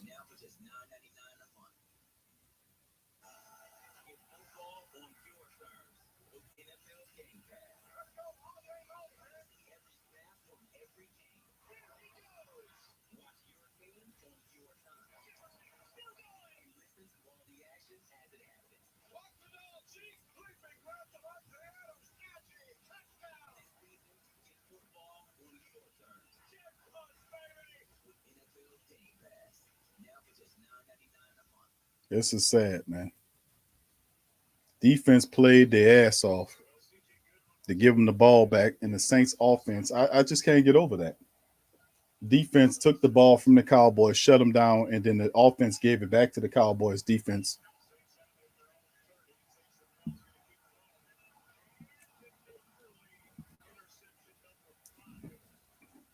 And almost another interception.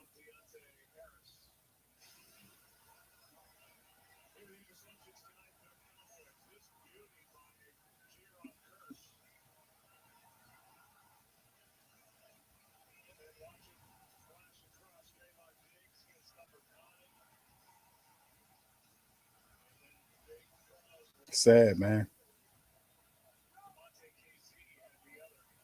Here we go. Shotgun Taysom Hill from the 30-yard lines of the Saints. Wide receivers to left and right.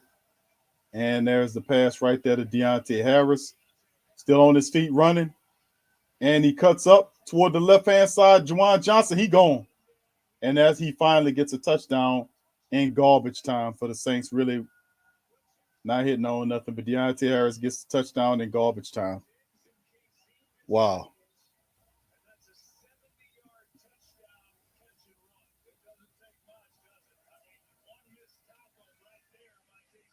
Thank you, Tasha, for your super chat.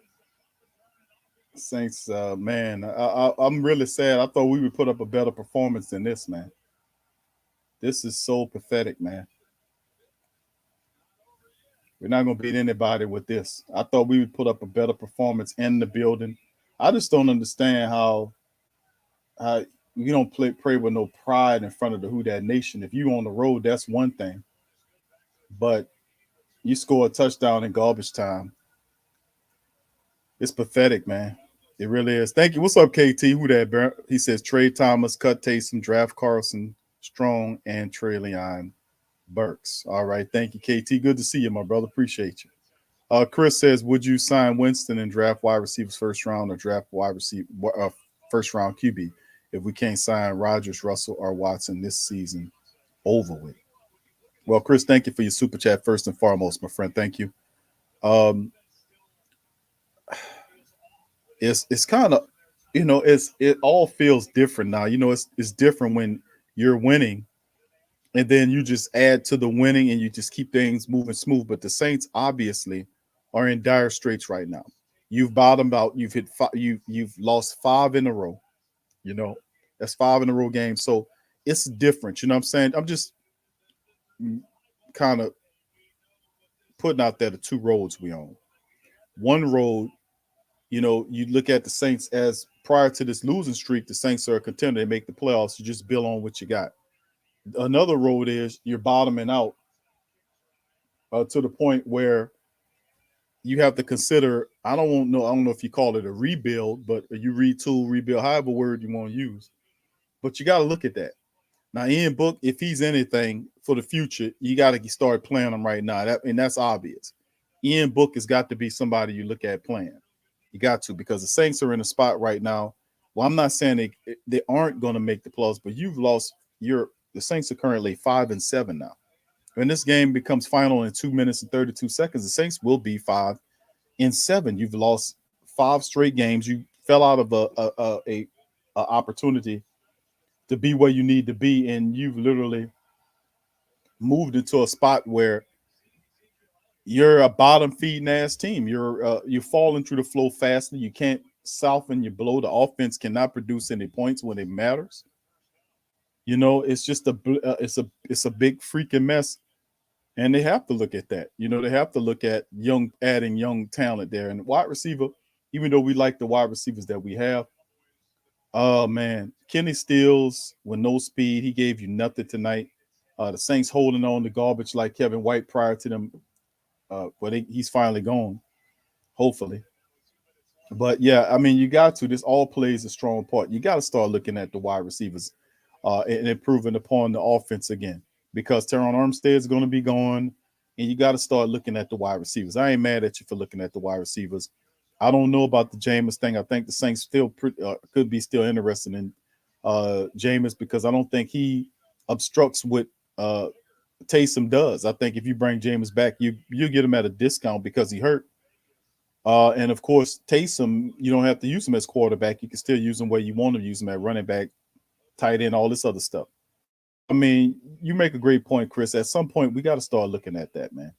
We got to, bro, because it's absolutely ridiculous. But right now the season's still going on. That's why I don't really get into the draft talk as of yet, because the season's still going on. And even though we went from 1 game with 2, 3, 4, and now you 5, and then of course you're losing games at home.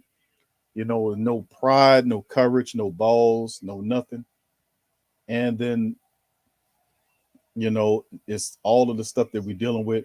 And I get you, but it's major execution issues that the Saints are not doing.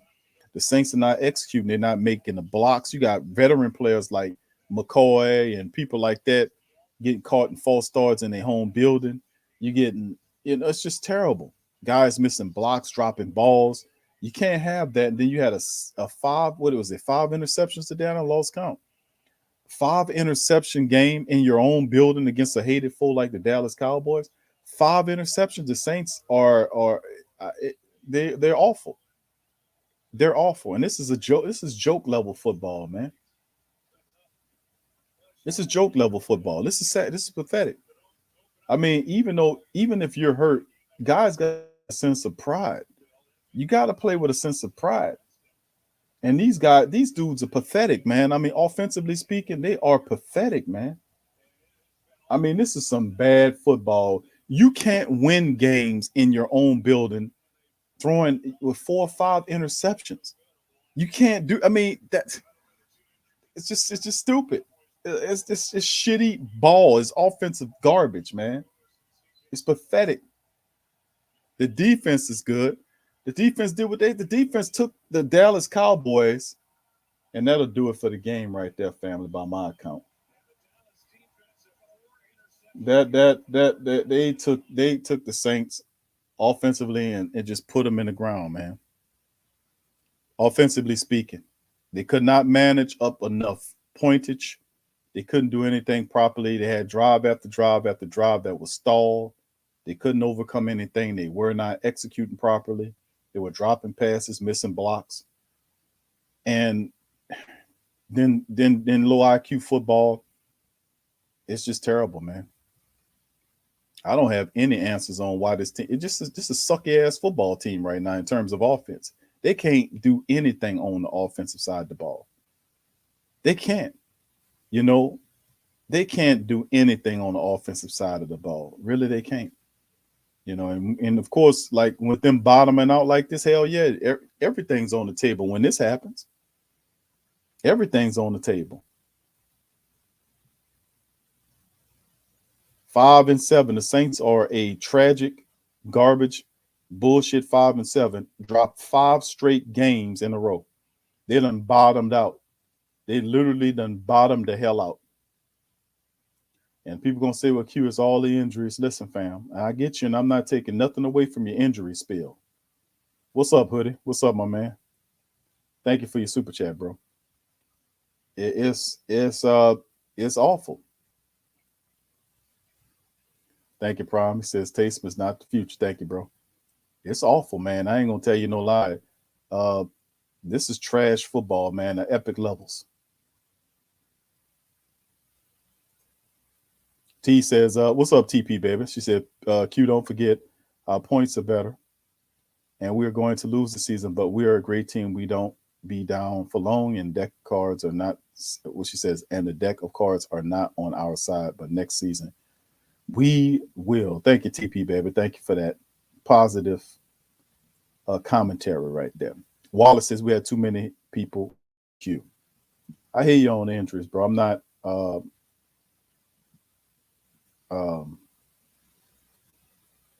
disputing the hurt thing, because injuries are a part of it.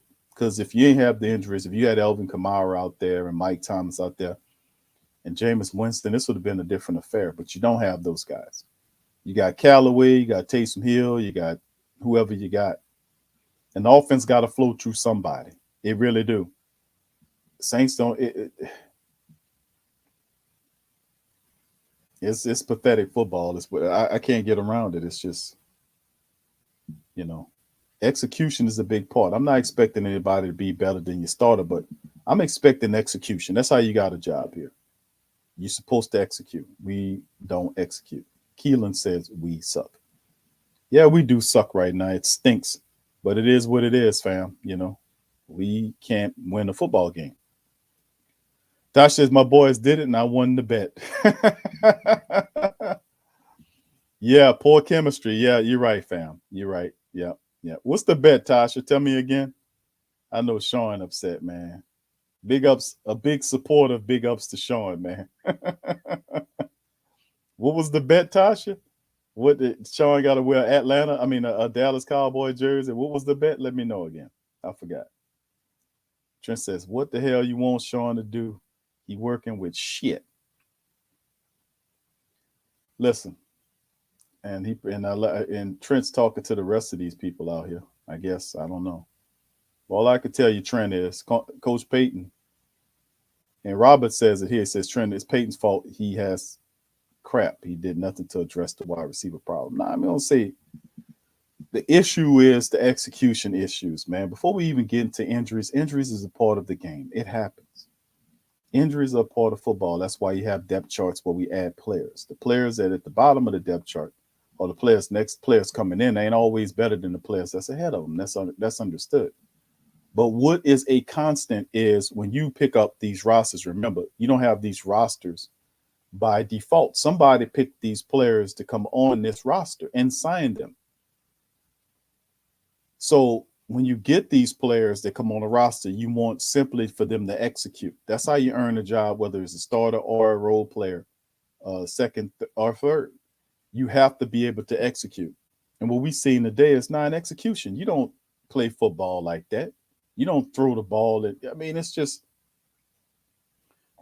you know, there are injuries on the defensive side of the ball too, but execution is key. Like executing the block properly, setting up the stream correctly, uh, catching the pass when it's thrown to you, knowing where to be. You know what I'm saying? Stuff like that.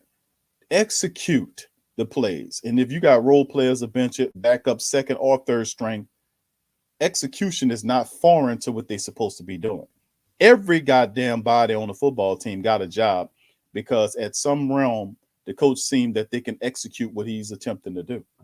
And execution was severely lacking in this game. You can't have the defense make three stops against the Dallas Cowboys offense, get a ball back to the offense, and then the offense turns it over each time with interceptions, and then the last of which was a pick six. They help up the lead. That can't not happen. You can't have that kind of turnover problem. You can't turn the ball over and have multiple interceptions in your own damn building. I mean, that speaks more than just injuries. You're supposed to be able to execute. You know, you can't turn a goddamn ball over 4 or 5 times in your own building.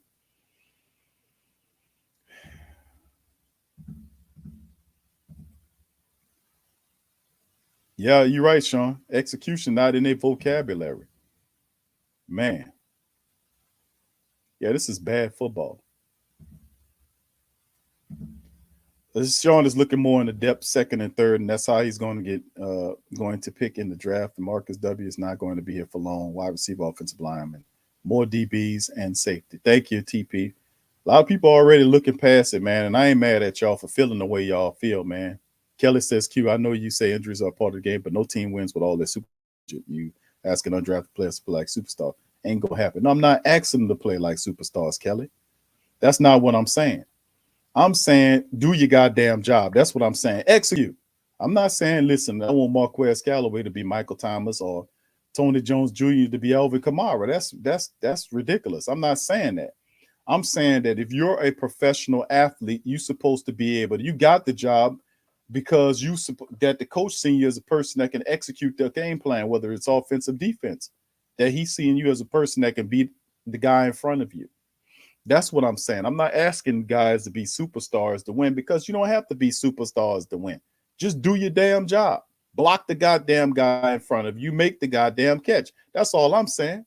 That's why they pay him the money. You ain't going to pay some sorry son of a bitch to run around there and drop pat. Then again, maybe a few Saints should do. They paid Kevin White, right? So you might have a point, Kelly. I mean, you might have a point, bro. All I'm saying is, listen, injuries are part of the game. But they don't stop the games because players are injured. You still got to find people to go in there and execute what you're doing to win ball games. We're not the only team that's dealing with injuries. We're not.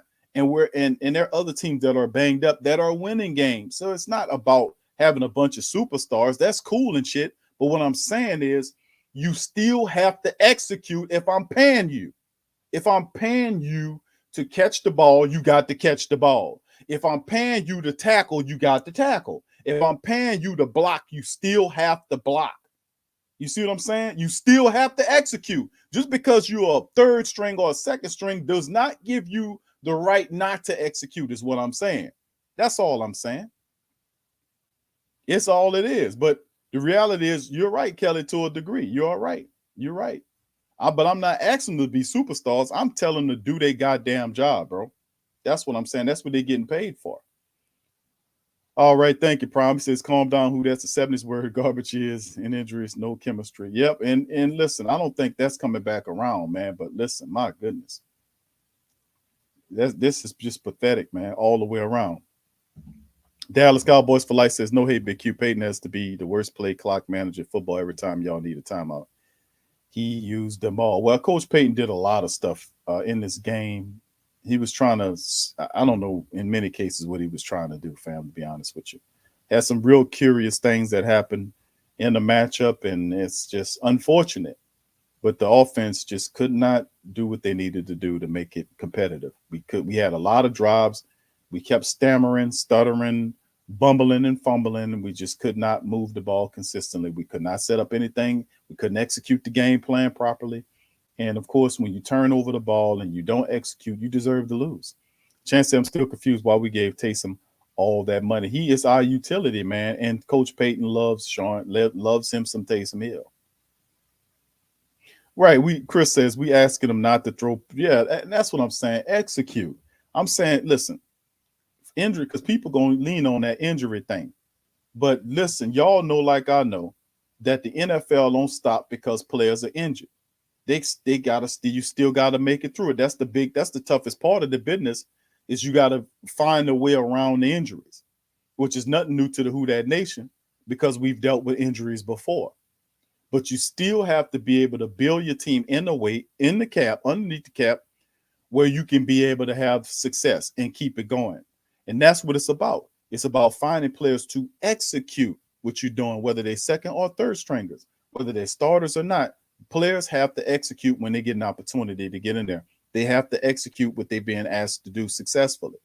Now, I'm not saying that they have to do it consistently all the time, because most role players and backups can't do that. But when you're in a situation where you are called upon to execute and it's for dire straits, then you got to up your level of play.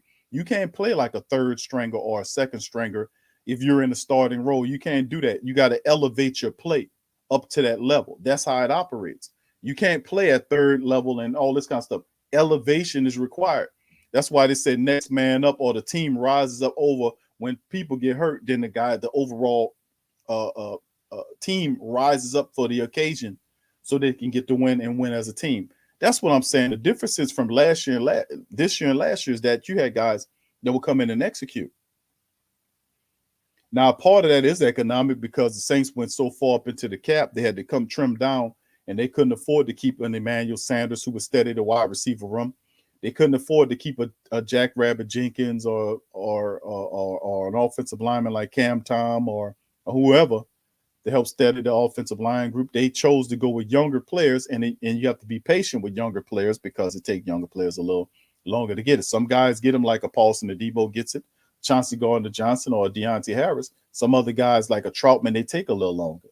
But that was the game plan, knowing coming into this thing. But still in all, regardless of that, you still have to execute. People not paying you for nothing. They go put on a uniform. They paying you to execute. That's all I'm saying. Anyway, Thomas, thank you, B. Thomas. He said after that blindside penalty, it never was the same, but defense still gave the offense multiple chances. Yeah, that was a craptastic penalty. But at the end of the day, you are absolutely right, correct, sir. We had 3 straight drives in which the Saints defense gave the ball back to the Saints offense, in which the Saints offense said, you know what? We don't want to win the game. Let's just throw a bunch of interceptions. And that's what they did. They turned the ball game over to the Cowboys. They didn't want to win the game, because if you did, you'd have went out there and executed the game better. And then, of course, the funk of it is, when do you get to the point where you get pissed off enough to say, we on the 5-game losing streak, let's do something about it? That's another part of the game. That's another part. Did it really sink in how bad the Saints are playing offensively speaking? Did it really sink in that you are it's ridiculous. Anyway, Joshua said, Big Crew, I agree with T. I think Peyton just showed to Taysom he's not a starting QB, and he will, and has always been a special teams player, but not a QB. I agree. I don't think Taysom Hill is a guy that you should be counting on as a quarterback. And you're right, because he don't know enough about the playbook. He's a weapon. And you notice the offense didn't really take off until he started using his feet. And that's what he does really bad, really, really well. Run through it and cut up stuff. And he had the Cowboys reeling, but we went away from it. Then he kept trying to turn him into a quarterback, and he couldn't complete the throws. He had an easy touchdown pass to Traquan Smith, really underthrew him. Only thing he had to do was lead him in the corner. That was a touchdown. Couldn't do it. Now you can say his finger was busted up or whatever it is, but if that's the case, why are we still having him throwing the ball? If his finger was in bad shape like that. So I mean, it is what it is. Family, a loss is a loss. And it's just sad, man, to be honest with you, that it's a 5-game lose, because it's a string of losses. It's now 5 straight losses here, fam. That's the ridiculous part of it that really stinks. Marco says, Big Q, Tennessee Titans got way more injuries than we have and executing plays, period. And that's what I was saying. Thank you for that, Marco, my brother. Appreciate you. But that's all I'm saying is, like, injuries are part of the game. When I say injuries is a part of the game, that's what I'm alluding to. Like other people, like the Tennessee Titans, they got all of these people hurt, but they're still finding ways to win ball games. That's what it's about. You still have to be able to come in, execute, and do what you're supposed to do. That's what I'm saying. That's what they're paying them for. We are simply not doing that. Van says injuries Q. I do believe in execution, but if those guys could execute every time, they would be starters. Not necessarily. You're not saying it's. See, that's the mentality. So you expecting the backups just to stink. I mean, you got guys that are not as developed as other guys, but execution is not just for the starters. Everybody got to execute. You know, some of the starters like a Mike Thomas execute so well because he works hard at it. You know, that's a part of his game. He can be counted on because he works really hard.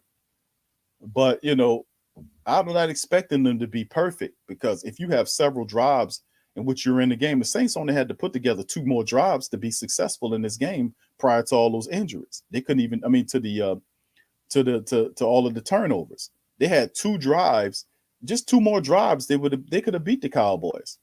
Just 2 successful drives out of all the 10 plus drives they had tonight. Just 2 more drives, and you do your thing. But execution is a big part. Watch Coach Payton come out and say the same shit I'm saying about executing, and people gonna talk to him about injuries. Sean Payton won't hear that because he knows, like many coaches know in the NFL, that you are not supposed to use injuries as an excuse. He'll tell you that. The people tell me, Q, he just saying that for the camera. No, he ain't saying that for the camera. Sean Payton don't give a shit about the media people out there. If you saying that, you don't know Sean Payton. Sean Payton don't have to. That's one thing about Sean Payton that he don't give a shit about. He gonna tell them, the media people, what he feel. He will. You know, he gonna tell them how he feel. Yes, Jim, I expect the backup QB. You expect the backup QB to execute. You're right, bro. Yes. Q says time to. Yeah, I agree, bro. I mean, we'll see what Coach Payton won't do, bro. I don't know, man. I don't know, bro. I don't know. You got the Jets up next. I don't know, fam. I don't know, bro. I'm gonna just keep it trail with you. We'll see what Coach Payton wants to do on it, fam. But we'll see. Because I don't know. I don't know about. I mean, why not give Ian Book an opportunity to see what he can do? Eddie says we'll see LJH get a TD and then we don't see him anymore. What up with that? Yeah, I know, fam. It's some crazy stuff. We got to figure out, man. Bottom line, we got to figure it out. But anyway, fam, let's get into the statistics, the team stats, and then we'll end the stream, man. And then I'm gonna have to come back with a reaction stream for the family members because this is something else, pretty bad. Jim says Vegas says Saints, you lose. Well, I mean, the Saints have to say something about that because we beat Vegas before. We beat their officials before. We've done it several times over the last several years. But this rendition currently of the Saints that's playing have difficulty overcoming their own woes. Like if they have a false start or a holding penalty or even a drop pass. This offense has had difficulties overcoming those things. Now, in this game, they did it twice. Out of what I was watching, when they have turnovers, they have a difficult time overcoming it. So, I mean, it's really something else, man, to be honest with you. We're going to see how it all ends, though. Hey, let's get into the team's statistics here, family. The final stats. 17-17 on the first downs. Saints were 5 of 14 on third down. The Cowboys were 2 of 13 on third down, but still got the Saints. 65 total plays for the Cowboys versus 69 for the Black and Gold. The Saints had more total yards than the Cowboys, 405 to 377. Total drives, 14 apiece. You don't have to be perfect on all the drives. You had 14 drives. But really, the Saints operated, if they had 2 more drives, they could have been successful in the game. So you have 14 drives. You were only able to execute 3 drives successfully to gain points of the 14 drives. That's not how it's supposed to work. Almost 6 yards per play. Saints had 252 yards passing versus 231 by Dak Prescott. 4 interceptions is the big difference. He got killed. Rushing yards, you see 146 to 153 advantage. The Saints, they were able to get it going, but that's because a lot of that was Taysom Hill with the 153. Almost 6 yards per carry by each squad. Red zone, 1 of 2. Saints never got in the red zone. You know, they had a couple of deep strikes, but 1 or 2 by the Cowboys. Saints had 7 penalties for 59 yards versus 5 penalties for 35 yards. So much for home cooking. The kitchen is closed. You don't get home cooking. 7 penalties for 59 yards. It always rang true. 4 turnovers for the black and gold, but really not so much on the dumbass penalties as it was the stupid ass turnovers that really killed us. You can't have 4 turnovers, expect to beat anybody in the NFL. 31-54 in the time of possession. Saints even had the time of possession in control. 28-6. They just could not execute when it counted, when it mattered. Couldn't get points. All right, let's look at the individual. Taysom finished with 19 of 41 for 264. He averaged 6.4 yards per throw. The man had 2 touchdowns, 4 interceptions. He was sacked twice with a rating of 44.2. He led the Saints with rushing yards, 11 rushes for 101 yards. He averaged 9.2 yards per throw in the game. 9.3 yards per throw. 9.2 yards per run. I'm sorry. Mark Ingram had 10 carries for 28 yards, 3 yards per rush. Ty Montgomery had 4 for 21. But as you can see, the bulk of the running attack was Taysom Hill. The top receiver in the game was Deontay Harris. He had 4 catches for 96 yards and 1 touchdown off of 8 targets. LaJardan Humphrey had 2 for 2 for 49 yards in the score as well. And, of course, you see Traquan Smith, disastrous game, in my opinion. 7 targets, 2 catches for 15 yards. Nothing going on there. And, of course, Kenny Stills was awful. 5 targets, 0 any damn thing. Anything. He didn't do a damn thing. Top tackler for the Saints, Quan Alexander, finished with 9 tackles behind him. It was P.J. Williams with a commendable game. Marshawn Lattimore also had a commendable game as well with 8. Remember, P.J. had the 1 sack in the game. He had 1 sack. They allowed 1 sack. P.J. was able to get it. And an interception by Marshawn Lattimore. He returned it 15 yards. Of course, Blake Gilligan was the man. 6 punts for 308 yards, and he just was punting up a bloody blue streak in this one. And, of course, like you look at Dak Prescott in the matchup, he finished 26 of 40 for 238. He had a touchdown and an interception. He was only sacked 1 time. They kept him clean. 79% on the rating, but what really helped them win the game. You've seen Pollard turn it on late, 7 carries for 71 yards, averaging 10 yards per run, 1 touchdown. He had that 58-yard long run that really bursted open when he gashed the Saints for that run that got them up to 20. And that's, of course, that was the play where Marcus Williams took a Porsche angle at him and then didn't run full speed to get at him. And then when he finally cut up to him, instead of blowing him up, he pushes him into the end zone. Real smart play, Marcus. 13 targets by CeeDee Lamb, 7 catches for 89 yards in the game. Only 1 wide receiver caught the touchdown, and that was Michael Gallup. 9 targets, 5 catches for 36 yards in the game. Cowboys did a good job of moving the ball around in this one. Anthony Brown, the opposite cornerback to Diggs, 10 tackles on the day, and they was able to get to the quarterback twice in the game, and then of course pick off. Everybody had a pick on Taysom. Watkins had 1, KZ, Curse, and Diggs, all with picks, and of course Watkins returned it 29 yards for a touchdown to push the league up and out of the way. Saints offensively could not score when it mattered. Couldn't do it offensively, couldn't execute. Tough loss, man. Very tough loss in this one. Very tough, man. 5 straight, and the worst part about it is the 5 straight losses. That's the even suckier part about this. V-War says, Q, there's an old interview with Bill Parcells where he also believed that any team can be beat if you execute, but he did also say you have no room for errors. Peyton thinks the same way. I agree. He comes from Bill Parcells. Well said, Van. Appreciate you with your super chat, my friend. This is true. And that's what I was saying. And that's why a lot of the old coaches don't use the injury narrative, because everybody is dealing with injuries. And a big key to it is overcoming the injuries and having success. That's what when you see a lot of success in the NFL, when you can do that and overcome that stuff, you have great successes. Everybody, because sometimes you'll meet a team, they over-rely on the play. But like Tennessee's a great team to use that, because their offense ran through Henry. But when Derrick Henry went down, they had to figure a way how to move that thing. He was carrying that team. Me and you guys both know that. But he did what Carolina couldn't do.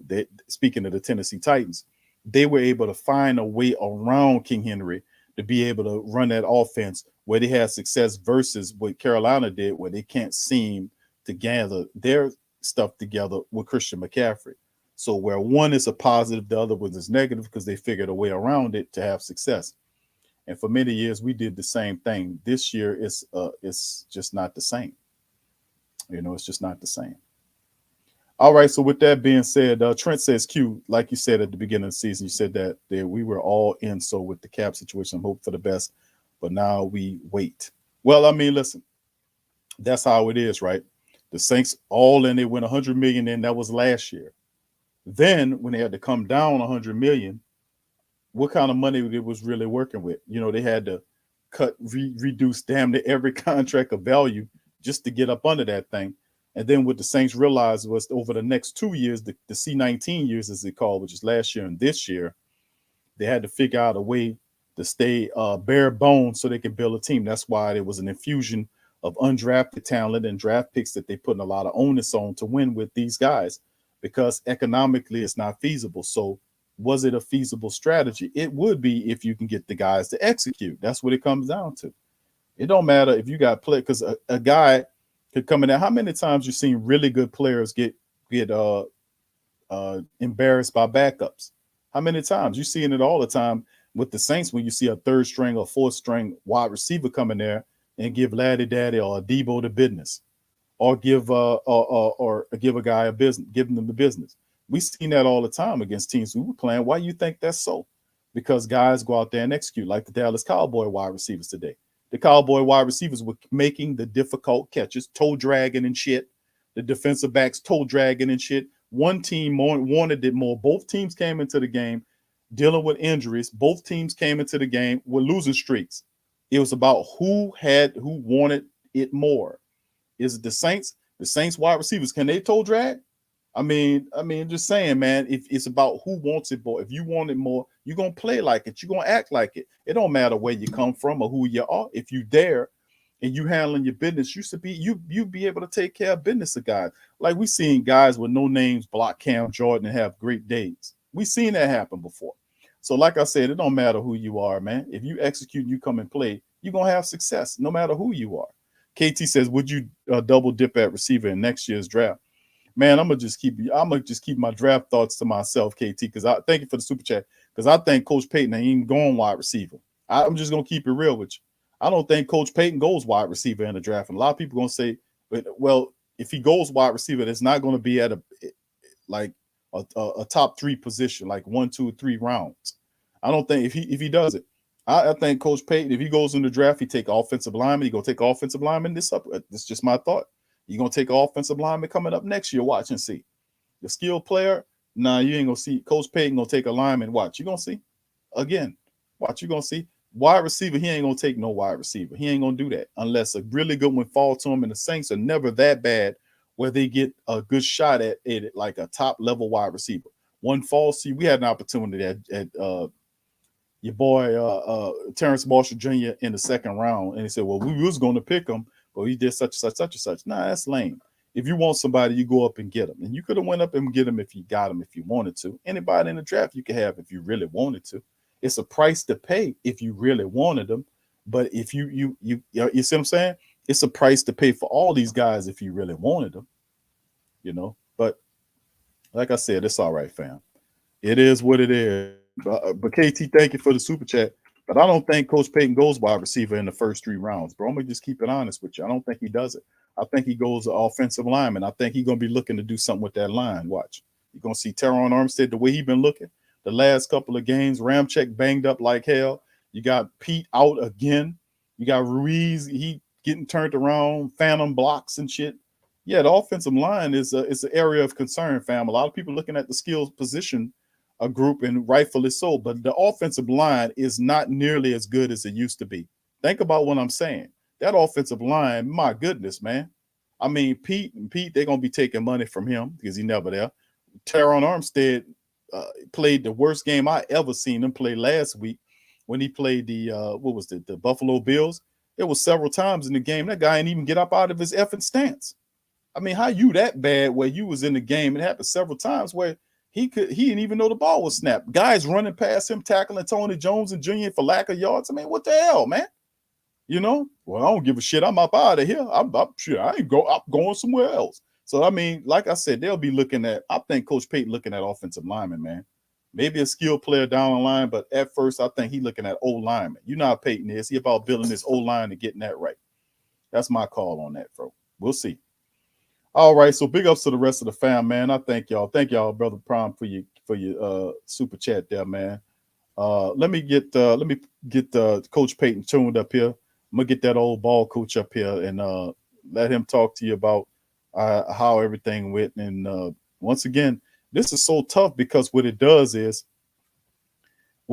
do, family, is it's five straight losses, man. It's so sad. They are so pathetic offensively. It's so bad. But anyway, let's listen to what Coach Payton said. Last week he was so defeated. I felt real bad for Coach Payton. I couldn't even utter one bad thing about Coach Payton, man. He was so defeated last week. Sounded so poorish and terrible, man. It was awful listening to Coach Payton. But anyway, let's get it tuned up here, fam. I'm gonna get Coach Payton tuned up here so we can hear what he got to say about the game, man. Because my goodness, man. That game stunk to high heavens. Y'all give me a second. We're going to put on Coach Payton. Y'all put a 1 in the chat if y'all can hear everything properly, okay? Y'all put 1 in the chat. And then after that, we'll end the stream and come back with the reaction. Here we go. Put 1 in the chat.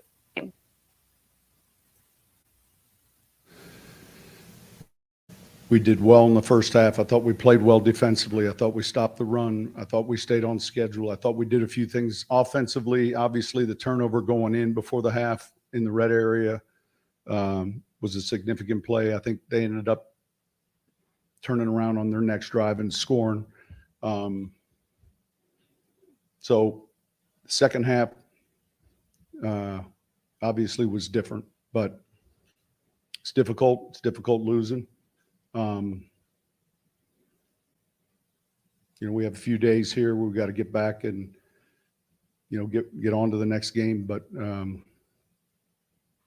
any questions?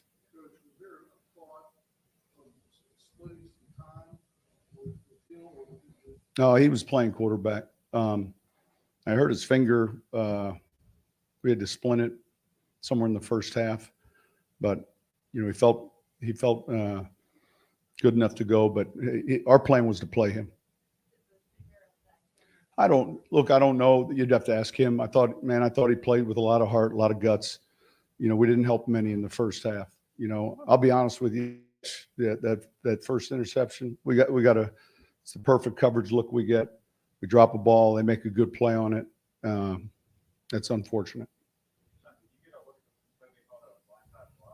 Yeah, I'm not real familiar with that type of block on that situation. It's unfamiliar. No, it's a safety blitz.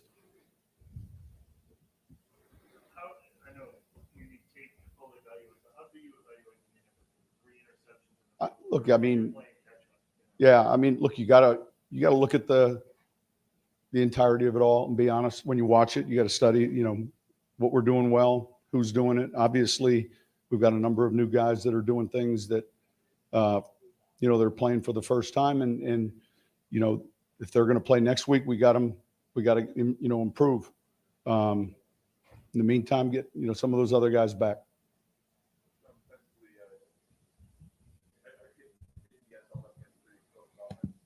Yeah, it's a real good team. Look, it starts with defending the run well. We were able to do that, and that was certainly one of our keys. We felt like what was important with this team when they rush, when they get the running game going, they become real difficult. And but I thought we did a lot of good things defensively, relative to how we wanted to play this game. Look, time of possession. The defense is back out on the field several times. Obviously, there's an attrition to that.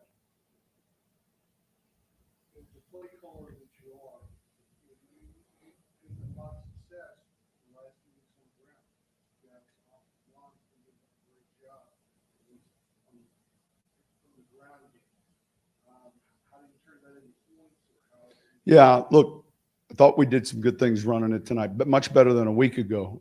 And I think you're referring to tonight, not last week.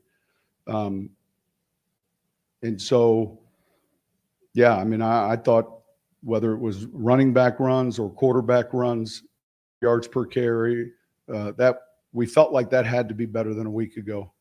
But you got to take advantage of it in the red zone, and I don't think we did a good enough job there.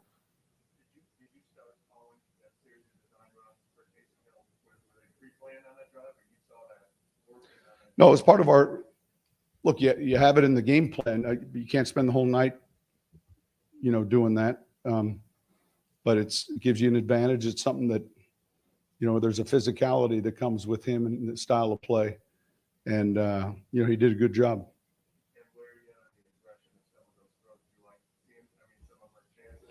Yeah, look, we'll look at the tape. We're not going to have a whole breakdown tonight. Anything else?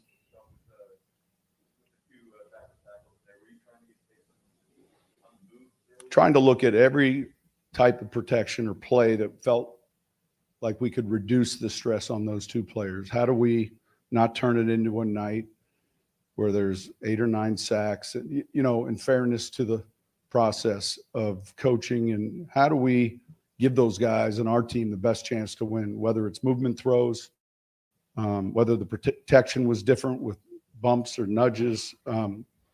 We felt like that was going to be important considering, some of the ends that we were going to see.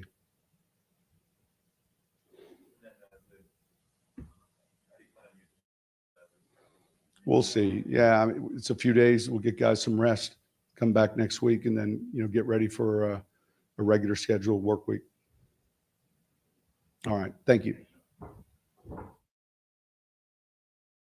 That's Coach Payton chiming in, fam, as he got off the mic real quick. And these press conferences not very easy when you Coach Payton, when you currently under a 5-game losing streak, and people are calling you out. And Coach Payton really kind of somber in this thing, to be honest with you, fam. Watching what goes on in tonight's game makes me real somber too, to be honest with you, because it's a certain brand of ball that you watch, like it's a certain of professionalism that you're accustomed to in the Who Dat Nation. And we most certainly are not seeing that. It's been a long time since I've seen the Saints lose 5 games in a row. It's been a while since I've seen such a thing occur in the Who Dat Nation. It's very, very concerning. So the Saints currently, family, let me see if I can get some of the standings up right here. They're 5-7. They have lost 5 games in a row. And it is really, really pathetic. It's sad, man, to say the least, of the style of brand of football that we are engaged in. Let me share the screen. We're going to look at the standings, then we're going to shut the stream down. Very tough, man. Very tough. All right, here we go. NFC South standings right here for the fam. Let me see if I can make them a little larger. No, you can't see them right there. All right, so as you can see, the Tampa Bay Buccaneers are 8-3 on top of that thing. Seems so far away. The Saints have now fallen all the way to the bottom of the NFC South. They have lost 5 in a row. The Atlanta Falcons are 5-6. The Panthers are 5-7 despite a 2-game slide, but the Saints are so bad, so stanked offensively. They have lost 5 in a row and have fallen all the way to the bottom of the NFC South, where you see them right here at 5-7. They are a miserable 2-4 at home, which is totally a joke that we're that bad in our building, in our own building right there. 2-4. All right. So, I mean, that's number one in the standing situation. Of course, if you won't stomach anything familiar with playoffs, if you dare look at that, this is where the black and gold currently reside. They are at the bottom of all 5 in whatever clubs. I mean, behind everybody. They're behind Washington. They're behind Minnesota and Atlanta. They're behind Philly. They're behind Carolina. And, of course, Falcons, Eagles, Panthers all have tiebreakers over the Saints, including the New York Giants, who the Saints got beat by the Saints have 1 game on. 5-7. They're 4-7. And the Giants beat the Saints. So if the Saints continue to fall through the floor, then that's what is going to happen. The Giants will leapfrog them. So as you can see from the bottom, the Detroit Lions, Seahawks, the Bears, the Saints, they're 1 game better than the Giants or the Bears. That's where we are now. That's pretty tough to stomach if you look at it statistically speaking. Isn't it, fam? That's pretty tough. That's pretty tough to stomach looking at those numbers. We're at the bottom of the NFC South, and we're one game better than the Giants and the Bears, who the Giants beat us in our building. Does bring it home, don't it, family? Don't it? When you look at stuff like that, it's a certain somberness, real somberness that come over you to realize what this is. We'll see. We'll see. Swade says, suck it up. Let's keep playing. Yeah, you're right, Swade. We got to keep playing, brother. You know, we got the Jets coming up next. But for tonight, the Saints own, once again, another primetime game. The Saints embarrassed the Who Dat Nation on, that's for certain. Charles said, yeah, it's bad, but what you expect when you don't have a QB and wide receivers? Sean says, at this point, I don't care if we go 5-12. Oh, man. 504 says, family, we've been through better, but we've been through worse. Let's keep the faith and positive energy. I know it hurt, but no team win with these injuries. All right, 504, thank you, fam. Alpha says, no, for real, the Saints need a QB. Wide receivers will build ball for a QB they have confidence in. All right. James Combs Swade says there's a lot of Peyton hating going on. Peyton hating. I got you, Swade. Peyton hating. All right. Brother Chris says, do the Saints play the Lions this year? No, they don't, my brother. I know you was going. Know where you was going with that one, Brother James. You think the Lions will get the Saints get their first, give the Lions a win? Is that what you're thinking? All right. Yeah, I would have to, Jim, I agree with you. I would have to think so. I would hope so. The Saints is better than the Lions. I think we beat the Lions. You know, I don't think we can't beat too many people playing like this. We got to clean it up, man. We hurting ourselves with these injuries. What's up, HB says, why do Allen keep putting Marcus Williams in tough situations? Well, at this stage, Marcus Williams been in the Saints defense with Dennis Allen for the last 4 years. So when you see, and he's been starting all that time, so it's a certain level of trust.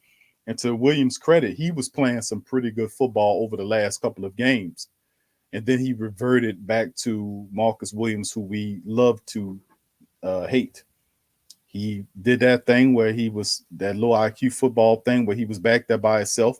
And instead of running over there and knocking a guy out of bounds, blasting him out of bounds, he pushes him into the end zone. That's not so typical of Marcus Williams, man. Jack says, that's what I love about the Titans. They take on the image of their coach. SP is fragile. I won't say Coach Payton's fragile, man. I wouldn't call him that. Kyle says, we can't overlook nobody this year, the way our season going. You know what? You most certainly will not beat anybody playing the way we did. And that's what I told the family. I'll say, family, if the Saints don't clean this up, you can't beat anybody like that. There's not one team in the NFL you're going to beat playing like this. They're just too radically inconsistent. And even if you fathom, like I showed the family members, statistically speaking, the Saints had 14 drives tonight. You know, is it too much to ask you to score on 4 of the 14 drives that you have? I mean, you know, so we'll see how it all goes moving forward. Perhaps the Saints win out, perhaps they don't. One thing's for certain that I know is that you guys are not going to jump off the ship. Y'all still going to be here. And we just have to see about this thing one game at a time, fam. That's just how it goes, you know. Thank you, Brother Crusher. He says win in all stats but the win stat. Win in all stats but the win stat. Thank you, bro. Thank you. All right. Bub says playoffs if we magically win the last 5 games. That's a tough stretch to do because the Saints are not very good, Muse. Much love to the Queens.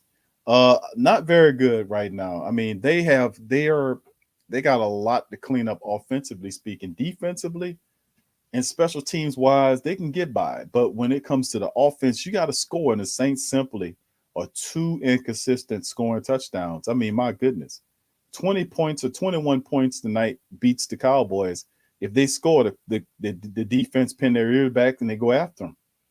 The defense gave them the ball 3 times in the back end of the fourth quarter, which was plenty enough time for them to eventually score a touchdown and get ahead in the game. And the Saints each time turn the ball over with an interception. You don't want to win if you're doing stuff like that. So I mean, it's tough because I don't know if they'll be able to shake this off. They got to fix some stuff in the offense to have success. And my goodness, man, I don't even know if they know what it is that they got to fix. I mean, at this point, I just want to see them win a game, man, to break the streak, just to know how it feels to win again. Just do what you got to do just to get a win, just to understand. The last time the Saints Nation felt the win was Tampa Bay, and that was over a month ago. It's been 5 games, been over a month since the Saints won a game against Tampa Bay. Just win a football game. We got the Jets coming up. We got to go up there to go to the Jets. Just get a football game, whatever it takes. Just get a football game. Just get a win to stop the streak. And then I'm not even worrying about no playoffs right now. They just have to focus on the hell with the playoffs. Then the idea of the mind is the eye is just to focus on each game, each week, just get a win. I ain't worried about the playoffs. Let's just focus on winning a football game. That's what it comes down to. That's how you have to shrink the vision for a team like this that's dealing with all of the dysfunction that they're dealing with. I mean, it's the communication issues, lack of execution. They had a little bit more energy tonight, and Taysom Hill almost willed the team to win before they shifted to try to throw the ball and go away from the passing play. It just was totally I don't know. You keep running the ball, you get your chance to win, but whatever, man. It's just heartbreaking. Kyle says that play calling. I know, Kyle. I know, bro. I know some suspect movements and calls, but what you gonna do, bro?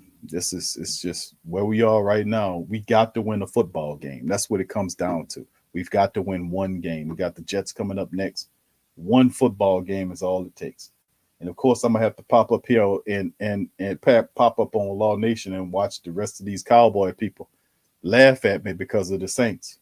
And I was like, man, them people don't understand what we be going through. You take your goddamn check and go wherever you go at the end of the day. But then you on Front Street, you take all them bows and arrows from people. And I got to go over here to Law's platform and talk about how we lost. I'm telling you, man. And watch all these damn Cowboy people throw bows and arrows at my ass about that and make fun of me. I ain't even catch a pass. I was like, man, at least let me go out there and make a tackle. Tasha says, Q, make sure you drink some of that special lemonade before you come back on. I already got, well, listen, it ain't lemonade, Tasha. I don't even have my cup. I don't even know where I put my cup at. But I got this old picnic cup right here. I ain't even know where my mug is. But I got my picnic cup and it got grape juice in it. So I ain't dealing with that. We got special lemonade, Tasha.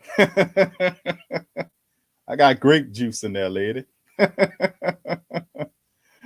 Jax, thank you, bro. Says, bro, take a load off. Don't let this year beat you. No, bro. No, bro. I've been telling you, I got some hard skin, bro. I got some real hard skin here, bro. After watching the Pelicans, LSU, and the Saints, man, listen, bro, ain't nothing can get me down.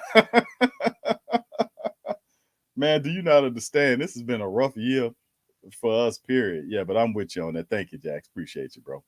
Marcus says, Q, Taysom threw more interceptions in one game than Jameis did all year. How about that? Keep that, bro. Keep rolling that out every game. Let that be known. Yeah, that's something else. Well said. Elvis says, the number one issue, the QB is not calling the protection. The center is. He doesn't audible out of the play when the D changes. Yes. Yeah, some definitely, shit got to change, man. It definitely got to change. Don't let Sway hear you say that there, Eric. Stop trusting the Peyton. Don't let Sway hear you say that. See, look at, there you go. All you gotta do is trust the Peyton. Trust the Peyton. Nah, Lee, that's not no hard grape juice, bro. No, that's just regular grape juice. It's Thursday. I still got one more day left. Now, yeah, if it's on that weekend, you might have a point there. But nah, that's just regular grape juice, man. It's Thursday, Almost Friday. If it was Friday, y'all would have definitely had me. Yeah, you'd have been right as rainwater. Be kind says, sorry, Big Q. Don't think I can listen to them, but much love for you. Thank you, brother. Appreciate you. Be kind. Much love to you. Appreciate you as well. Thank you. Big Sean says, Q, if it makes you feel any better to call, I can't say it because Tasha listening. Or one and done in the playoffs. Well, you know what, bro? You know, I can't even take any solace in that, Sean. I want to, but I can't because my team it needs to win a game, bro. And the Saints was the one that a lot of the family was counting on. Right now, the Pelicans, I think, when Zion comes back, LSU got their new coach, so everybody's feeling better about that. So things are trending upward. But, you know, I think we're going to be fine, man. You know, just got to win the game. KK say facts, Big Q.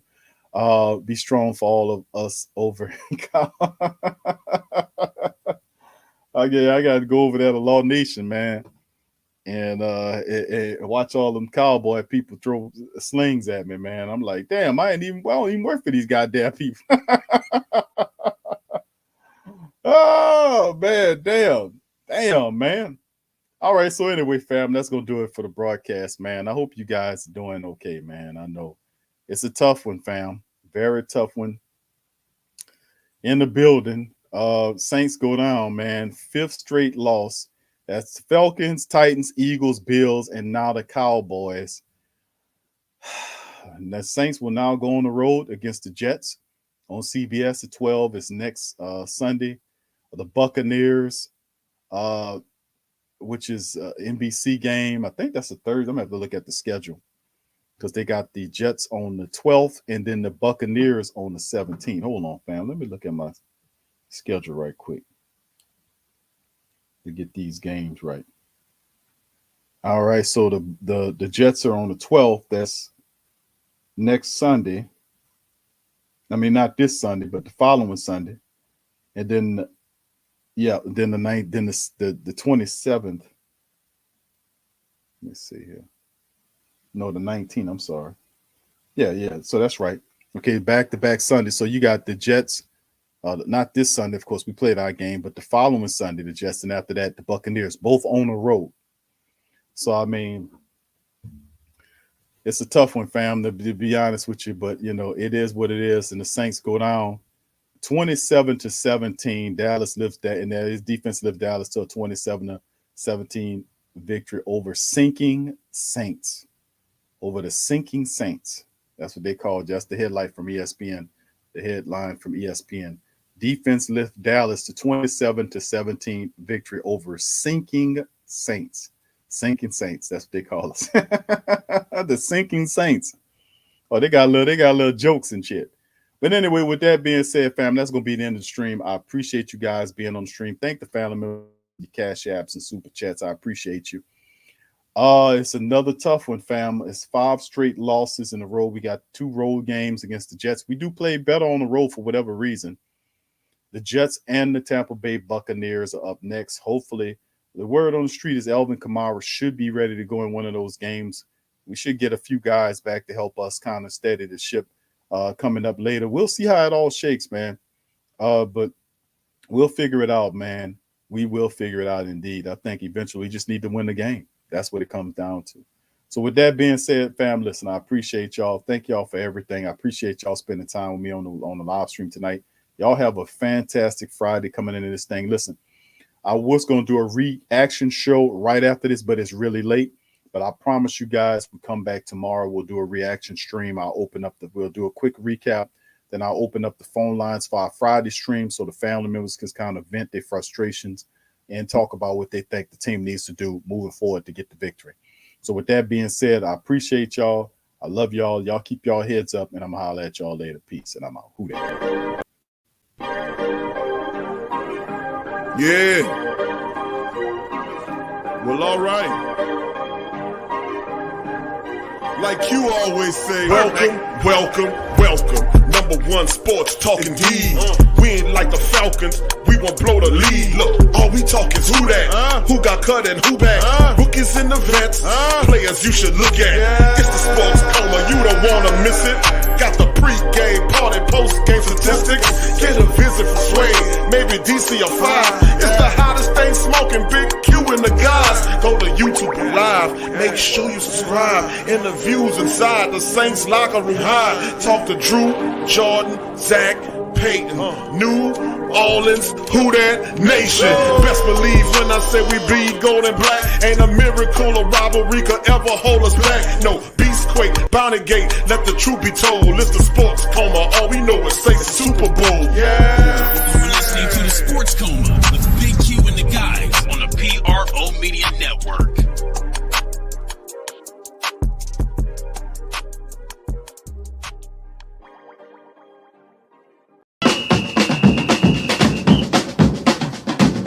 Who that say they gonna beat them Saints? Who that? Who that? Who that say they gonna beat them Saints? Who that? Who that? Who that say they gonna beat them Saints? Who that? Thank you for making Saints Central Your black and gold home for the New Orleans Saints. TheWhoThatDaily.com. That's right, TheWhoThatDaily.com. Your one-stop shop for everything New Orleans Saints, New Orleans Pelicans, LSU Tigers, even the top flight boxing news. So if you're a Who That and you're looking for a place to stay up on your team, TheWhoThatDaily.com is your site. TheWhoThatDaily.com for the sport Who That in all of us.